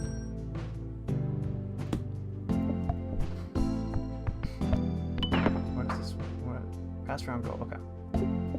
So this doesn't do anything until I pass the round goal, but so it's a win more. Doesn't. All right.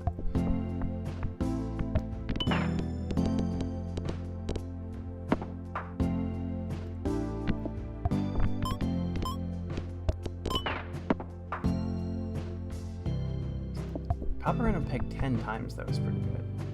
Alright, so I got the 64. Okay, great.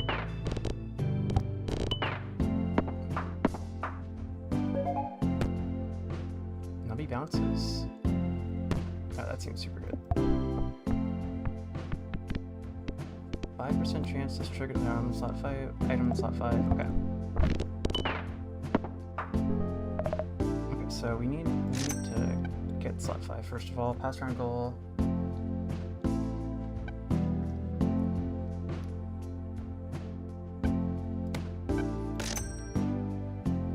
And this early in the game, sea cucumber is huge.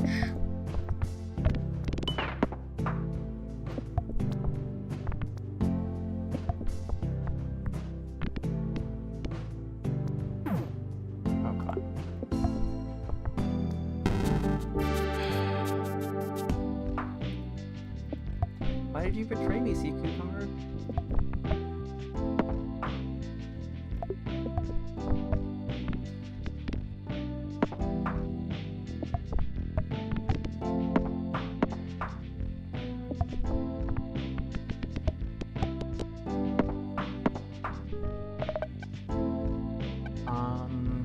Picks pops.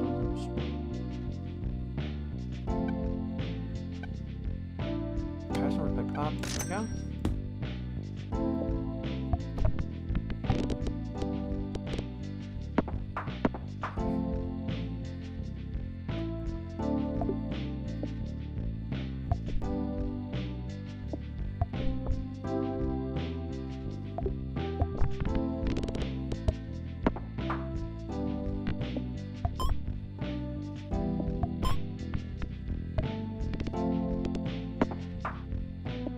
Sort of behind at this point.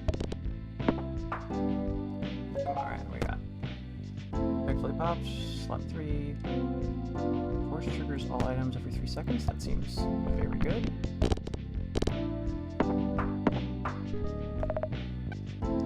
Sea cucumber. I know it's pretty good at this stage in the game.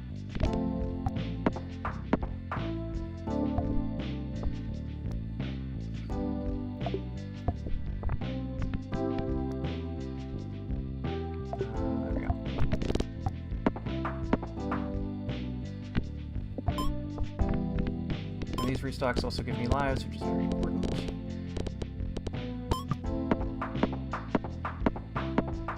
Oh yeah, oh yeah.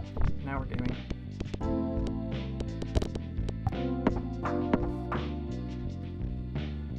Good. So highest. So when I get the highest number, which is something I want to do anyway. Okay, so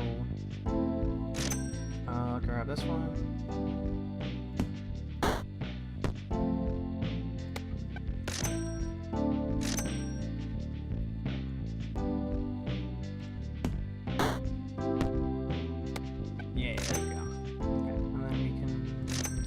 As well.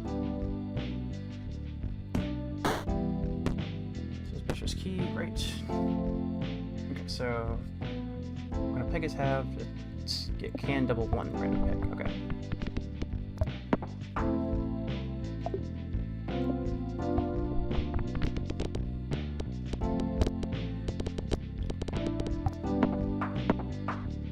Nice. Okay, so.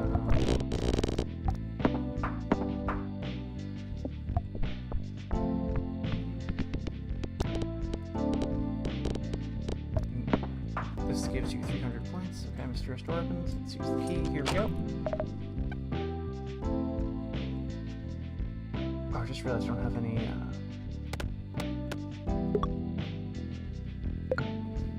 slots. Okay, so all perks force trigger the item to the left of me once. Okay. Okay, that seems good. Let's just put that right there. And let's see if that does what I think it'll do.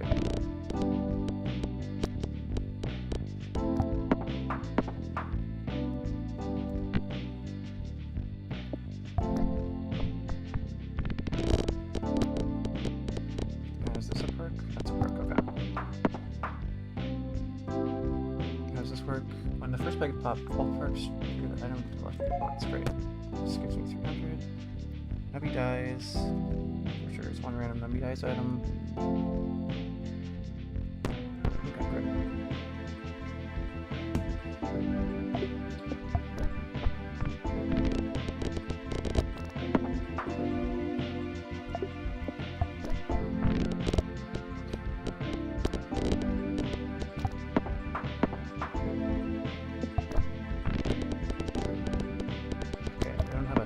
Commentary right here. I want that 1024. Give it to me, give it to me, give it to me. At this point I've sort of lost track of how my build actually works. Okay, so pops trigger on a peg is whenever the highest number of pegs popped. Okay, so I do need to start unlocking. First trigger this item. How does this work? When the first peg is popped, it first triggers the item to the left. Oh, sorry, I'm to the left. Okay. Oh, item to the left and right. Okay, there we go. And this force triggers both items. Okay, but this can't be force triggered. Okay. So I want to put this here. Okay, so.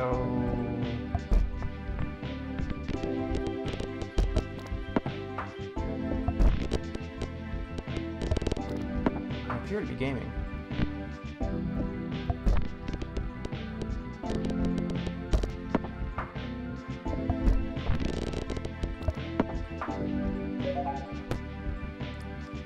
Pegs pop, force triggers leftmost item in my inventory, okay, so just do that. Oh, force trigger triggers this item. Okay, force trigger both the left and right of me. Force triggers odd items. So that triggers left and right. Okay, so we're for force triggering the cheese house a bunch. Actually, we can first trigger that way, and then this will. Okay.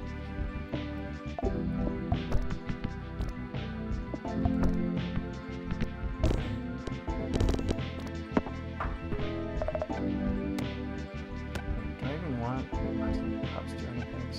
I don't even have the money for it.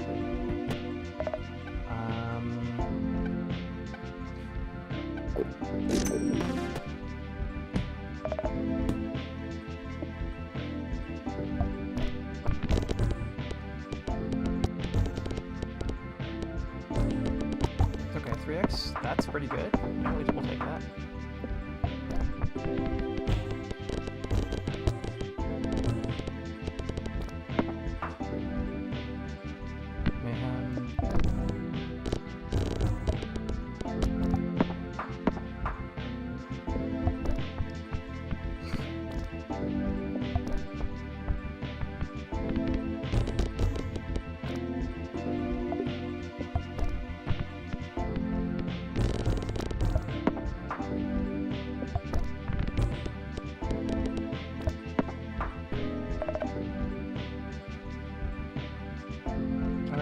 Both target grades. 5 items pop. Which are cool. That's plus one square and pops on peg. Then we hit the whole pop one down the peg. That seems good. 10 pegs popped, leftmost item.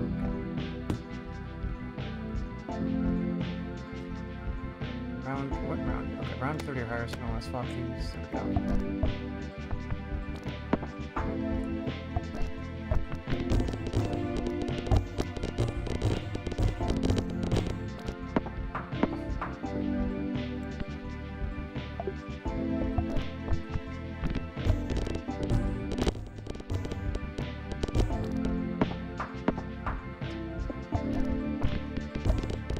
So this is a little bit of a liability because it loses points. How does it?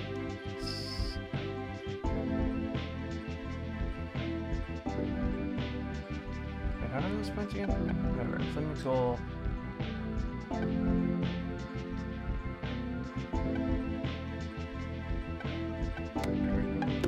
Grab this. Pop through and fire this twice.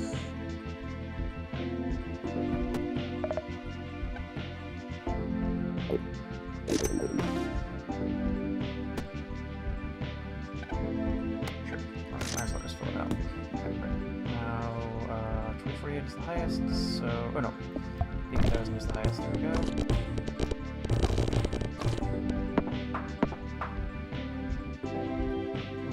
One pig pop. All pigs will have this pig pop. Okay. Cool. Nobody dies if you have passed the goal round. First trigger down to 5.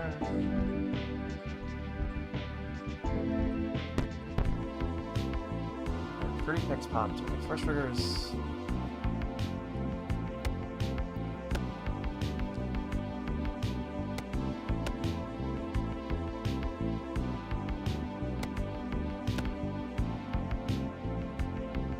Okay, so this one, first trigger is left side of my inventory.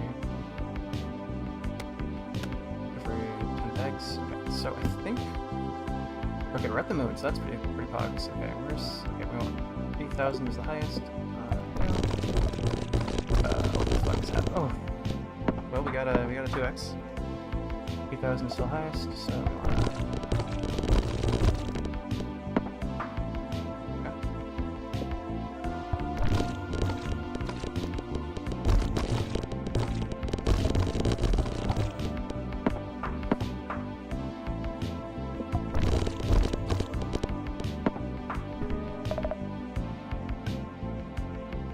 Trigger this item. When this item is first triggered, transfers to the first trigger on the left of me.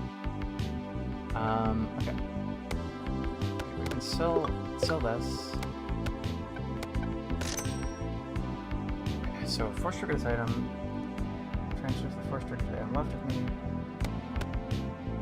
And then first trigger this item left and right. I think this is a Wombo combo. We'll see. And then this is 30 pegs. Okay.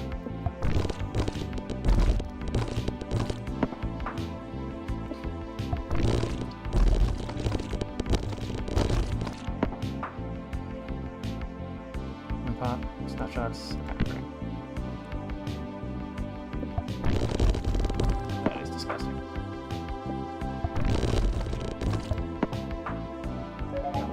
Nice. Pick pop, take 4 less items. Triggers slot 4 times. Okay, we can start. Okay.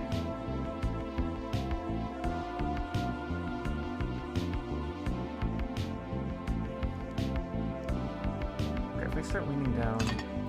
Okay, great.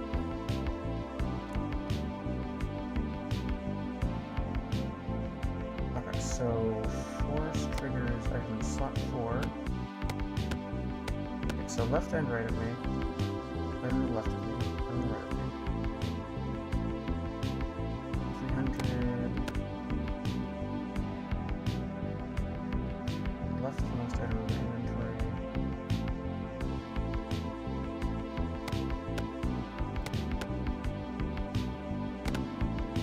So if I have 4 or less items, so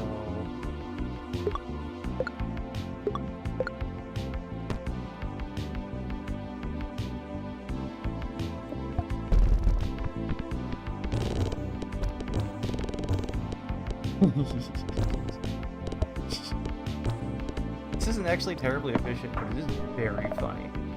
What the fuck do you do?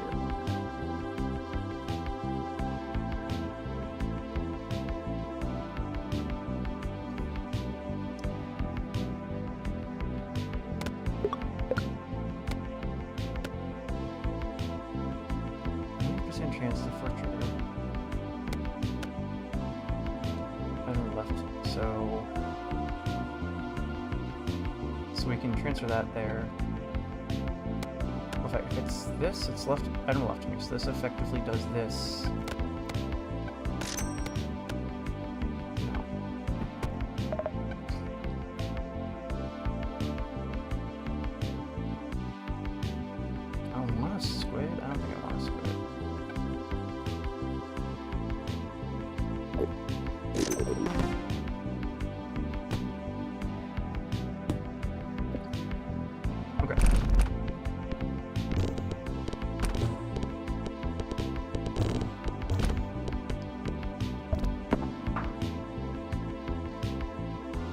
2 pigs have. Okay, so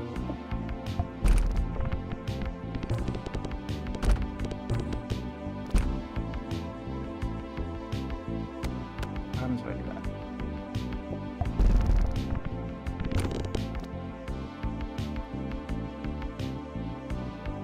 Leftmost item in my inventory. Okay, so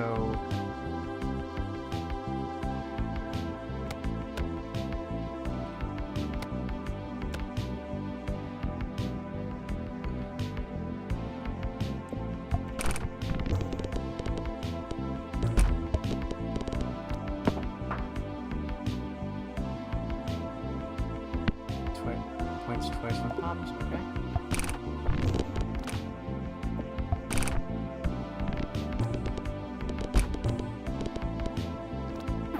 Last shot. Okay.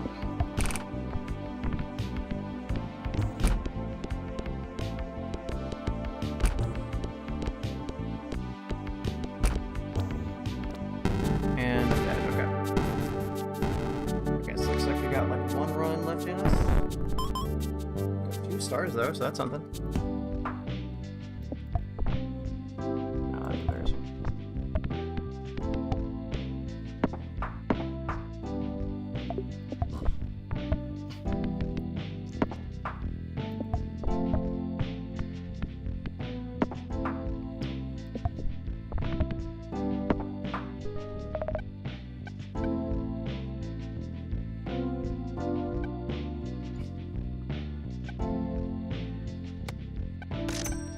I think Friendly Rock scales pretty well because it'll always.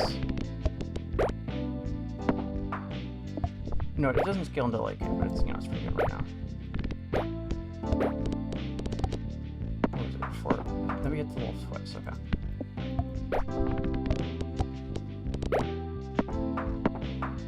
Nice.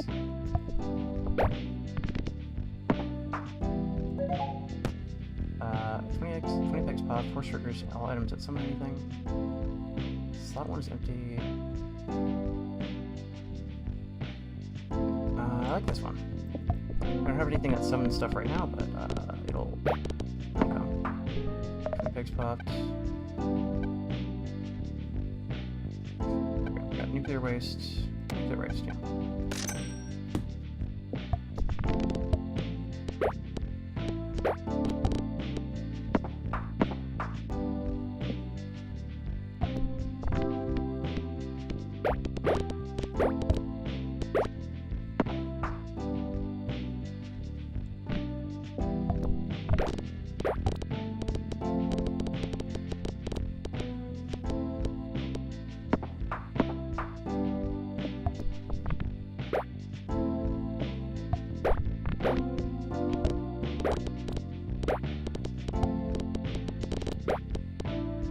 I got 2x, nice. Alright. For some reason, 20 pegs is not happening. Just grab a random item.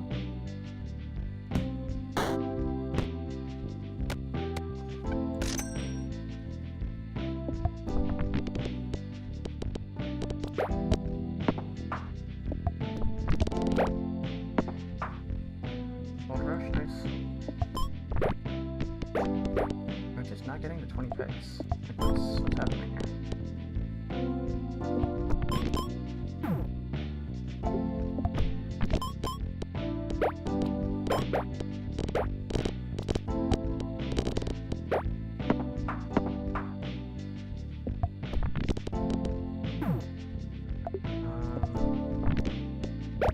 I need to hit the walls a couple times, right? So I know this is gonna be good. What does seal do?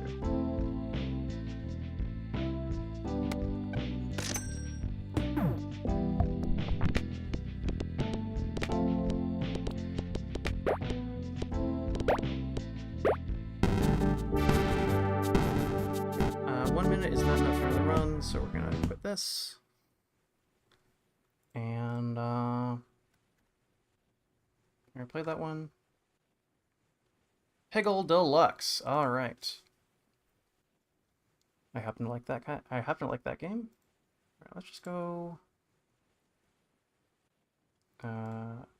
Stop. Yes. Wow, this game just doesn't want to... Okay. Let's see. Peggle Deluxe. Peggle Deluxe. Oh, I guess I... Fuck it, I meant Peggle Knights. It's fine.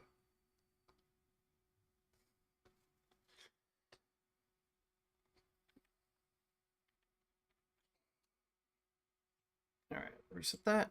Start. Boom. Boom. Die. It's paused, isn't it? Too many dang tabs open. Reset. Start. Great.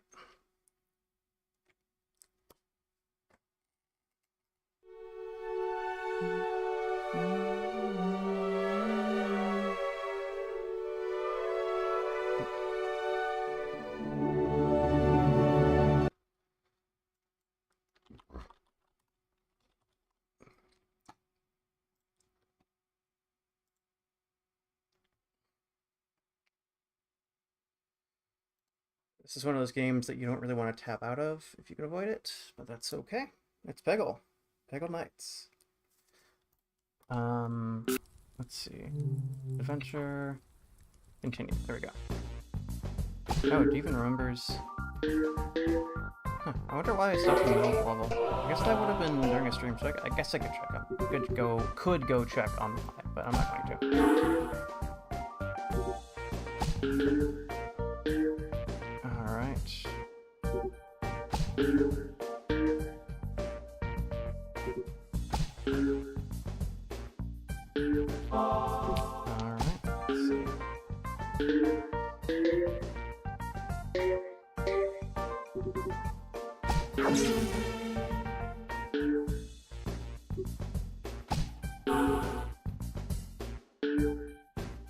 Something about this game feels a little odd today. I'm not sure how to describe it. Okay, we got a bunch of points, so we get to just take that and oh, I didn't realize there was a last ball that I missed. Oh fuck. Oh fuck. All right. Well, I'm glad I got the pyramid. Okay, so this game, if you haven't seen it before, it is fairly straightforward.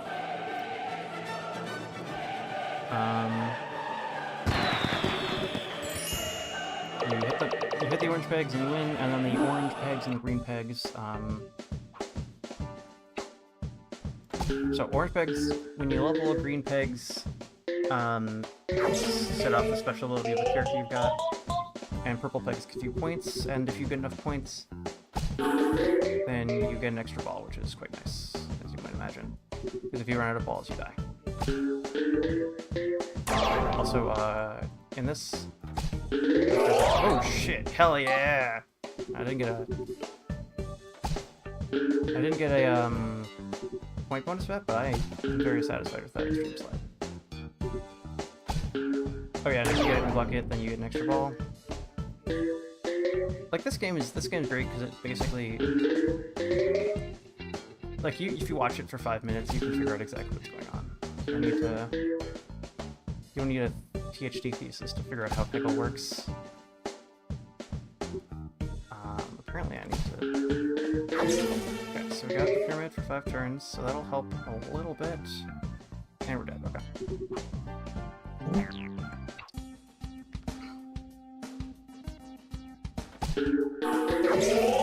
Yes!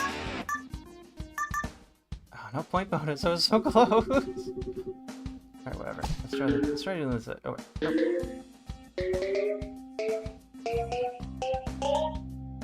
Nope. Where's the...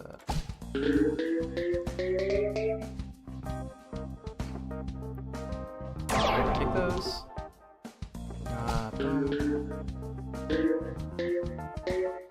Yeah, there's a lot of strategy involved with, like... Because you can sort of... You can do a cross... Right, you can do across the field because it'll bounce. These the balls are fairly bouncy here. And then or you can also see the multipliers here on the side. So basically the later points in a shot will be worth more. Okay. Oh yeah, and the purple moves like randomly every time, so it's keeps you on your toes if you're going for points. Okay. Yeah, we're gonna lose that ball. That's fine. The pyramid is like, it doesn't do much other than like save your ball, but I think it is my favorite power up in both Peggles that I've played.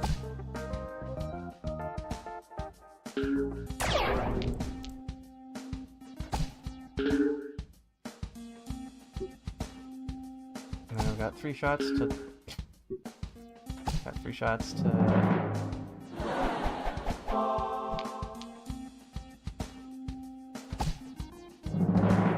Okay.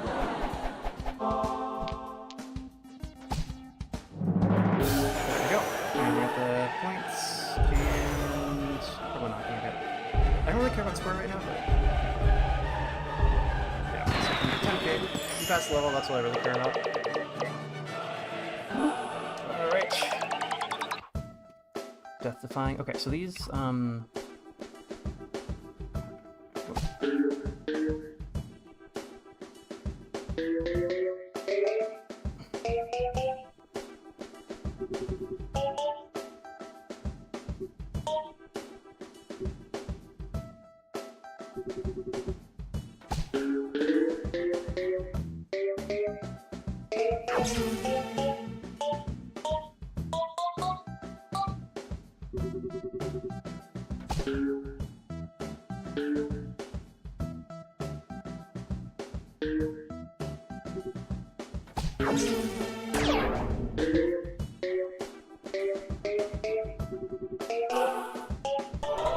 yeah.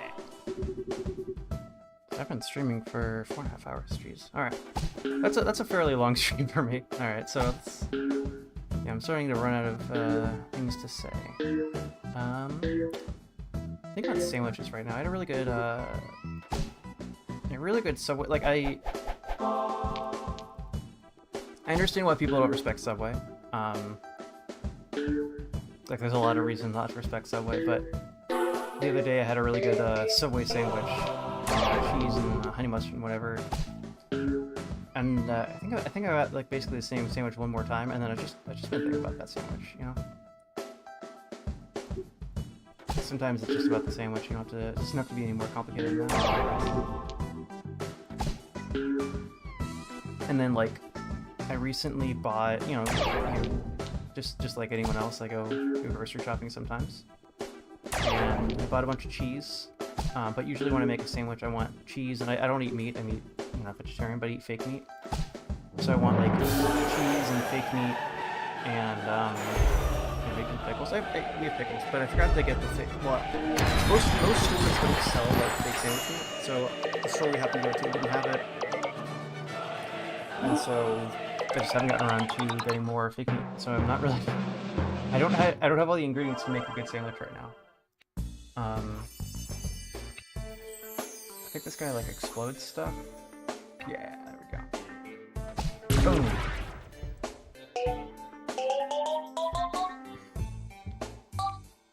Yeah, that's kind of where I'm at in the stream. Like I'm thinking about sandwiches. I do like these longer streams.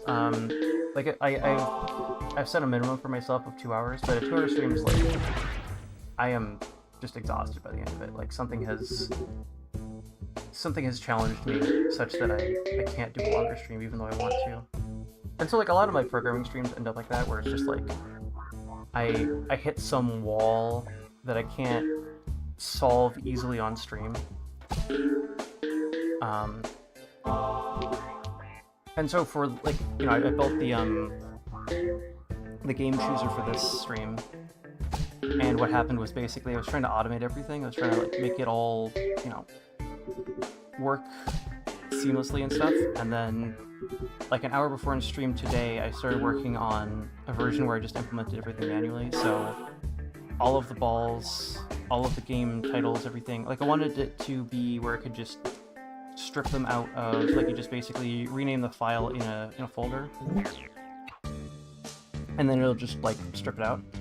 Like I'll just say, okay, so here's this file, it's named, you know, Peggle Knights, right? So file's named Pickle Nights, and for every, it's just basically for every image in the folder,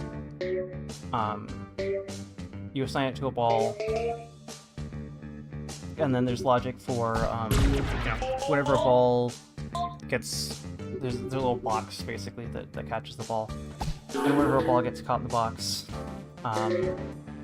then you delete it, and so you have only the games that have not been selected yet. And so I got the ball, like deleting the ball logic done today. But basically, I think I got almost as much done in an hour off stream as I did like 4 hours on stream. And part of that is just when you have a problem, even a seemingly simple problem like programming the make a thing that drops the ball and then sort of reacts to how the ball was dropped. It really helps to have some time away from it. And so, I spent 4 hours, I spent about 5 hours actively programming it, but I also spent like a lot of downtime thinking about the best way to do it and being like, okay, well, I did my best, like I tried to make it so it worked all automatically and had all these convenience features. But at the end of the day, it made more sense to just spend an hour, setting it all up manually. So it just like worked the way I needed it to for the stream. Because this morning, if I just used the program the way in the state that it had been as I left it off on the last stream, so how it would have been this morning, it just wouldn't have been sufficient for the stream. I would have had to, well, it didn't, like you couldn't tell the balls apart. They all had like a name in them, but you couldn't tell what the name was by looking at them. Like they all just looked the same. And so it's like, okay, well you dropped 8 or 10 or whatever balls down the chute, and then it didn't even it also didn't even print to the screen. It printed to the console. And so if you're watching on a lower resolution display, you're just like it was just like fairly small to look at. And so I had to, spent some time last night, this morning, thinking about how to do it correctly, and then actually implement all those ideas this morning. And so that's one of the challenges with programming streams, is that you often benefit from time away from the problem. And so I think that the ideal programming stream might be like just not actually that high percentage programming. Like the problem is programming, but I need some other thing to do, if that makes sense. Not just programming, because if I'm only programming, then well, I'm just not gonna get much done. Like streaming programming is, it's known to be difficult in general, because like programming is, it requires a lot of focus and context, and so one of the things we've been seeing with this whole like AI nonsense is non-programmers, they pick up an AI and they're like, hey, can you write me this basic program? The AI spits out like code that essentially works. But then if you look at like what actual programmers are saying, they program professionally, they know what they're doing, it's that basically the AI is the least competent person that can confidently call themselves a programmer. So it's going to make all kinds of like newbie mistakes because it was trained on like most of the code that exists isn't very good, and that's just because like if you sort of take the average of anything, on average, right, 50% of it's going to be below average, right? Or there's just like a lot of people who they work on one project and they're like, okay, well, this is kind of difficult. I don't actually like coding. This isn't for me. And also, just the way AI works, it tends to do pretty poorly with things it has not a ton of data on. And so basically what it did is just like all of the publicly available code samples it could find, it incorporated them into its dataset. Whether or not whatever was in those code samples was a good idea or not. And so a lot of AI code, both because it doesn't have enough neurons, or whatever you want to call them, to understand the context that's required to do programming correctly. Not just that, but also because it was trained on a lot of sloppy code, because most code that exists out there is sloppy. Right, like... hey! Yeah, nice! Most code that exists out there is sloppy, and I can tell you this, because all of the programs, you know, I work at a research place, but we have computers, right? You know, you can't really have a business without computers at this point. And so all of the software we use at work is terrible. And so, like, I know enough about programming to understand probably about how it was made, which is to say that very, very little of it was probably made from scratch. It's probably a lot of, like templates. So 90% of the work has been done by someone else, and you're just sort of filling in the last 10%. And the advantage of that is you can get a lot done very quickly. But the disadvantage is that you're beholden to whatever assumptions the person who made the template, like you're beholden to all of those assumptions. And so, almost by definition, your needs and the needs of whoever wrote the template they're going to be different. And so a lot of what makes the software my job bad is that it wasn't built for any particular purpose. It was built on whatever happened to be available. That was pretty easy to find. And so, like, if I could probably do an okay job if they let me take a crack at it. Replacing most of the basic software, like the point of sale thing. It's not hard to make a point of sale, like, console thing. It's just not. I don't know why, but, like, no point of sale system ever used on a computer has been any good, even though it's, like, not that hard a problem. You'd think they'd be able to figure it out by now, but no. And I think this is partially because when you, like, buy software, it's hard to evaluate software ahead of time. You know, this is true for me as someone who just, like, casually plays a bunch of random games. This is also true for, like, you know, $1 million companies or whatever. The most important part of software is not necessarily what it can do.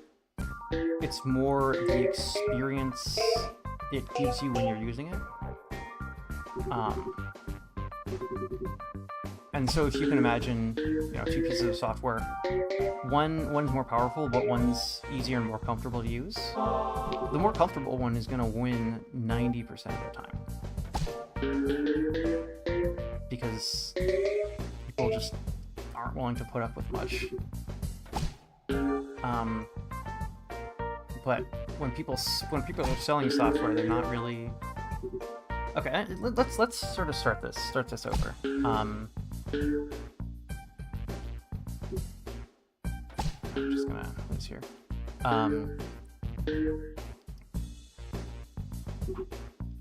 If I'm trying to sell you a video game, and point of sale systems are not video games, the requirements are different, but they're not that different. You know, a video game and a point of sale system, they both need to run well. They need to not be too buggy. They need to, you know, have predictable inputs and outputs, and they need to be pretty like for Pickle Knights, right? This game has not been updated in who knows how long, and it still works. For obviously point of sale systems, anytime you change, you know, in my case, what's on the menu, or, you know, the inventory store or whatever, you need to tell the computer that's keeping track of all of those sorts of things about it. Right? If you don't update your computer that keeps track of your inventory, of what even could be in your inventory, then you're gonna, right? If you add a product to your inventory, you know, if you had blue jeans, you know, you're a store that sells hamburgers and blue jeans, right? And if you don't tell your company servers or whatever that you now sell blue jeans, you can't charge customers for it. Okay, I'm just gonna start this. You can't charge customers for it. You can't keep track of how many you have and don't have. If something happens with a shipment, you don't have a way to track that. Right? There's all these like.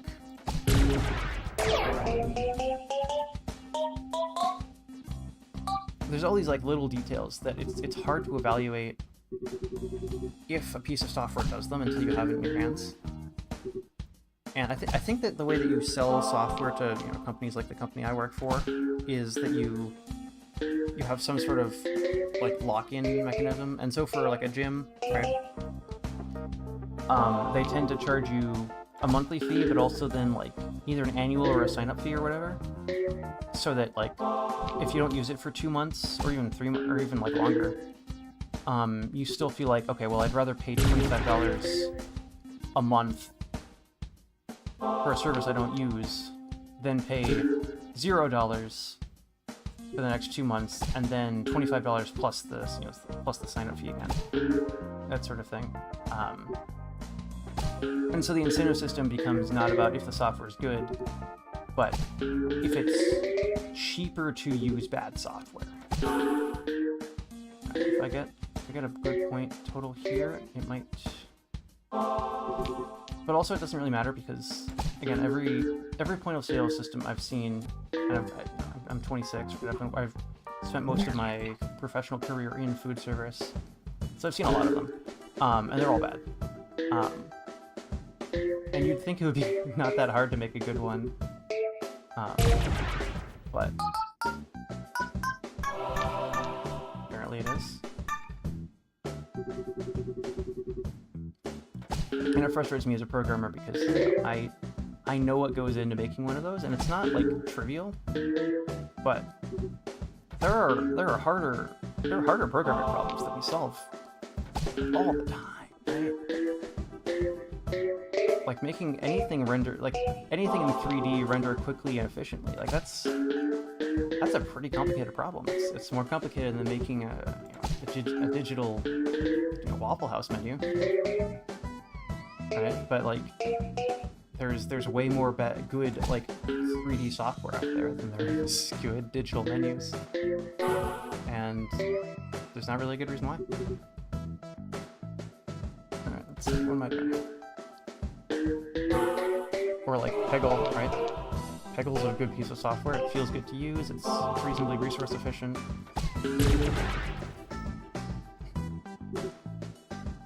Whatever they did to it to bring it to Steam means that it correctly runs in the original 4:3 aspect ratio without breaking anything else, which is non-trivial. Many things failed to do that.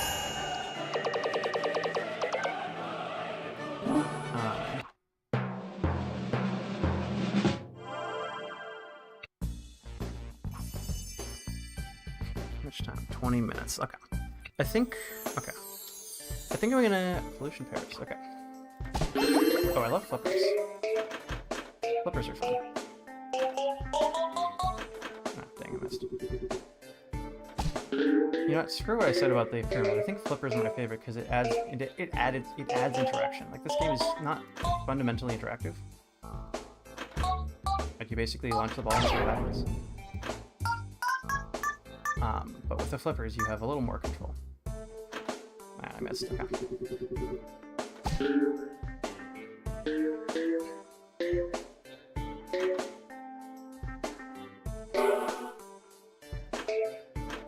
And if I was really good, I would be able to place the ball more or less precisely. I just missed the point threshold for getting a new ball. Oh, okay, we take those.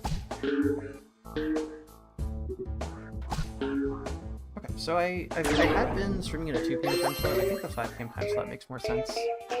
Right. At least in my time zone, that's probably when people are in work. It means I have more time to get set up and do stuff.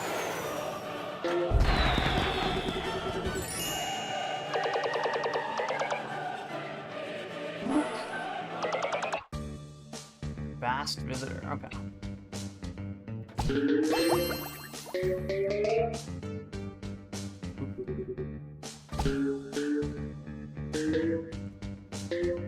Is it good that these are all his dreams? I'm skipping past the text, I'll be honest. Oh, and there's little radioactive symbols, that's kind of fun. I didn't even use the claws, I just forgot they existed.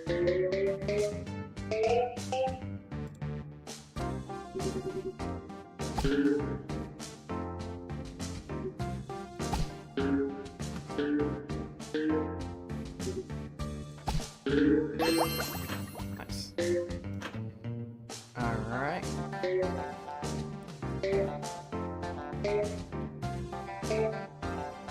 I've got a 5x multiplier, so pretty much anything will get us over the line. Oh, I guess not that. Alright, let's see.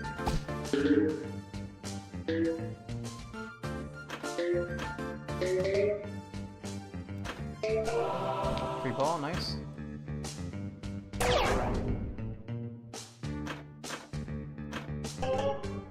Pinball's fun, y'all. Ah, dang it. I just realized Orb Games, and I haven't put a single pinball game on here. And we just okay.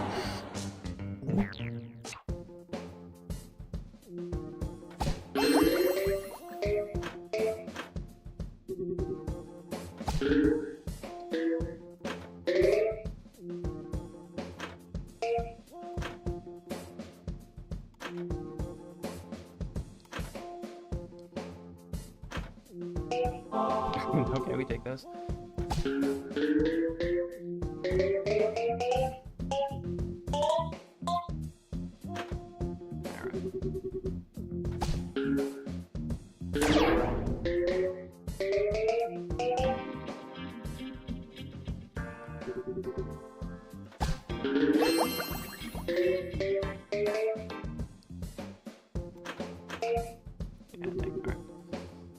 Again.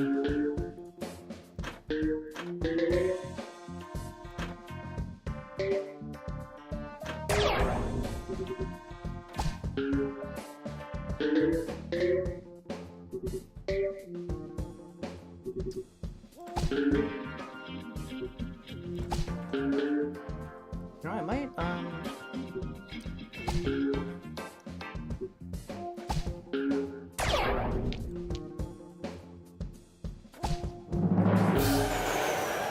spend another 17 minutes left in this game. I think we're gonna take a quick break after this game, and then I might come back and do some programming.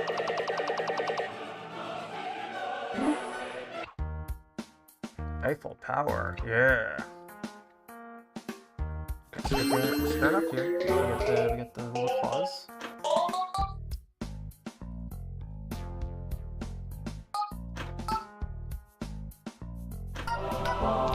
Ooh, yeah, okay, double free ball. One for score, one for bucket. Hell yeah. This level's going well so far. Dang it, I missed.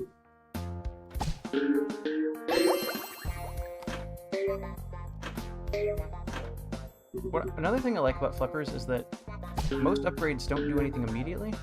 And flippers are just like, as soon as you get the upgrade, you get to have flippers. I guess about half of them do something immediately, and the other half like happen on your next turn. But flippers just open so much possibility space. Would I have had that if I hadn't? I don't know.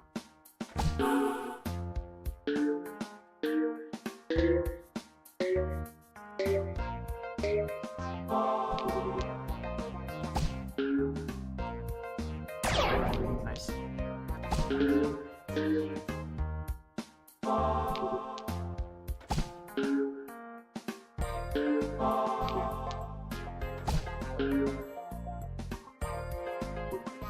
One thing that's kind of interesting to me about this game is that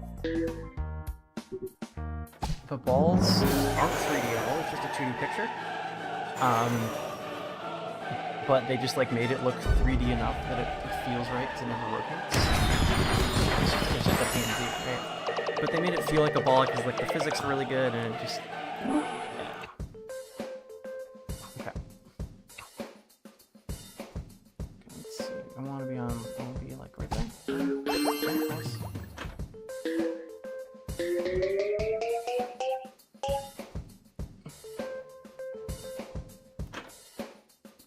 Dang it.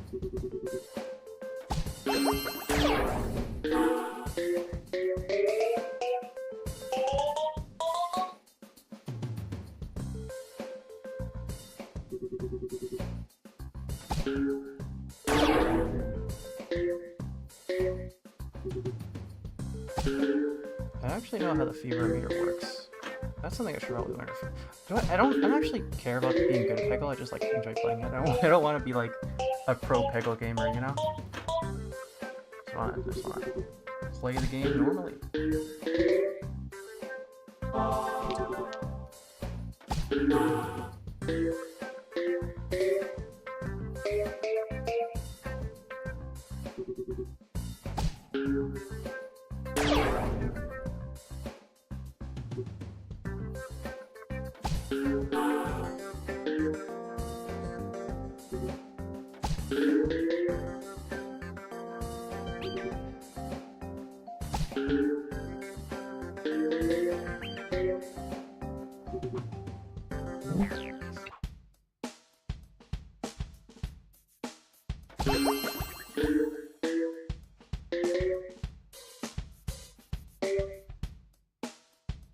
Alright, patient. There we go. Dang it.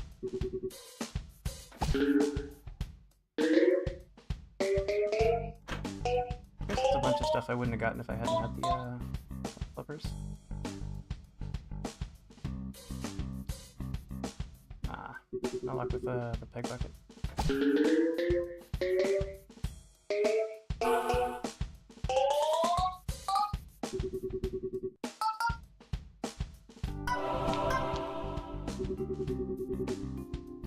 Three balls, nice.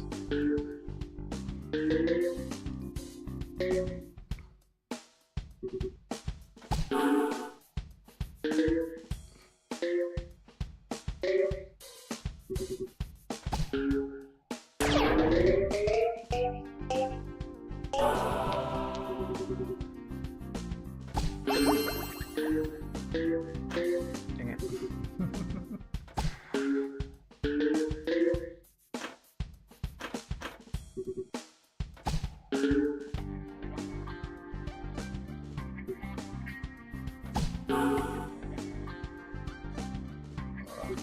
I think I'm gonna lose this goal again.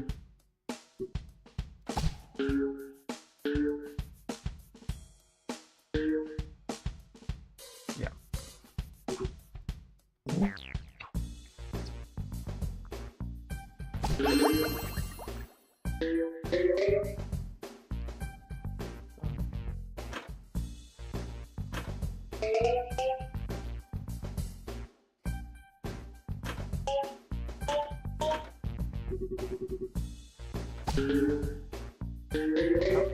Any lurkers there? Hello, hi. I'm glad you're here. This is one of the longer streams I've done in a while, so I'm starting to run out of steam here. I think I'm gonna take a quick break after this game, and then I'm gonna come back. I'm gonna work on my Godot project a little bit.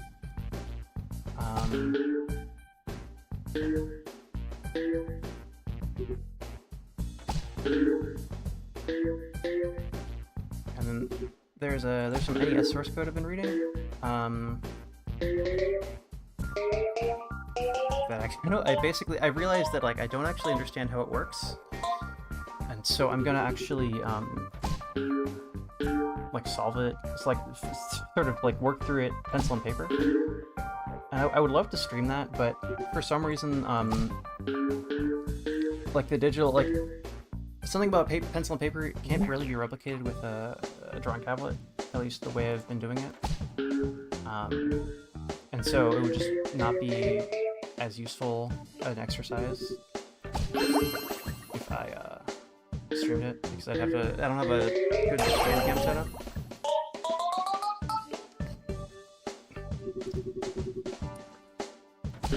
So,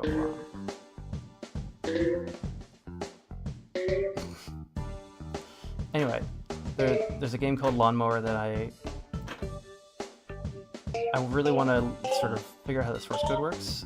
Like it's all open source, right? So I can just read it.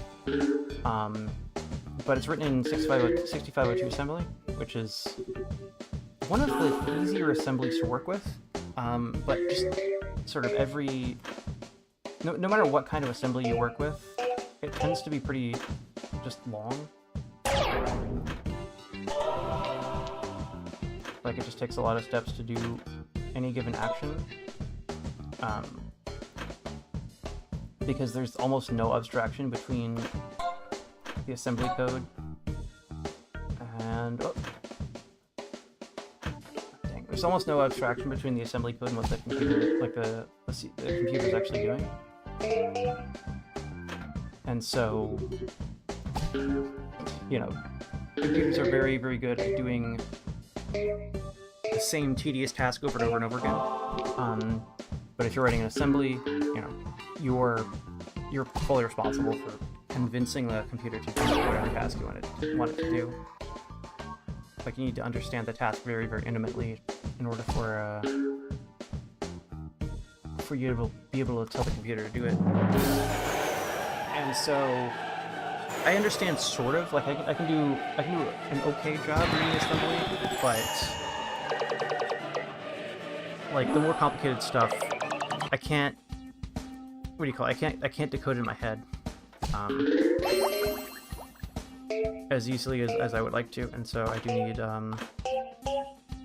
do need some help.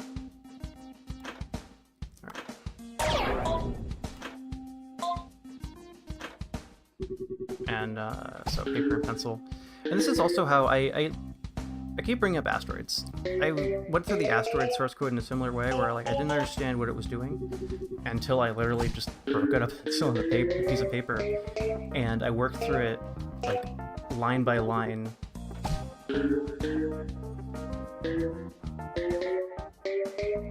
And I think ultimately, like, if you don't understand something, going through it step by step like that is probably a great first sort of first protocol. Because I've had this problem a lot where like I understand something in theory but not in practice. Like if I can tell you the basic steps, you know, to build. Well, okay. So for example, right? I know how to make cupcakes. This is a thing I've done before. I'll probably do it again. You know, I have more cupcake makings left in my life. All right, unless something catastrophic happens relatively soon, I'm probably gonna make cupcakes again.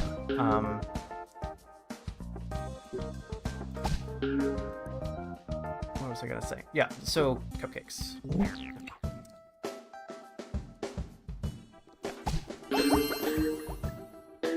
But if you don't know what a cupcake is, even if you have a recipe and all the ingredients in front of you, like if you don't understand the end product, then it's gonna be very hard to make one.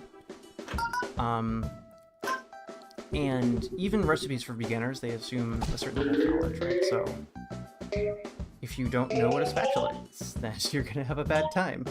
And even if you like say, okay, well, you know, if any word I don't understand, like if I see the word spatula and I don't know what a spatula is, I'm gonna look it up. You very quickly run into the issue that you'll just forget again. Like you'll look something up, you need it in the moment, and then you'll... Oh, didn't mean to do that, but I'll take it. Like you just forget what thing you looked up, and you need to look it up again and again and again. This is also true for me, actually. A lot of how I think about learning is through my, like, sort of filtered through my experience with learning a language. Because, like, I would say of all skills that exist, languages, and, you know, natural languages like Spanish or Japanese, more so than computer languages, but, you know, it's fundamentally the same idea of... it's very difficult to learn a language, programming or spoken, by just reading about it.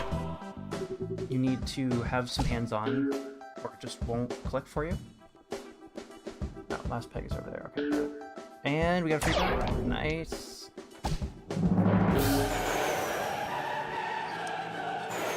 And so I just, despite having, I haven't memorized every single command in 6502 assembly, but I have a rough grasp of most of it. But I haven't really worked through it in any meaningful, like, systemic way. Nice. Okay, 5 minutes. Yeah, that's enough for level 2.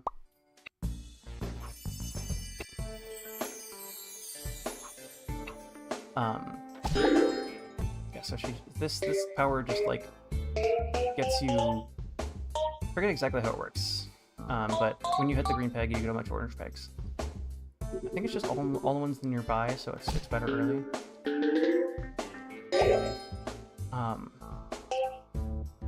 Like, I haven't worked through any real amount of assembly code in any systemic way, so even though I could probably figure it out, I don't have enough just practice or muscle memory, whatever you want to call it, to do anything useful or interesting with assembly code, and so I just need to practice that. And one thing that, there's a lot of takes out there. It's like, okay, well, kids these days are doomed, or there's no reason to learn anything because AI is going to take over. Like, there's a bunch of doomer takes. I keep every once in a while. I don't like Godar/teachers or anything. Not something I seek out. But like, it's like, oh no, the children, they're missing this skill, and I'm having to teach them what formal language is, because I've only ever seen the informal language that you YouTube comments. The difference between like the letter U for you and YOU for you is lost on me. It's like, okay, your teacher teach the thing.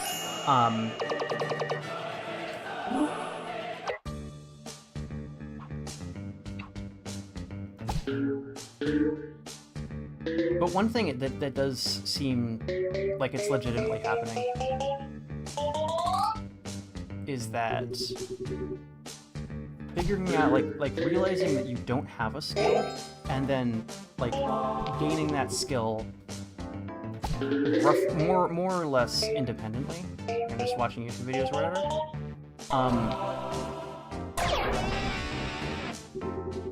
That seemed like there seems to be less optimism with that than there was even 5 years ago.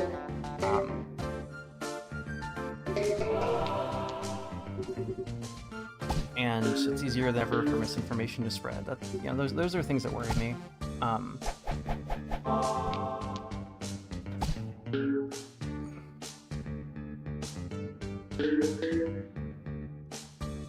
But fundamentally, the resources are out there. Like, if you want to learn basically any given task, there's probably resources online. Like, if you want to learn COBOL, there's almost certainly something that can teach you COBOL online. I haven't checked. People have taught themselves COBOL just through the internet. But if you ask an AI to program COBOL, it's not going to do a good job. To the point where, some dudes, some AI tech bros, who are currently, trying to ruin the U.S. government, wanted to rewrite like huge code bases. Not because the code bases were bad or wrong or even, well, they were outdated, right? Anything written in COBOL is outdated.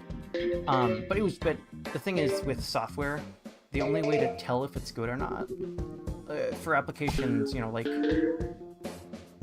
running Social Security, is to wait, right? If you've had a piece of software for 5 years and it hasn't broken yet, then that's probably good software. But new software in general tends to be unstable compared to existing stuff, and taking that risk with something as important as healthcare or Social Security, things that people need to survive, doesn't really make sense. It's easier to take a system that works and keep it working. yeah, it's like you can learn more skills than AI can sort of do for you.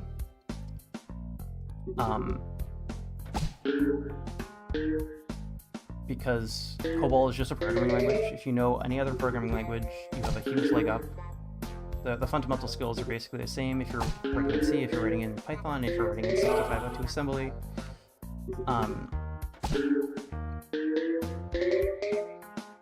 Like, we know for a fact. So, I have not read enough research on this, but it seems to me that the footprint that AI leaves in terms of its data,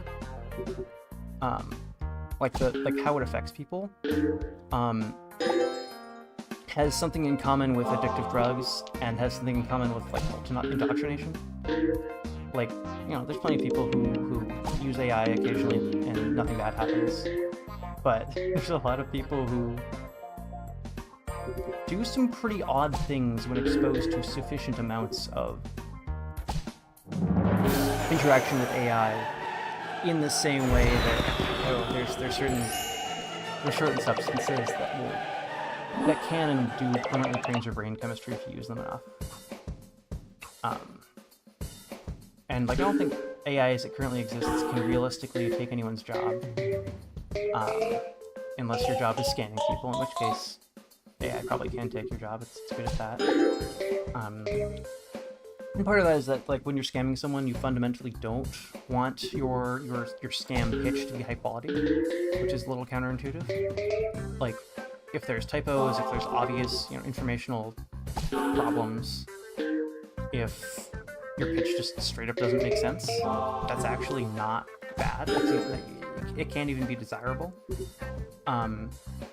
Because when you're trying to scam people, you want to filter out as many people as possible who are gonna waste your time. And so if you have a scammy business that's trying to appear legitimate, that can actually be worse than just having a scammy business that's obviously a scam. Because if your business looks legitimate, then you're gonna attract people who understand what the business even is and does, and then they're gonna be like, hey, wait a minute. And so stuff made with AI tends to have these obvious glaring errors. But if you don't know the difference, then yeah, you're susceptible to the scam. Then that can be like those errors can actually be an advantage. Because when you're trying to scam someone, you often want to select for people who don't know better, or who have one of many things that leaves you more susceptible to scam. Like, there's a reason that scammers like to target old people, and it's because, you know, on average, someone who is 85 years old is more likely to have, you know, some sort of memory problem or any number of things, or just have, like, you know, be perfectly coherent, but have just outdated knowledge, just not know how things in the modern era work, and therefore be susceptible to a kind of misinformation that is required to trick someone into giving you their money or whatever.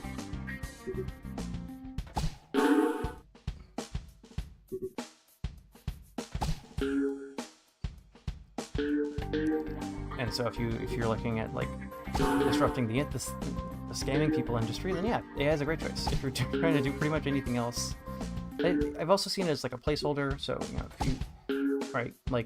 if you don't care about quality and you just want something to represent the product you're working on while it's in progress, then AI does that pretty well. But other than that, the market for it essentially doesn't exist.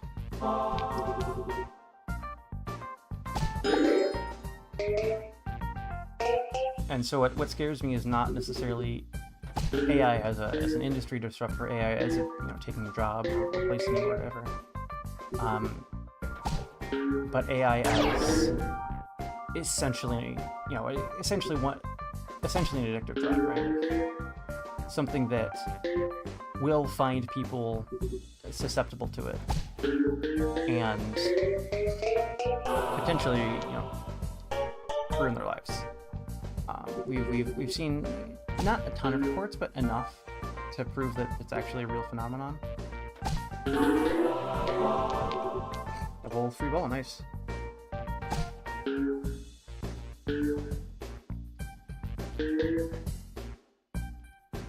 And so, like, I'm not an AI doomer. I think that there's probably going to be, you know, it's gonna, one of those like get worse before it gets better things. But like fundamentally, I think we will recover from the whole AI thing. And